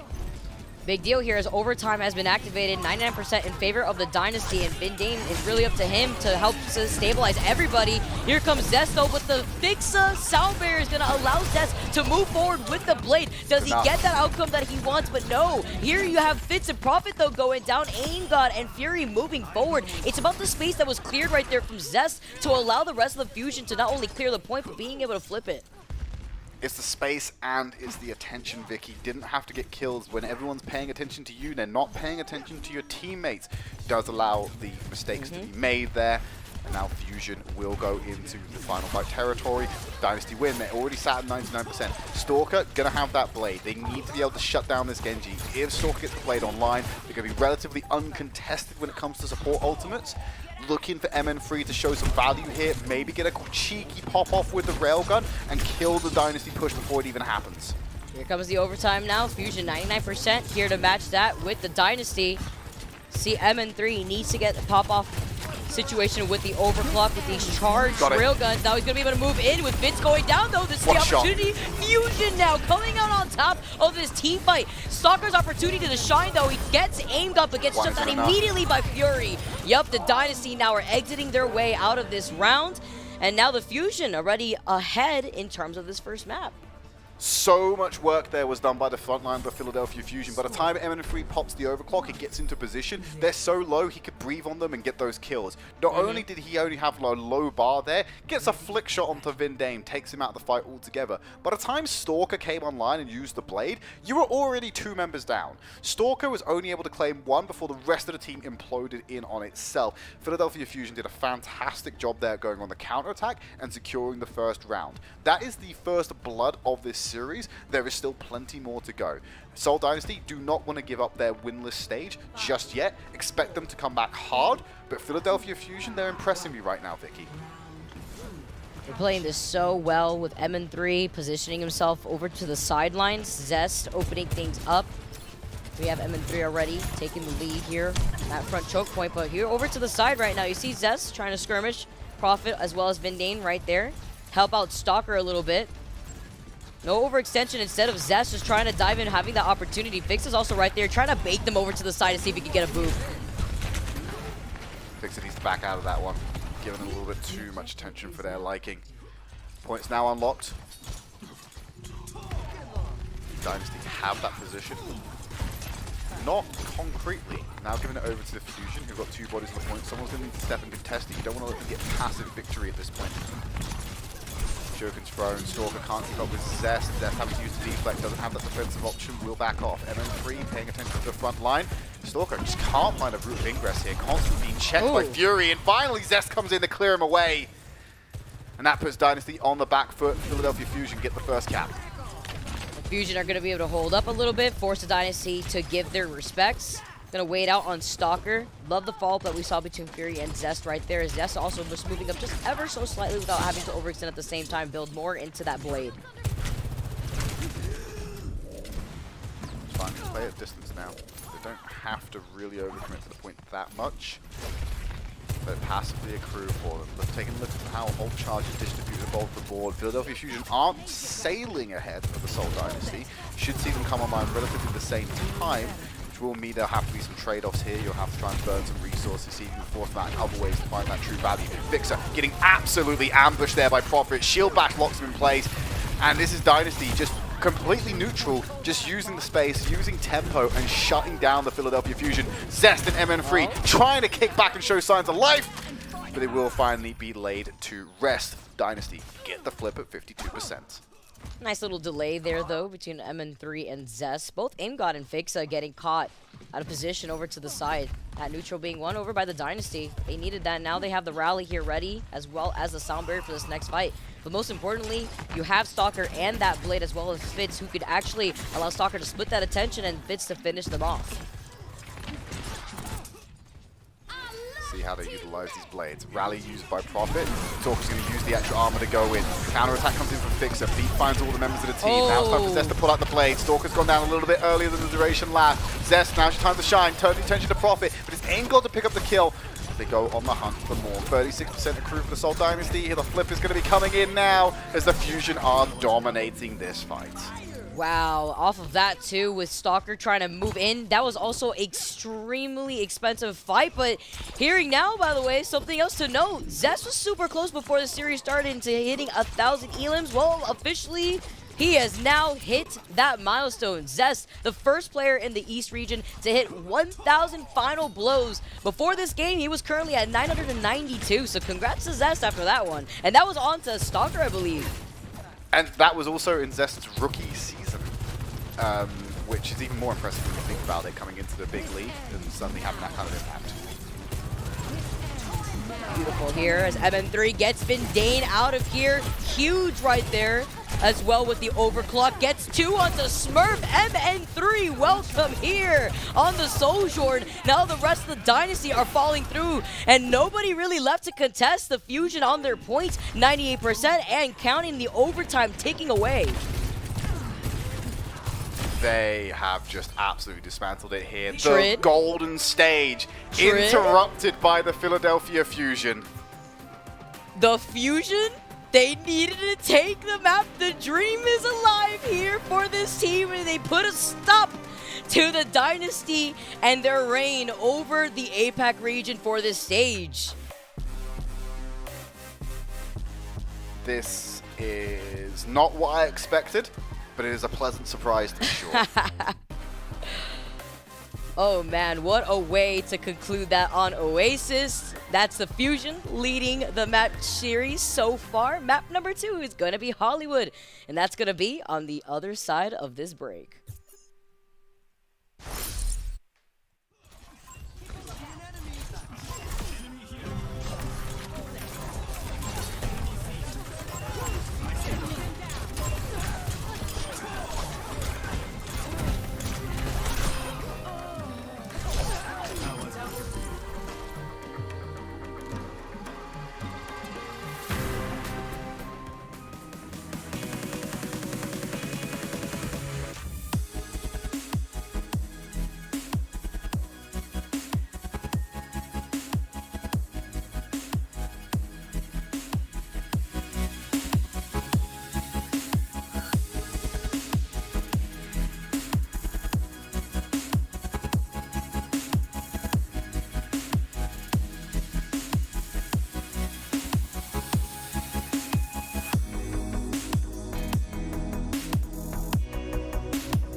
Welcome back, everyone, to our final series of the day. Currently, the Fusion have now stopped the Dynasty in their tracks. MN3 has made an appearance, Trid, and the Fusion take map number 1.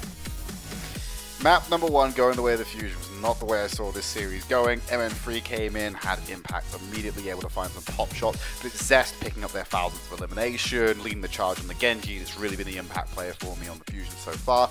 Expect to see more of that as we move into our next map. Hollywood, our next destination. Let's take a look at some zesty kills as we see how he climbed up to the 1,000 elims in this round. A little sour for the Dynasty here. They had to deal with it, with Zest leading the front line here. But the way that MN3 at the very end came through was beautiful for the Fusion. Zest also just being able to rack up enough of those kills to solidify that 1K accolade as a Riffit here for the league is always nice to see here. But let's just say, Trid, that the Dynasty reverse 3-0 the Fusion. The Fusion still walk away with that 1 map in their pocket. They go down 1-4 with that 5 map in total point difference in their pocket as well. They go against the Spark, who are currently sitting at 1-4 as well. They'd be tied up with the Spark, and the Fusion take it over the Spark. They would be able to take it over the Hunters. That would be crazy. If that ends up happening, that would be crazy. But this first map in their pocket away from the Dynasty is definitely a way to start that off, because that's going to make them feel extra motivated for their next series, which would be happening tomorrow against the Spark. You've also just kicked the Hornet's Nest. I hope you have got protection for the steam for that to happen. I mean, not to say that, you know, the Dynasty were holding anything back in that last round. But this is an unfamiliar position for the Dynasty to be in this stage, Vicky. Now, we wait to see the devastation that lies ahead of us. If the Fusion is still going to maintain on this form, though, I'd be seriously concerned less about your map losses for the Dynasty. Start paying attention to your match losses, because that can get rough tomorrow when you're playing against the Dragons. Very true, actually. Especially since that was a series that we were looking at to see which one of these teams were going to be first seed, because it's really for seeding purposes for that series, considering the fact that Seoul and Shanghai had already punched their ticket into the Summer Showdown a bit ago. Now going into this series, though, map number 2 here with Fusion up currently. Dynasty just getting ready, making some preparations to see what they got in store for us after what they just saw from Fusion. Yeah, Fitz coming out with the Ash instead. MN3 still sticking on the Sojourn. Good shot there. Takes the damage dealers to less than 50%. Immediately causes some resources to be used. Not too intensive. Fitz has good angles on the payload. The rest of the team can maintain this position. It's a really good sightline for an Ash to occupy in the next couple of fights. See Fitz over in that side room here too. Stalker as well, gonna be able to dive right in, trying to find the opportunity to fix up Fellow just ever so slightly before restabilizing himself. So does Aim God now. Aim God gets taken out though by Prophet. MN3 does trade that though, finding that pick onto Smurf. Great first pick here, denying that Junker Queen, but Stalker's gonna answer right back, taking away the Junker Queen from the Fusion. Fury gonna be met in the spawn. Currently now, Point gonna be able to get taken over as the Dynasty are gonna be able to wrap around. Great combo there from Stalker just to finish off MN3. The fight was already over at that point, though. You're really just trying to expend those last bodies, make sure they can't burn any more of the time bank. 5 minutes 20 to escort onto the next section of the map. Looking across the board at Ultimates, Fitz must have done a lot of work there, because Bob is joining us very early into this map. Always nice to have another person out on the field with the rest of your team here. Fusion are on that high ground right now. You see Stalker trying to put in some of that pressure. Zest also close to his blade, but Stalker's a bit ahead of him for right now, as MN3 is playing from the low ground, just trying to split some of that attention for Stalker into the line of sight of Zest, but he gets dove in on, he gets taken out by Stalker, and now you see Zest now trying to get some revenge if he can have the opportunity, but Stalker makes him go low, and Prophet goes down. Fixa actually finding Stalker in that situation, with Fury also going down though. It's a trade for trade between the Fusion and the Dynasty, but less members here up for the Fusion, as currently Stalker is upset, and he is cleaning up shop against the Fusion. and for his, I guess as a way of calming him down, soothing him, giving him his blankie in the form of a Dragon Blade, Stalker is ready to just pop that out and suddenly just start tearing through the Philadelphia Fusion. If he can find a way to get through Aim God and fixes both of their support ultimates, you got the beat and the rally available for them. You might be able to dispose a couple of those and set up Smurf for a future fight. Here with the Disruptor shot, and now Stalker with the Blade's gonna be able to dive in, but Zest answers right back as well as Vindane popped the sound barrier. Prophet still gets taken down. Fusion now still have the rally as Aim God's holding on to it with Prophet getting taken down. See the Dynasty immediately trying to back up, understanding the Fusion have managed to hold that other corner. Really big there from the target selection that Zest took out. Prophet died quite early into the rally as well, so didn't get the full duration. And it also means that Vindane came in too late with the beat to save them as well. Both support ultimates being used to maintain these fights that weren't actually going to be winnable for the Seoul Dynasty. And then Freeze popped the overclock and already putting it to work by finding Vindane. Can't find the sightlines to follow up into even more. So it's a 1-for-1 trade in that last skirmish, and the time bank is just being burnt down. Good tag there onto MN3 to really exert some pressure from Fitz. Dynamite over the top, but he's already healed up, so it's not going to be able to burn through him. MN3 has put a target on his back between the Dynamite coming through from Fitz, Stalker as well with the deflect real quick. Fury and Aim God do have their ultimates online. Looking at that Rampage, but Smurf could easily match that as well as the Bob from Fitz. See Stalker now going to be able to back up just a little bit. Fitz having the Bob online is going to add that extra member. Here comes the Rampage, but Fury... he had the Rampage, he hit the Bob ever so slightly, but cost his own life for it. Now the Bob, Fitz going crazy, found Zest at the same time, finds Fixa. What impact from Fitz in that fight as they are able to get that next point. Yeah, they got a stagger here. Fortunately, that's a JQ, isolated, it's a freebie for the Seoul Dynasty. Thankfully that happened while the payload wasn't exactly in motion, so to speak, but it does free up this early part of point C, making it difficult for Seoul Dynasty, difficult for Philadelphia Fusion to be able to stop this down. We're on the home stretch right now of point C. We've seen what happens, especially on Watchpoint Gibraltar with the Mr. Worldwide earlier. Big time banks don't always convert to wins. So this is looking promising for the Dynasty, but it surely is not going to be the end of this map, even if they are to win up this next game. Comes the Rampage now. Big Rampage hitting 3 onto the Fusion. You see the rally from Aim God to negate that. Fury falling pretty low here, but Fury getting that Carnage hit onto Prophet's going to heal him up just ever so slightly. Is it going to be enough here? Zest goes down. Not enough of that damage trade going in between the Dynasty and the Fusion, and Stalker has just been running down on the Fusion again, cleaning them up. Really heavy momentum, as you can see. He's got the Blade, but he's pushing all the way up to deny MM3 that space. Yeah, it's just easy cut-throughs as well. Just getting over to that last section of the map now. Stall it out and push it forward, get it into the final opening.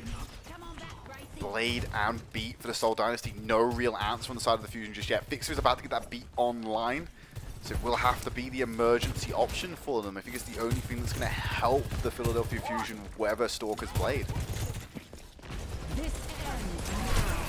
Dave's also got that sound barrier. Now Stalker is going to be able to dive in with the Blade here. Fixer to answer that back, but not without Aim God dying first again. Unfortunate with MN3 hitting those shots onto Stalker. So consistent in shutting down Stalker when you need to here with the overclock, but it's not going to be enough. Still, the Dynasty are running amok, specifically Fitz, and they're going to be able to finally finish.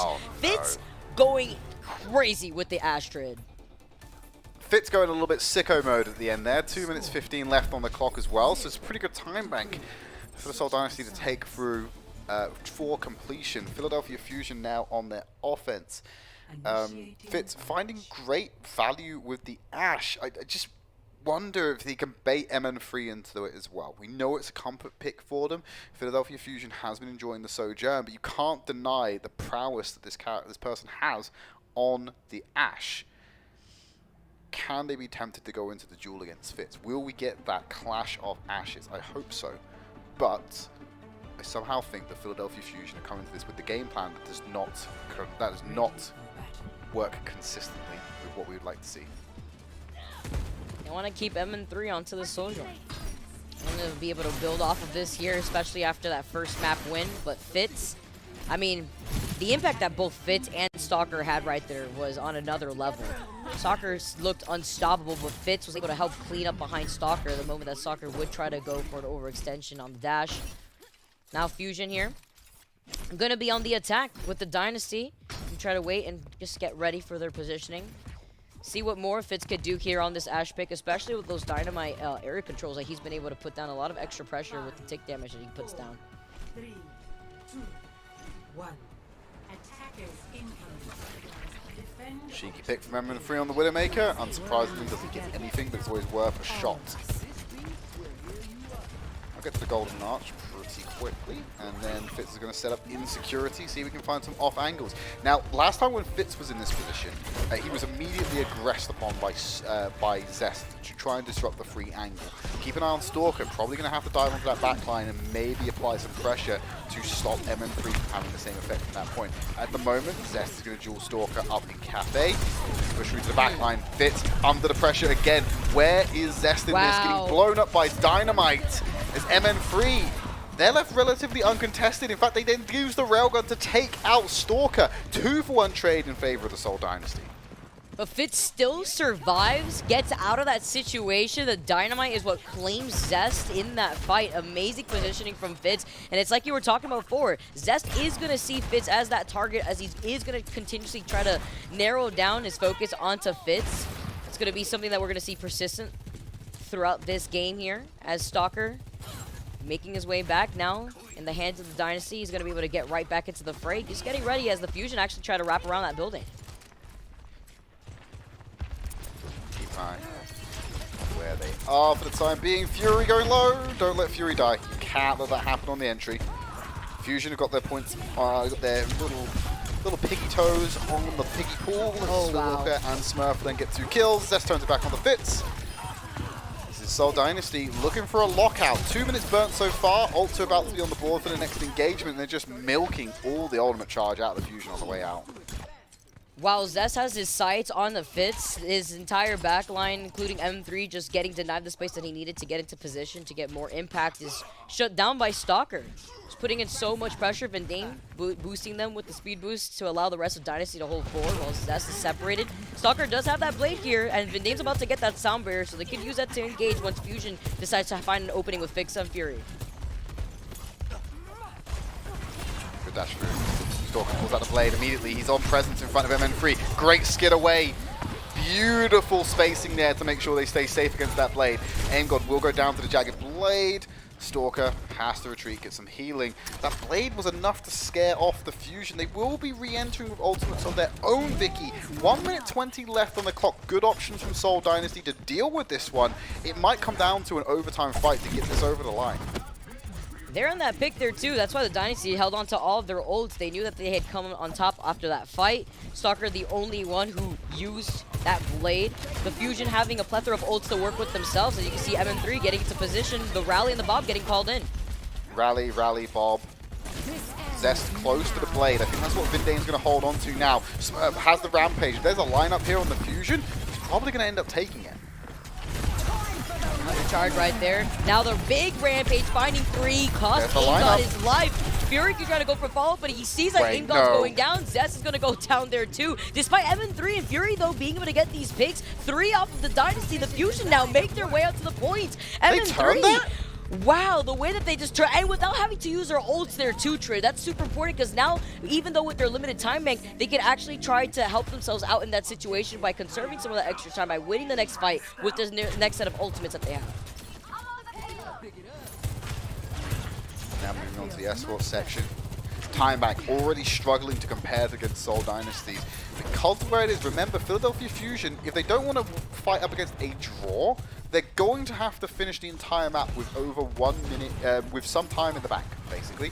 If they don't get any time in the bank, it's over. They will have to fight for a draw instead. So we're hoping that happens. See how they progress through point B, though. I have a feeling the Seoul Dynasty are pretty well set up to deny them a capture outside of overtime, though. See, nice position here for the Dynasty on the top. Vindane having that sound barrier. Stalker getting close to that blade as well, as Zest already has it in his hands. It's Vindane that can save the rest of the Dynasty once Zest finds the opportunity, but Dynasty's pretty spread out in general. You see him trying to narrow down Vindane onto the high ground. MN3 also getting chased down as he walks away from Stalker. Stalker falling a little bit low. Vidame now moving in with the sound barrier to contest Zest and the blade. That's exactly what they were waiting for here. And now this forces Zest to just reposition. It uses up his blade. He doesn't get much off of it. Instead, it's the Dynasty. Huge rampage though now coming in from Fury. It finds 4. It costs Stalker his life. He won't have the blade himself. And now they're going to be able to move into the next fight with some ultimates. But this is a good halt here for the Fusion to actually be able to now get some extra momentum on their side. I really want Soul to try and find a way to contest this, but I don't think they're going to have the bodies necessarily. They're going to be too late to go and capture. They should try and regroup, not get stagger killed here, make sure they're all set up nicely to be able to contest on the next one. Time back extension, really important here for the Philadelphia Fusion. 2 minutes and 42 left on the clock. Blade from Stalker, though. Wow. Huge counter offensive coming out. They need to find something from this, otherwise I'm not sure they should be committing for it. MN free. That's what it is right now. It's so free for them. Profit getting dinked on the way out. They're going to have to go for a reset all the way back at the point C. MN3 has the overclock available for use. But still, Dynasty are sticking with this one. They think they can turn this around. They're throwing Bob into the mix as well, Vicky. Wow, Bob coming in here too. I mean, they found MN3 in the process. Now you see Stalker backing away. The respect from the Fusion, though, to immediately back off after losing out MN3 without trying to re-engage, waiting for the opportunity here with the spawn point being right there. On line around the payload. Disrupt the shot. A lot of charge here available. 100. I'm surprised MN3 doesn't try and go for a shot in a second. Railgun onto Smurf does miss. Immediately pops into the overclock. Wants that unlimited energy on the go. Does get a dink onto Fitz, will cause them to hide behind a corner. Both of these rallies being traded out, though, is going to make it difficult to find any kills in the mix. Fixer has the beat available. Smurf going to be using that rampage. Hopefully Fixer provides a good answer with the sound barrier and doesn't get caught out here. It's a standoff here with 1:20 seconds. Big rampage and a sound barrier from Fusion to help keep them stabilized. Smurf tries to go in, but that costs Profit and Fitz their life. MN3 and Zest basically harassing the backline here. Fury doesn't get much off, rather Smurf doesn't get much off of that Dragon Blade and instead gets cleaned up. The Fusion now have a clear path to that finish line with less than a minute on the clock now for them. They just need to cause out overtime. They just need to stall it. If they stall it, they at least force a draw. No, they won't be losing it. Good from the Fusion there. They back off a little bit. They give some space. They know they've got the minute to play with, but that is only still a minute. Zest's Blade, gonna be big here. Has to be huge.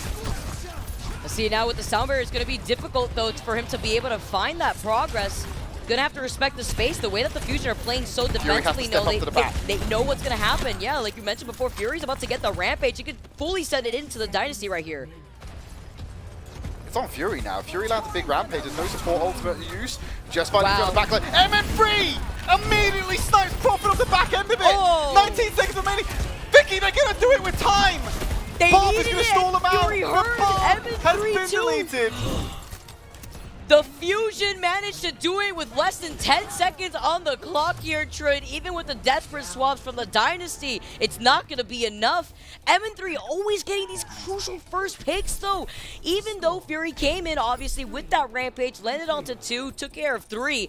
That first pick from MN3 enabled Fury to be able to get in that position to even pop the trigger on the rampage and get set up on the payload.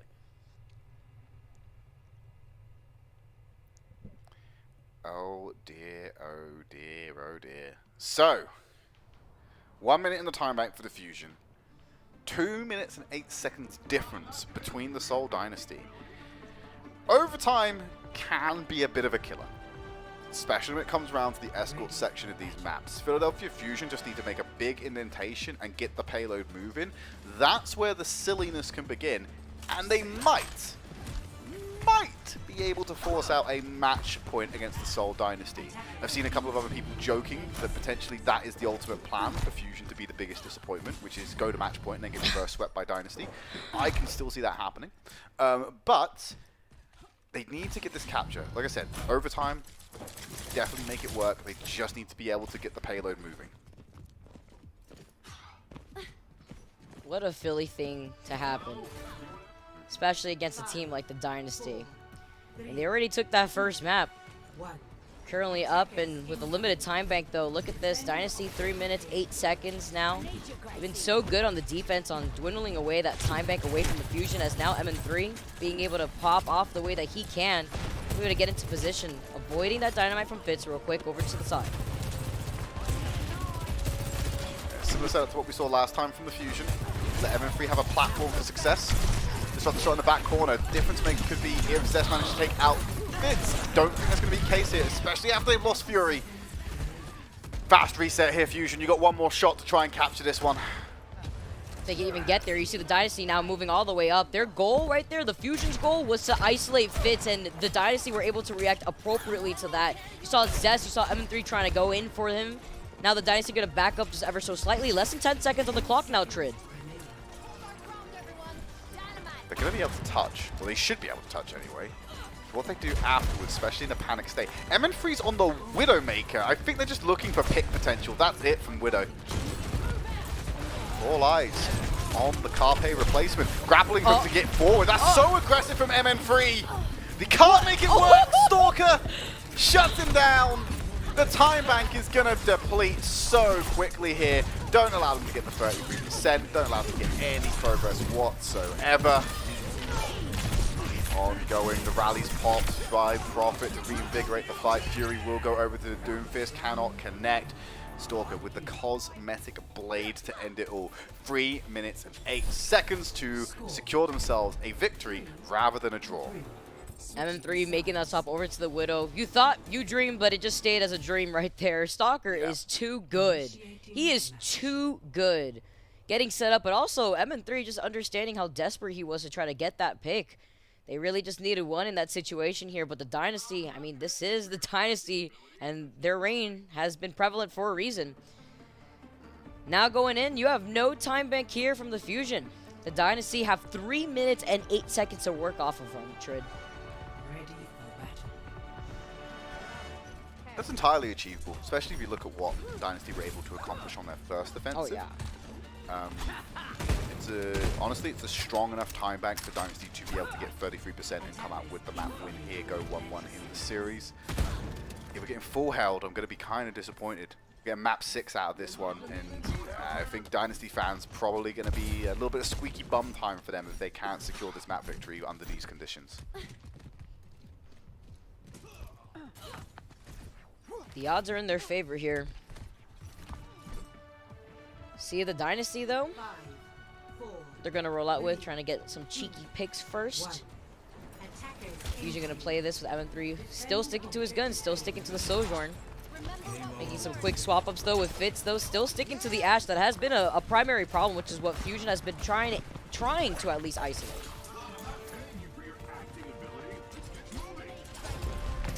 Themselves up on the high ground for now. Smurf, oh my god, that is not what you want to happen, Fusion. Smurf getting away with murder, quite literally there as Aim God has dropped down. Shout will come out, Zest answers back with Fitz, 2-for-1 trade so far. Man advantage in favor of the Seoul Dynasty. Spawn advantage still quite difficult for them to manage. They're just dropping like flies here, Vicky. And that's going to be it, Seoul Dynasty tie out the series. Wasting no time at that with a quick first pick. Stalker, though? Dynasty looking so good in that second map, telling the Fusion, don't get too ahead of yourself here, evening up the series as well. There you have it. Seoul Dynasty weren't impressed with having their golden stage ended, able to come back on Hollywood, but the Fusion are still making them work for it. When we come back from our break, we'll be heading over to map number 3, and I think this series has a little bit more gas in the tank.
This Dynasty, don't surprise us, Trid. They come out on top after map number 2, and now we have an even series on our hands. But even the Dynasty reverse 3-0, the Fusion, like we were talking about before, the Fusion still put a blemish to the Dynasty's perfect record for this stage. Yeah, that's going to be the one that stings the most, I think, from this one. Especially if the Dynasty somehow kind of keep on the win streak here and get a 3-1 scoreline. That's going to feel rough for them. Like, they're not going to feel happy about it. They were so close to having that golden stage, or at least until they meet the Shanghai Dragons tomorrow, where they were probably going to have a 5-map banger. I can kind of feel that already. But good signs from the Philadelphia Fusion. Not too many mistakes being made so far. I think Aim God getting picked off a little bit early towards the end there basically spelled doom for them. Yeah. However, they're still remaining competitive with a team that we consider, before this series anyway, a couple of leagues above them. So, that bodes well for Philadelphia Fusion fans. Map number 3, we're going to an escort type. It's Circuit Royale. I know there's no E on the end, but I can't help but say it. I love that was one of the discussions in the early season. Oh yes, how do we say it? Yeah, that was like the whole talk. I was always gonna say Circuit Royal. No E. No E. Going to move on. I think Avril still says Royale as well. Really? I think so. He's definitely said Royale a few times with me. I gotta talk to you both. I'm gonna move on to this escort map here. Circuit Royal. We've seen some pretty interesting comps on this map. Wondering, is MN3? Looks like he is going to stick to the Sojourn. I'm curious to know how it would look if... Okay, that's what I was going to say. If he sticks to the Ash. He read my mind. Well, hang on a minute. They've not left the spawn room yet. Oh, that is true. So I may get baited. You may get baited. Let's focus on what the Seoul Dynasty you've got. They're remaining fairly consistent right now. Aim God's trying to distract everybody. He's trying to distract everybody after what happened in that last fight. So look at me, I'm a problem. Oh. I did get baited, Trid. Sadness. Well, you know what's interesting though? I was gonna mention, at least here for this map, you have a lot of those long distance corridors where you have the Ash that could get enabled. Fitz, obviously, being on the defense, enables Fitz a lot more. Wondering here if we may eventually get the swap over to the Ash from MN3, or Fusion are really sticking to their guns with the Soldier. I can see them just sticking to their guns, to be honest with you. I don't see them changing off of it too much. They'll compete quite early on in this first corner, so they are going to put up some resistance on the front line for the time being, try and mitigate how much space the Fusion can take. Look where Zest is going, finding an alternative path over the top. Right on top of Fitz, as expected. Goes for the chase down, finds the completion as well. Zest, it's opened up the backline to them. Genji getting so much value here, and that's going to win Fusion this first fight and get them a lot of meterage on the point. Super important here as Vindame manages to scrape away. A little slippery right there for Zest to actually get. Doesn't want to overextend, especially with the Dynasty going to hold its high ground. It's going to be important here for Fitz, who now is going to be on the Soldier themselves. They're going to be able to match that with the Fusion.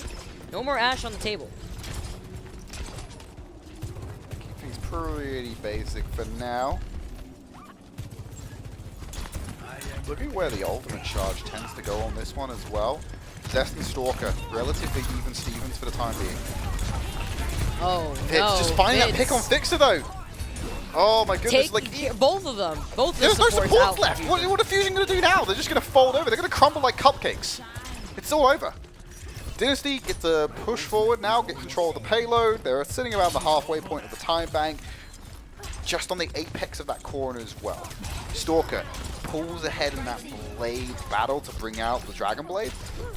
There's no support options available on the side of Fusion yet. If they run that on tempo, it's not going to be looking good for the Fusion. Now the Dynasty having Stalker up with his blade. See Prophet is about to get rally. Stalker's just going to dive in to control the high ground real quick right here. You can see the Disruptor shot controlling some space underneath that bridge. Stalker doesn't get the impact that he may want, but it's at least the space that he is able to get for the rest of the Dynasty to hold that corner. But now the Fusion with Zest having his own blade and Aim God having the rally. Fix is about to get the sound barrier. It's going to help out Fusion a lot better. So after using the time dilation blade, it's time for Zest to use one that actually cuts through physical objects, slicing through Prophet, but Fitz with the shutdown, finds the connection with the railgun, ends the streak at 1.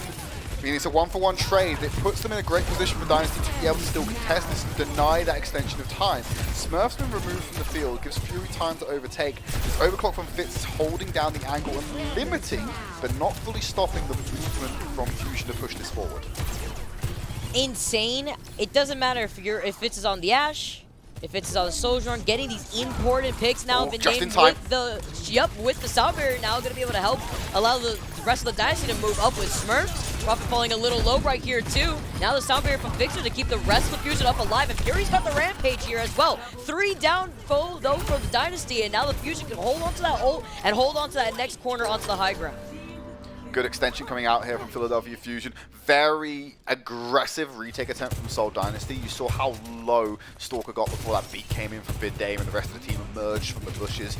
Did force the Fusion to come back a little bit, but they had enough time to be able to give Fixer a beat overlap and a HP advantage moving into the fight. So when they went for the counter, they were able to pick off one of the slower moving members of the team, happened to be Prophet, easy lock up, and then you start trapping members in corners, breaking them down, picking them for all the value on the exit, get the capture, and you, like you said, you got the Rampage ready to go. You're going to be matched by Smurf when you come around this corner, who's going to pull the trigger first, finding free! Oh! Oh, the huge follow from Fitz there too! Allowing the Dynasty with Vindame to speed boost everybody up ahead. They find 2, Zest goes down, Fury goes down holding onto the Rampage still here. But that was a big fight because that time is going to be dwindling away here for the Fusion. Now Stalker's already going to be able to move up, and Prophet's about to get this rally, so you take a look at Stalker, the way he's going to use this next blade in comparison to what Fusion's going to do to try to actually see if they can force anything out from Dynasty. Doing this time to use their Rampage. Stalker, Smurf, they've been caught out by the anti-heal, but Smurf I think might be the only victim to Stalker is long gone. Smurf will get dropped. Stalker pulling out the blade here in the 4v5. MN3 shuts it down straight away. Zest is free for a counterattack if they even need to use it. But the Dynasty are retreating, scattering like rats right now. 1 minute 43 on the clock. They're about to get onto the home stretch of point B, and they have the rally and the blade to cut through the last line of defense. It's looking good for Fusion to get an extension and stay alive on this map. Rally used by Prophet proactively. They're going to take the aggression to the Fusion. Disgusting shutdown that we saw from NN3 now. Prophet with the rally. Aim got to match that. Zest holding on to the blade for right now. See Zest backing away before rounding up that next corner.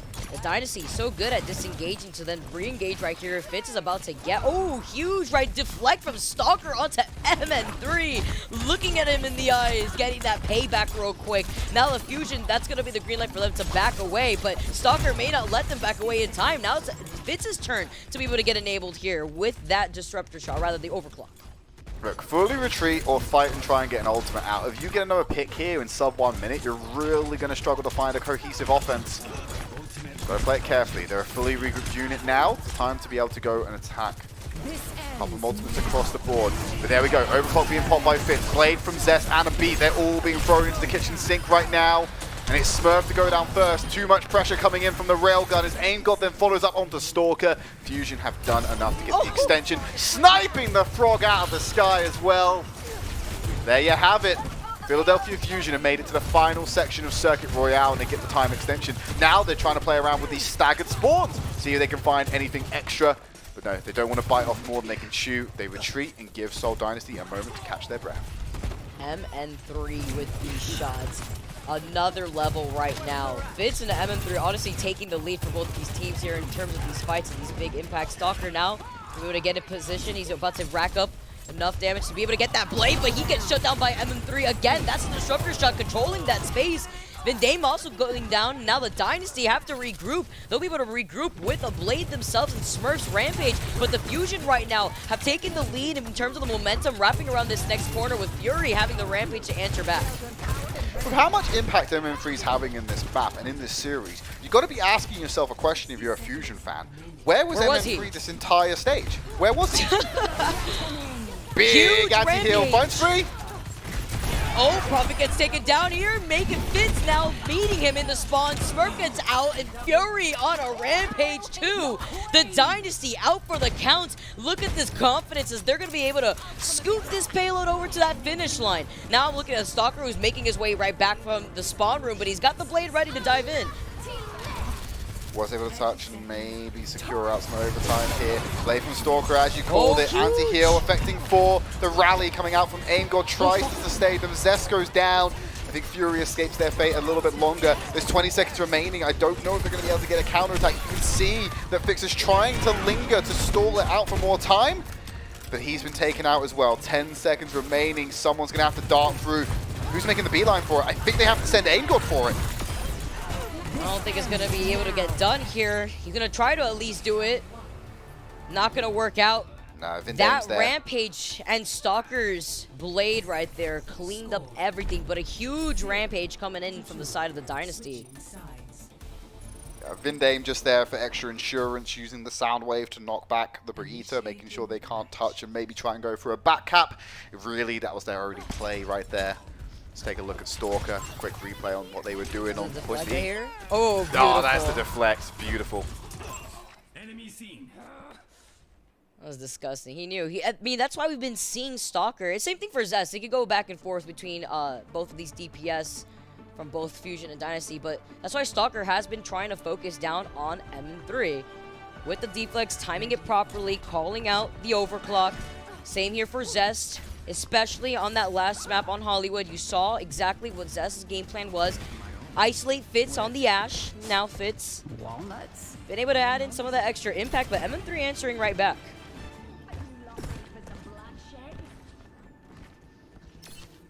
Okay, so we're still not going to see the flavor some Fusion fans want to see. MN3's been playing pretty well on the Sojourn, though, so I'm not too worried by the fact that we're not seeing Ashe. Soul Dynasty probably will run out with the mirror composition as well, but look where Philadelphia Fusion are holding. They're just going right to the front door. Where are they actually going to hold? They surely aren't going to do it right there. Okay, no, they're just going to match them to the left-hand side here, try and Okay. pen them with the spawn camp. Oh, they just Wait. went the teleporter as well. They weren't even get the full teleport away. That was a big call out right there too, and Fitz gets deleted immediately because of that here too. MN3 claiming his head. Stalker's gonna meet him up. The Fusion playing right into the open arms of the Dynasty spawn. And they're just dwindling away some of that extra time, but a very interesting approach right here that the Fusion are taking. Yeah, this is a really tight spawn camp. They're just trying to match the doors and stop themselves from getting folded on. So they're calling it quite right. You can see there's an off angle being taken by Fitz. Wants a bit of crossfire. What's being used? Profit's really low. Needs to sustain, but Fury gets with a headshot. It's so hard to crack this defense. They can't find a singular kill in return. They need to find a trade. Otherwise, this is just going to keep getting worse and worse for them, especially when ultimates start coming online. MN3 knew that Fitz was over to the side, trying to get an off angle for that crossfire, like you mentioned, and was able to nail down his head there too. Fusion coming out of another team fight win in the Dynasty spawn room. Dynasty taking a different approach, going on the other side. Hopefully they don't see this one coming, but like you mentioned before, Trid, those ultimates are coming online soon. I'm looking at that sound barrier from Fixa. They need to use it just yet. Both support opens up Philadelphia Fusion before there's even been any needs to put on that clock. Pretty good regardless of the outcome of these next fights. You're going to be able to give yourself such a huge advantage when you really dig your heels in. Dynamite thrown out, we'll get some few tips. Fix as we use the sound barrier, so clearly under pressure here in that corner. MN3 finally finds that first kill, taking Smurf off the board. Just means that they can't even push out at the moment. This is so dominant from the Fusion. They burnt half the time bank, and Dynasty have not touched the payload yet. We missed you, MN3. Got that 100% on that charge on the railgun real quick here too. Here comes that rally from the Aim God and Prophet. Zest does have that blade ready too. Dynamite though, going to be able to add in some extra pressure as the dive goes in from Zest with the blade. He's trying to isolate Vindame. He managed to do it. Vindame at least does have that barrier coming into that next fight, but he gets taken down by Stalker. The Dynasty finally get these trades in their favor, forcing the Fusion to respect them and to actually disengage. Yeah, but the Fusion have given themselves another fight here, Vicky. Like, if they get caught here, they're going to come back with the Rampage and the Overclock to fight where they took their first real engagement against the Philadelphia Fusion on their defense. This is looking really strong for the Fusion. 1 minute left on the clock, and if Soul Dynasty lose this fight, which realistically they shouldn't with the state of the ult economy, they probably lose the map. crazy here, especially Aftermath Fusion looking to go ahead as the Bob gets taken out from Fitz. Here comes the sound barrier from Vindim to help put them into the position that they need to be as the Dynasty are cleaning up shop around the Fusion, wiping them out. They'll have some extra space around this next corner. You can already see Stalker moving all the way up to get into position here. He used up that blade though, and with the sound barrier, it's a rather expensive fight here for the Dynasty. Even more so when you put it in the context that Philadelphia Fusion didn't really use anything themselves. They went into that quite neutral. That's a trade up for them right now. Yeah, they managed to end up losing point A. Okay, probably would have happened anyway based on where the economy was. You conserve your ult, you change your hopes for point B. Okay, we've only got 2 minutes 50 left on the clock. Climb up this hill could be a very long 3 minutes. Nice cut through there with the Rampage finding free. Zest already low, really did not need to get hit by the anti-heal. It's actually Stalker who finds himself on the way down. The Fusion get control of the payload. Only Fury going down after getting hit by that Rampage. Zest managed to see another day real quick as the Fusion are just backing away. And the Dynamite just to control some of that extra space. Check the Fusion a bit as the payload reaches around the corner. They're going to be able to have enough time though from the Fusion for Fury to rejoin them here on the front lines. As the Dynasty do move on though here, they are about to get that rally online, but it's the Fusion that have wrapped around them in terms of ults now as the MN3 are looking to find some shots. Does find Vindame, drops down right behind them. You gotta turn to your back or else you're gonna find yourself in the line of sight of MN3 as he cleans up Fitz. Fitz just had no idea where to look there. That flank from MN3 just really put his head on a swivel in the wrong place. He just ends up getting cut off. 1 minute 55 left. Soul really floundering on this map right now. Don't tell me they're going to spawn camp him again. Let's just spawn camp him again, Vicky. Oh no. Look at this here too. They got Fusion support are spawn already. camping the Soul Dynasty. This is actually happening right now. Trent, this is insanity. The rally gets popped in for profit just so that way they can leave their spawn room doors. Let us out. This isn't a scene from The Shining now as the Fusion are trying to actually contest this over to the side. You saw that disruptor shot. Now here comes a sound barrier for the Fusion to move all the way up to help Zest clean things up in the front doors of the Dynasty house. Tearing it all down is MN3.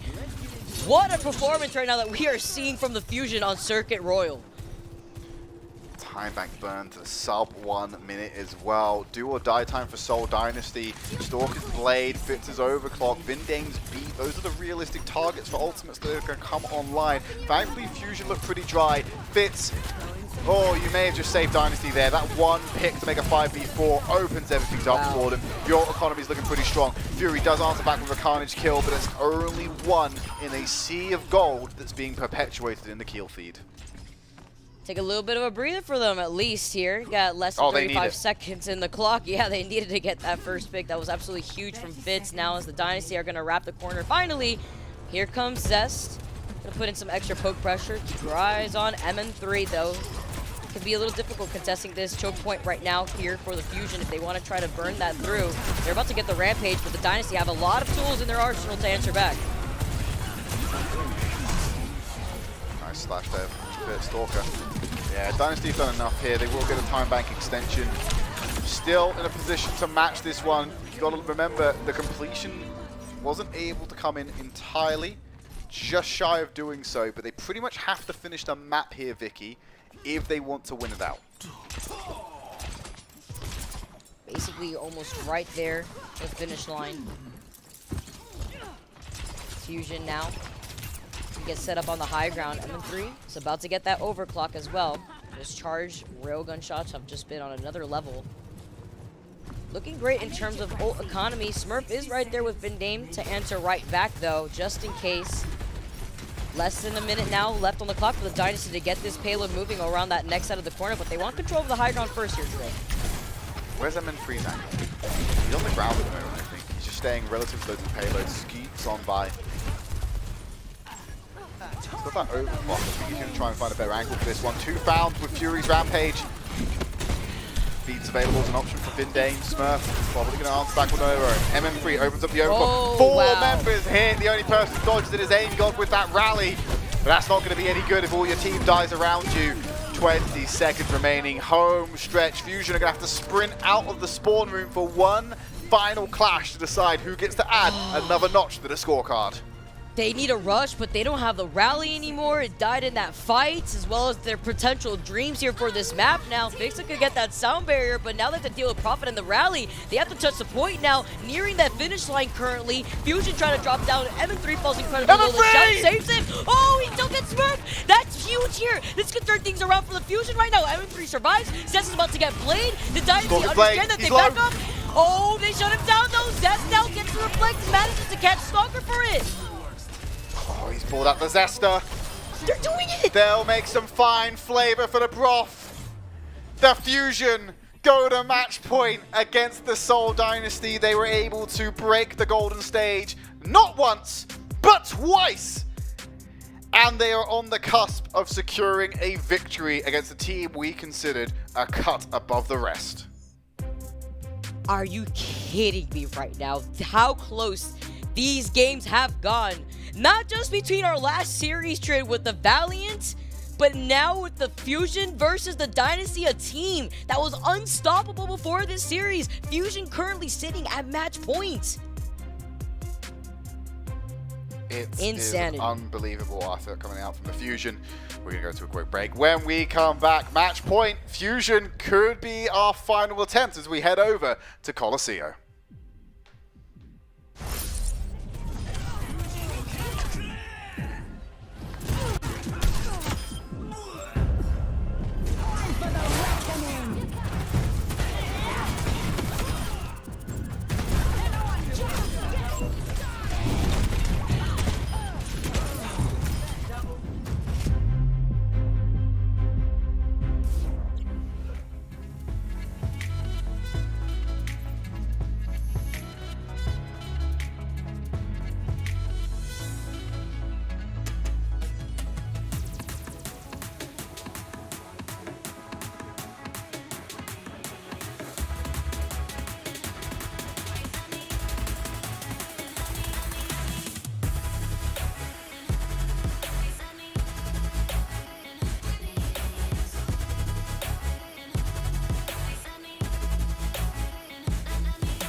Welcome back, everyone. Yes, if you are just waking up, you are seeing the score right.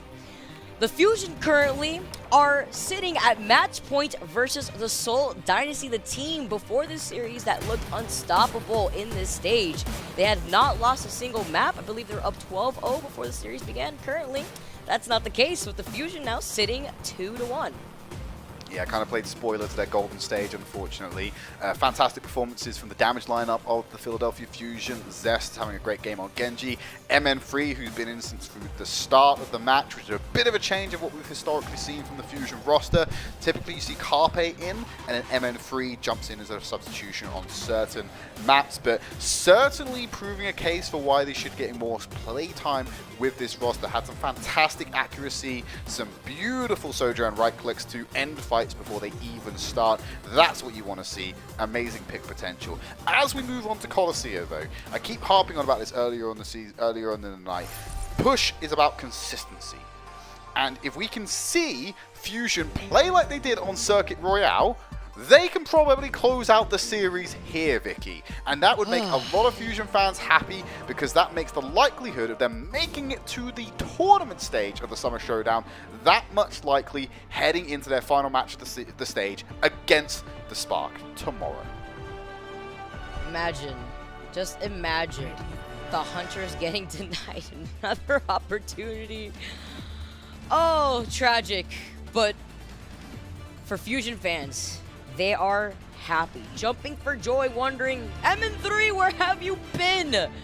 Where have you been with this Sojourn popping off? Let's get started here, Trid. Seen some pretty chaotic push maps so far throughout the day. Now we're gonna see if we get another one on our hands right now. They'll sprint over to the center, as expected. Fitz and Van Dame going off on the off angle. So there's a nice little split coming in here from the Seoul Dynasty, where they're just able to go off the way from the point. Doesn't unlock for another 10 seconds. They've got the luxury of time to mess around outside before heading into the dark and dangerous tunnel where things get kicked off. Just getting set up here, just backing off just a bit. Always trying to get ahead. Zest taking the high ground before the Dynasty are finding this skirmish with the bot in the middle. Colosseo just have one of those short-range skirmishes that you usually see, those standoff moments here, especially between the likes of M3 and Fitz. But right now, it's Stalker and Zest taking this duel over to the side before. See, Stalker just backing up, boosting into those support roles. Nice attempt there. Try and take Stalker out of the sky. Just a little bit too high that time around. No movement on this bot so far. No definitive fight win. Zest dives back in, makes themselves vulnerable, gets some healing coming out from the shout. We'll have to back away from this one. Back and forth. Not moved yet. The first pick is so important. It's going to dictate who's going to get this early initiative. Yeah. And look how close Zest and Stalker are in terms of their blade as well. It's insanity. As well as Vindame and Fixa. It's going to be used to help the engagement. But none of these teams wanting to overextend for all the right reasons, just like you mentioned before, Trid. It's that first pick that's going to matter everything here. They're just perpetually rolling for initiative, and they keep landing on 10s. Like, they're just landing on the exact same score every single time, keep slipping back. No one's just putting themselves forward. And I feel like this will actually come down to a race to the ultimate charge. And that is unless Profit finds that overly pick on MN3, and the Dynasty actually get the objective to start moving. Wow, this is a great look here. Or not. Now, oh, wait a minute. Here's Zest going to be able to trade that, though. Stalker and Zest trade both their Brigidas, but it's the Dynasty that have that number advantage. Vindame also using that sound barrier as well as Fixa isn't going to do justice for Fusion in this case. Instead, it's the Dynasty that gets to reap the rewards of utilizing not only those ults, but they're about to get the second round of, or rather their next round of ults between Profit, Smurf, and Fitz.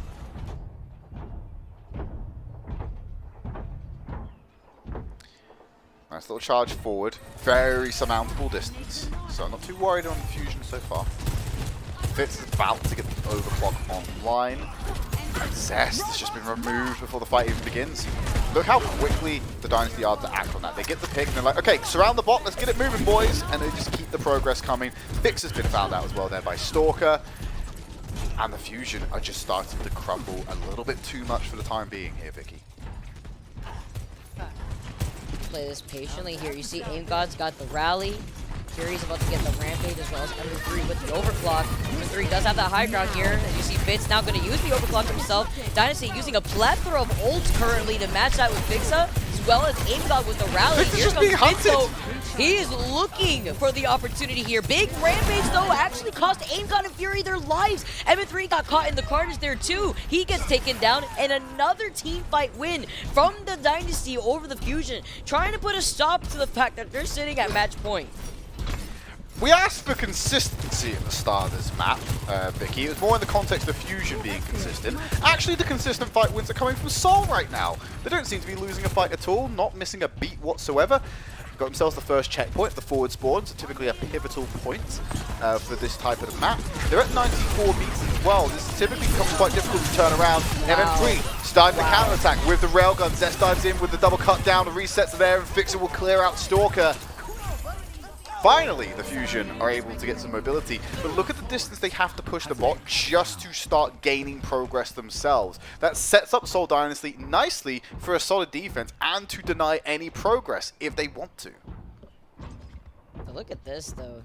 94% are ready for the Dynasty. Even if they try to just play it neutral again here, where they take their time to build into those ults, they're great just delaying it here. Stalker has that blade, is going to be able to dive in. Currently trying to find Aim God, does so successfully. You can see Aim God getting taken down here with the help of Smurf.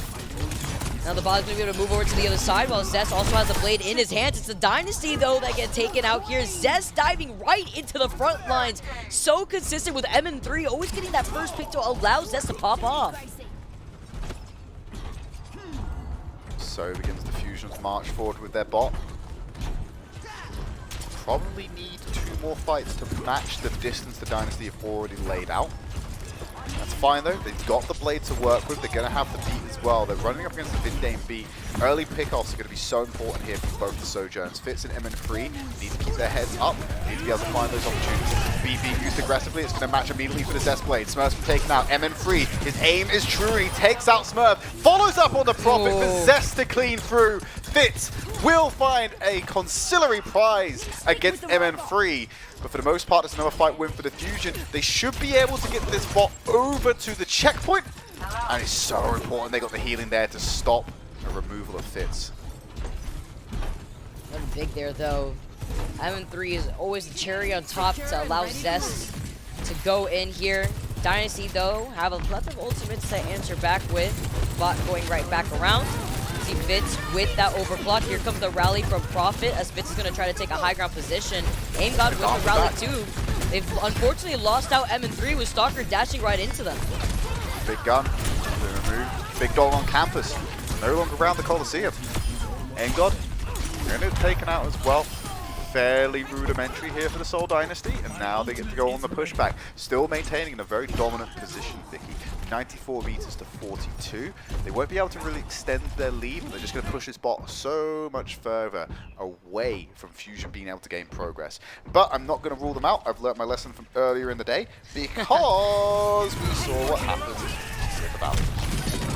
Now we have the blade coming in from Stalker, slashing away at Aim God. MN3 going down again early in this fight too. The Fusion kind of losing their footing in terms of some of the early part of these team fights. In the last 2 team fights, at least for the Dynasty. And this is great news for them and for Fitz to clean them up, because now they're going to have some of that extra progress. Look at where that push bot is already going to. And you have 2 minutes and less than 50 seconds now on the clock. Just about on that home stretch as well. What a statement of a mental killer moving into the final map if Dynasty were to finish it by capping. They don't need to. They've got about 70 meters worth of difference over the push map. Pretty solid to be in the context of the push map. And they could just take multiple fights before there's an opportunity for Fusion to gain progress of their own. Using that overclock from the side, has a flank, won't find true aim. MN3 takes out Vindane. Gonna have that rampage cut through Smurf, finds the backline of the Philadelphia Fusion, takes them both out by himself. And it started to look shaky there for the Dynasty, but Smurf says no. Stalker says no as well. I thought I was going to say something more extreme there. Thankfully, I caught myself. But no, it's a good response there from the Seoul Dynasty. Get the bot back on this home stretch. A couple more fights, and they can potentially look to the cap. They are running into a lot of Fusion ultimates, though. I don't think they're going to get much from this next push.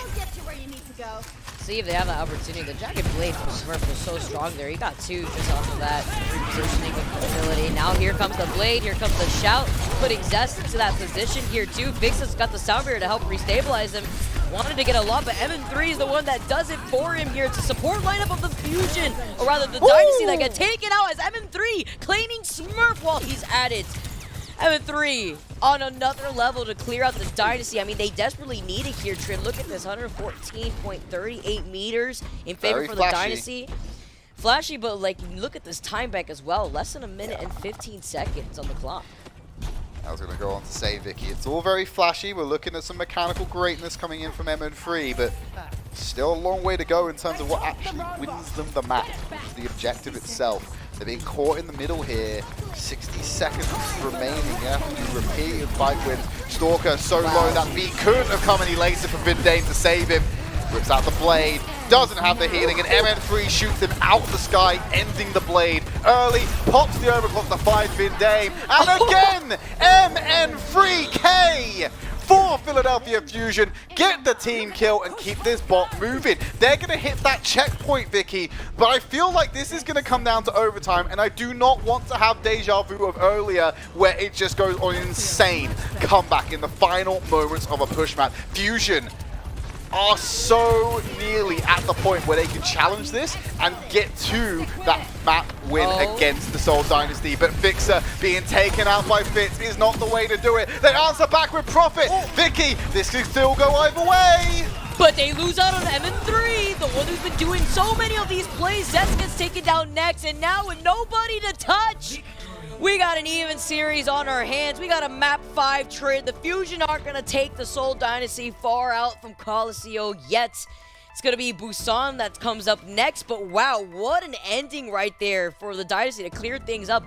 Notice it was MM3 who fell down at the very start there that allowed the Dynasty to get a lot more impact in that side room. Look, there are 2 ways to look at this perspective here, Vicky. If you are a Fusion fan doomer, you're going, they took us to map 5 just to disappoint us. If you are a Fusion fan believer, enjoyer, Chad if you would, you probably sit here going, all right, map 5, we pushed them this far, let's go over the limit, let's close it all out. Final map of this series, without a doubt, and the final map of the Eastern region today, it's going to be Busan. I'm sure it's going to be a corker. Join us after the break and see if the Philly Fusion can take down the Seoul Dynasty.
Welcome back, everyone. We have an even series on our hands. Another one, the second one here in the APAC region. It's been quite a day here, and I'm excited because we have a map 5 between the Fusion and the Dynasty.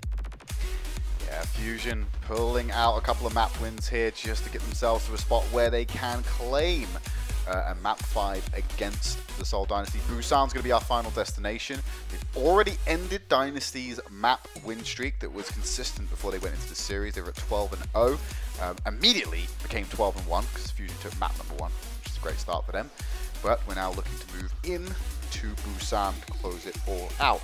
MN3 has been a big difference maker for Fusion in this series. They, like I said, they're usually not the starter. Carpe usually has that responsibility, but they've stepped up to the big plate, having serious impact with the Sojourn, which once again is a breakaway from convention from what we see MN3 play on that Ashe typically.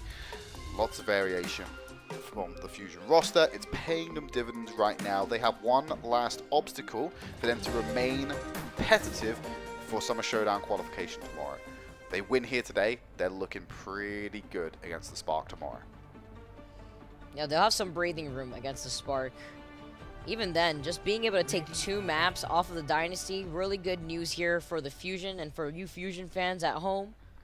Dynasty already guaranteed in, obviously, like we've mentioned before. Them and the Dragons, as well as the Charge, looking fantastic. Getting set up here on map number 5, though. MN3, where have you been? I have to ask this question time and time again because the way that MN3 played that last map, despite them not winning, still was on another level here. Dynasty, though, with Stalker and Fitz have also been very scary. Smurf really helping enable the rest of the Dynasty, specifically allowing Stalker to get into that position from the shower. Corner here. Smurf just gets some healing before he's going to expose themselves again. Roar has come out. Carnage swings, doesn't have a miss. Prophet down low. Fury going to draw first blood of this final map. Philadelphia Fusion will go ahead and trade out once more.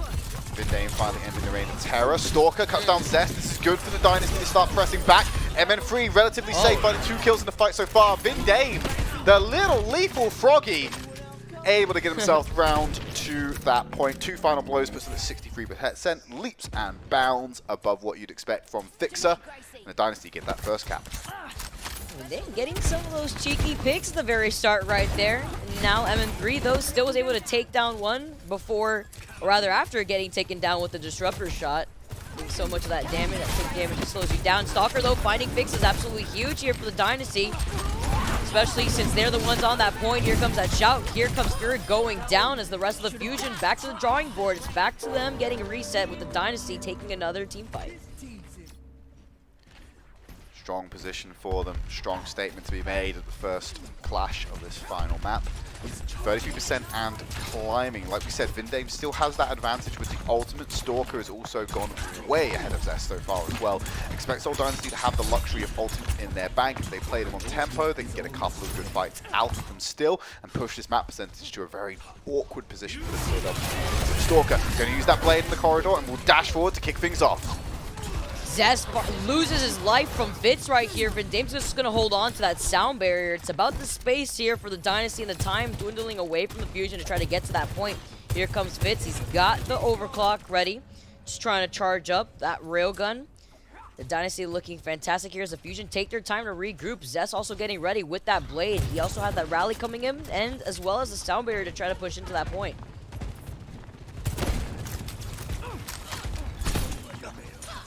Still fighting over the high ground position. There's the rally from Aim God. It's an early trigger pull. Fitz opens up the overclock. Creates some space between them and Fury. Doesn't want to get in the face of the Junker Queen. Goes down low though. I think they got a shot back from MN3 in the Carnage. Zest now sitting on their blade. Damage ultimates online for Fusion. Final fight territory. They need to come out with a dub here. Here comes Zest though, and with the sound barrier, he's going to be able to dive right in. Fitz falling incredibly low, but both the Dynasty support lineups between Prophet and Vindane answer back. Sound barrier and the rally. MN3 still fights these 2 picks, but it's not enough. A trade for trade as Aim God and MN3 get taken down. The Fusion still surviving on the point. The Dynasty with overtime ticking away. They're looking to clock this in, and Smurf is still alive, and he's also got that Rampage ready. Oh, Actually he's committing found into 3. that fight as well, Vicky. Like, on the back end of the fight, his whole team isn't there to capitalize. But Smurf finding 2! He's done enough for his team to get here with the advantage. MN3 will end the reign of terror once more. Zest able to cut through Vindame as well. Philadelphia Fusion, despite being put so far on the back foot, they're able to come in, claim space, claim the point at 99%, get the flip and a team kill. Dynasty used the Rampage for that though, but Smurf delayed as long as he could to allow the rest of Dynasty to roll back in, but Fusion basically doing the same thing, except this time around, they're about to get their new set of ultimates online. Fury's about to get the Rampage. Zest about to get the Blade again. Just trailing Stalker just by a bit. Aim got as well with the rally here. As you can see, Fury's got the Rampage ready and online. He's hanging out by the side room here. Smurf going to be able to get caught off guard. Actually getting the Rampage onto Fitz and Smurf. This could spell doom now as Fitz gets taken out, Smurf gets taken out. And this is great for the Fusion because 99% for the Dynasty means that the Fusion need to get a little bit more aggressive here. Window away more of that time away from the Dynasty so that way they don't get onto that point next. Should be in a pretty solid position though, Vicky. I think until Dynasty will be running into an ult disadvantage, so it's a little bit of cycling required by the Fusion to maintain this position. I think Stalker's going to want to try and find MN3. If Stalker can shut down MN3, there's not much the team is going to be able to do about this one. Playing on the front line a bit. Smurf under the kosh. Zest pulls out the blade, cuts down Smurf with the help of Fixer. And this is where it starts getting dicey for the Soul. They were at 99%. Very expensive fight for the Soul Dynasty, relying on both the Rally and the Dragon Blade. No real response from the Soul Dynasty, sorry. And they will be looking to come back hard. Now, look at this Fusion. They're being sneaky. They're waiting around the corner. They're going to try and delay this even more. Push this to 99%. Prophet does not escape the Shurikens. And here comes Stalker with the Blades. Has to shut them down, has to force his way out of his own spawn again like we've seen before in the series as AimGod gets taken down, so does Fury. Smurf gets to survive with a sliver of health and they're going to be able to make their way back to the point. 99% now tied between the Fusion and the Dynasty. Overtime ticking away, but what a way to make this comeback from the Fusion. Yeah, going to clap back. Beat from Fixer. Rally from Prophet to tie out. Vindame using the ultimate overlap to give Soul Dynasty the edge in this round. We're on downtown. The overclock rings true. 2 shots, 2 kills. Looking for MN3. He will find it and Fitz sends them to bed. Downtown is Soul Dynasty's. It's their territory. It's their operating region. And they will claim it as we move on to round number 2. And Fitz's agility course there too, as well at the very end to clear out the point there. Quite literally going down to the wire like our last series, Trid. I would not have it any other way, even with the time difference. I don't care. I love seeing the Fusion put a stain to these records. They took a map off the Dragons last week. Now they're here. Match point tied with the Dynasty. The Dynasty did take that first round though, and they are looking like they are dominating right now. Specifically, Fitz and Smurf. 4, 3, 2, 1. Round. Sanctuary, our second destination. Fitz opting for the Ashe on this one. MN3 just trying to see if they can get a cheeky shot. No, they're going to stay on the Widowmaker with this one. Huh. I mean, look, I can call back to watching Jimmy do this on Sanctuary and having unreal effect. MN3 has no doubt having, like, cracked aim. If they can find the picks, it's such a powerful and potent option for the Fusion to implement here.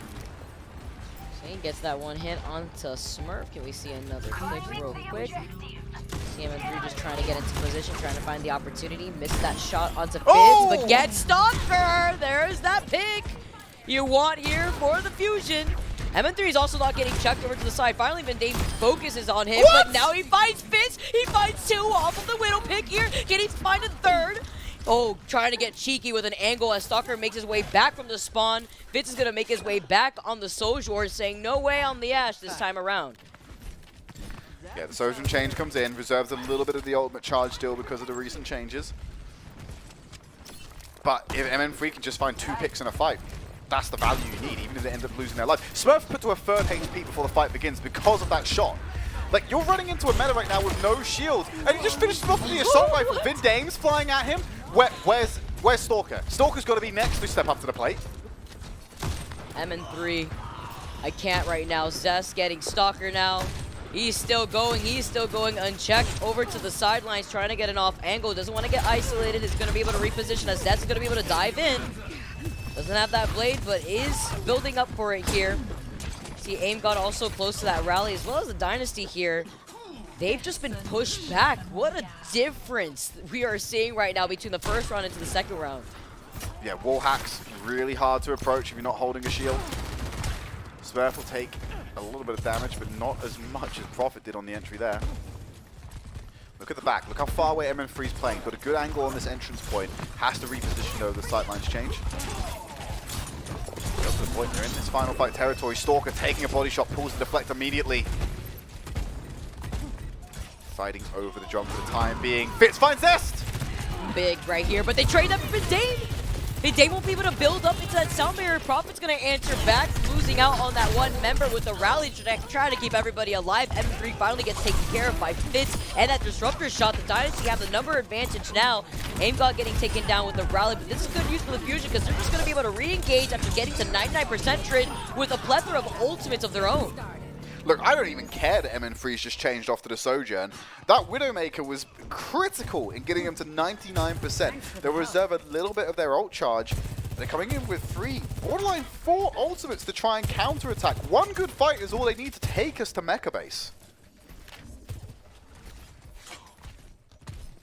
All the way down for it.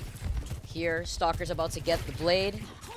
See Zest also having the blade to match that. Looking at Fixa and Vendame currently, but it's Fusion that have the support ultimates in their favor with AimGod having the rally versus Prophet.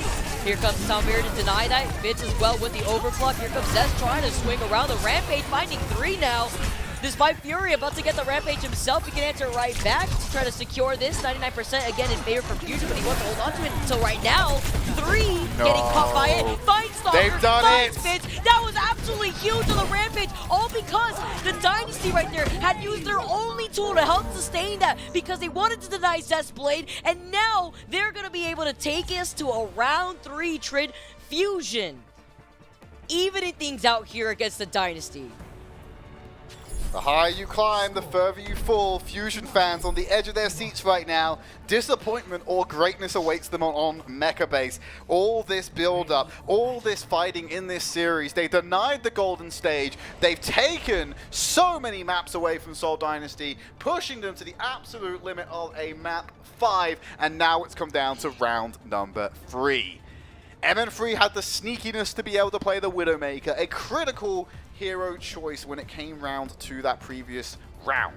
They are not going to be able to pull off similar shenanigans here. They'll have to face them in the mirror. Fusion are on the cusp of doing what so many teams have failed to do so far this stage, and they can set themselves nicely up for a showdown tomorrow to get themselves to the tournament.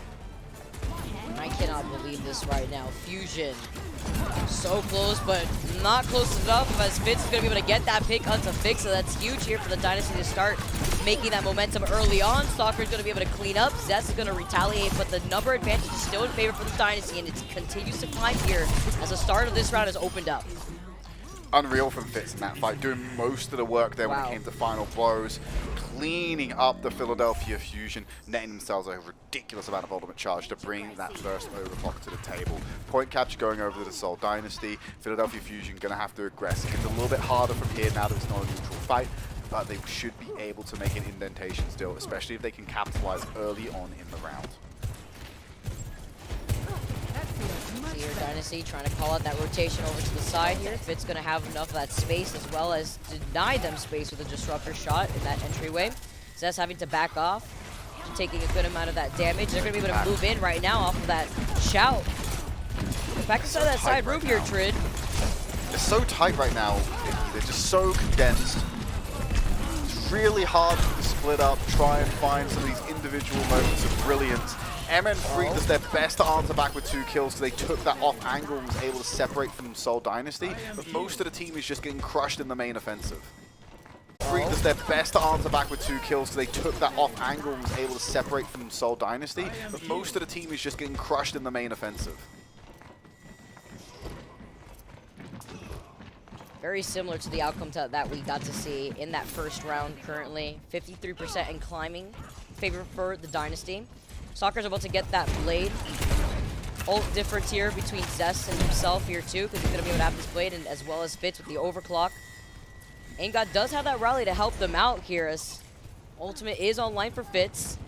Look at his patience here from Fitz, as he's going to be able to take to the high ground. He's got the overclock, and see if he has the opportunity to find Fusion. He finds MN3. That's a huge pick here, seeing the impact that MN3 has had. Zest as well. They're going to be able to go down as Dynasty. They use the rally. They're going to be able to burn 2 of those ults, but that's fine. They still have the Rampage, they still have the Blade, and they're about to get the sound barrier for this next last fight territory. Yeah, we're at the 90% plus zone. Zest has a Blade, MN3 with the overclock. There's a couple of answers left from the Seoul Dynasty. Any picks here in this final movement will spell disaster. And it's so volatile on the entry with both of these Sojourns. Fitz and MN3 play fantastically this series, and MN3 delivers when Fusion need it the most. The first pick to take him off. Smurf comes back, and he finds a second headshot. MN3 dancing around the arena, sending the railguns in. 2 kills was all he could provide, but key players were removed off the map. Is his gift enough for the Fusion to get the flip here?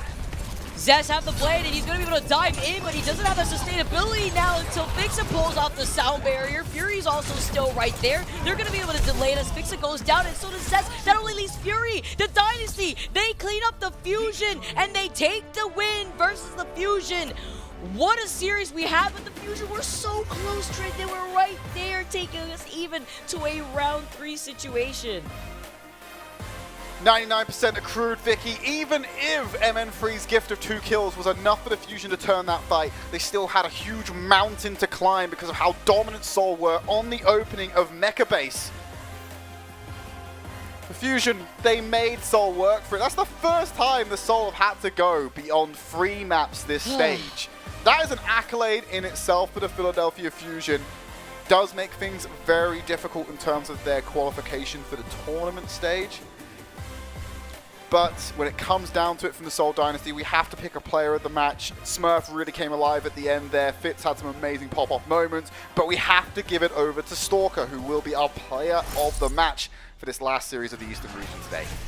Fitz really popped off in that last game, but Stalker just made his presence known from the very beginning there too. Matching that not only with a player of the caliber of Zest and his prime here, even getting 1K in this series, matching that, being the first player, I believe, in the East to get 1K on his record. But Stalker was just on another level here for the Dynasty, really complimenting the team. There's honestly, Smurf, Vindame, everybody from the Dynasty just had such a great series here. The fact that Fusion was able to take this team to a Game 5 situation, Trid, this is the same team that went to Game 5 against the Valiant. They lost to the Hunters in a clean 3-0. They lost to the Charge. You know what the difference maker here is? MN3 making his way into this, and Stalker also holding them back.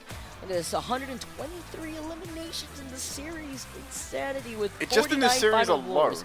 Yep. Put it in the context, right? It's insane. no, put it in the context of this, Vicky. We just celebrated.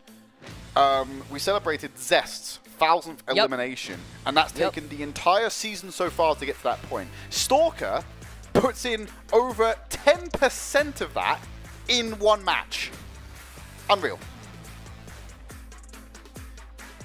Oh, it's final blows, we're being told, not eliminations. I'm being corrected here right at the end. But no, 49 final blows is still pretty good, but the eliminations are actually nutty there. 123 in one match. Stalker doing fantastically.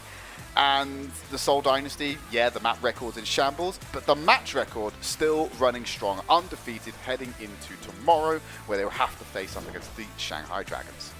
That's going to be an interesting series, but the series that I know everybody's got their sights on is the Philly Fusion versus the Spark. That's going to mean a lot for Philadelphia. So that's definitely action that you do not want to miss, Trid. I'm really excited, especially looking at the last 2 series that we had on our hands. I mean, the one series that I was expecting to go the distance was actually our first series, which it didn't. It ended in a 3-0, I believe. So then the last 2 series we had, which were predictable for viewers at home, looking at the track record from what we were given. Nope. Out of the window. Welcome to APAC. You love to see it. All right, that's all from me and Vicky for today. We'll be back tomorrow to bring you the final matches of the Summer Showdown qualifiers. So be sure to join us tomorrow, but of course stick around because we've got the Western region, North America, going to come in with a bang to bring you some spicy matches later today.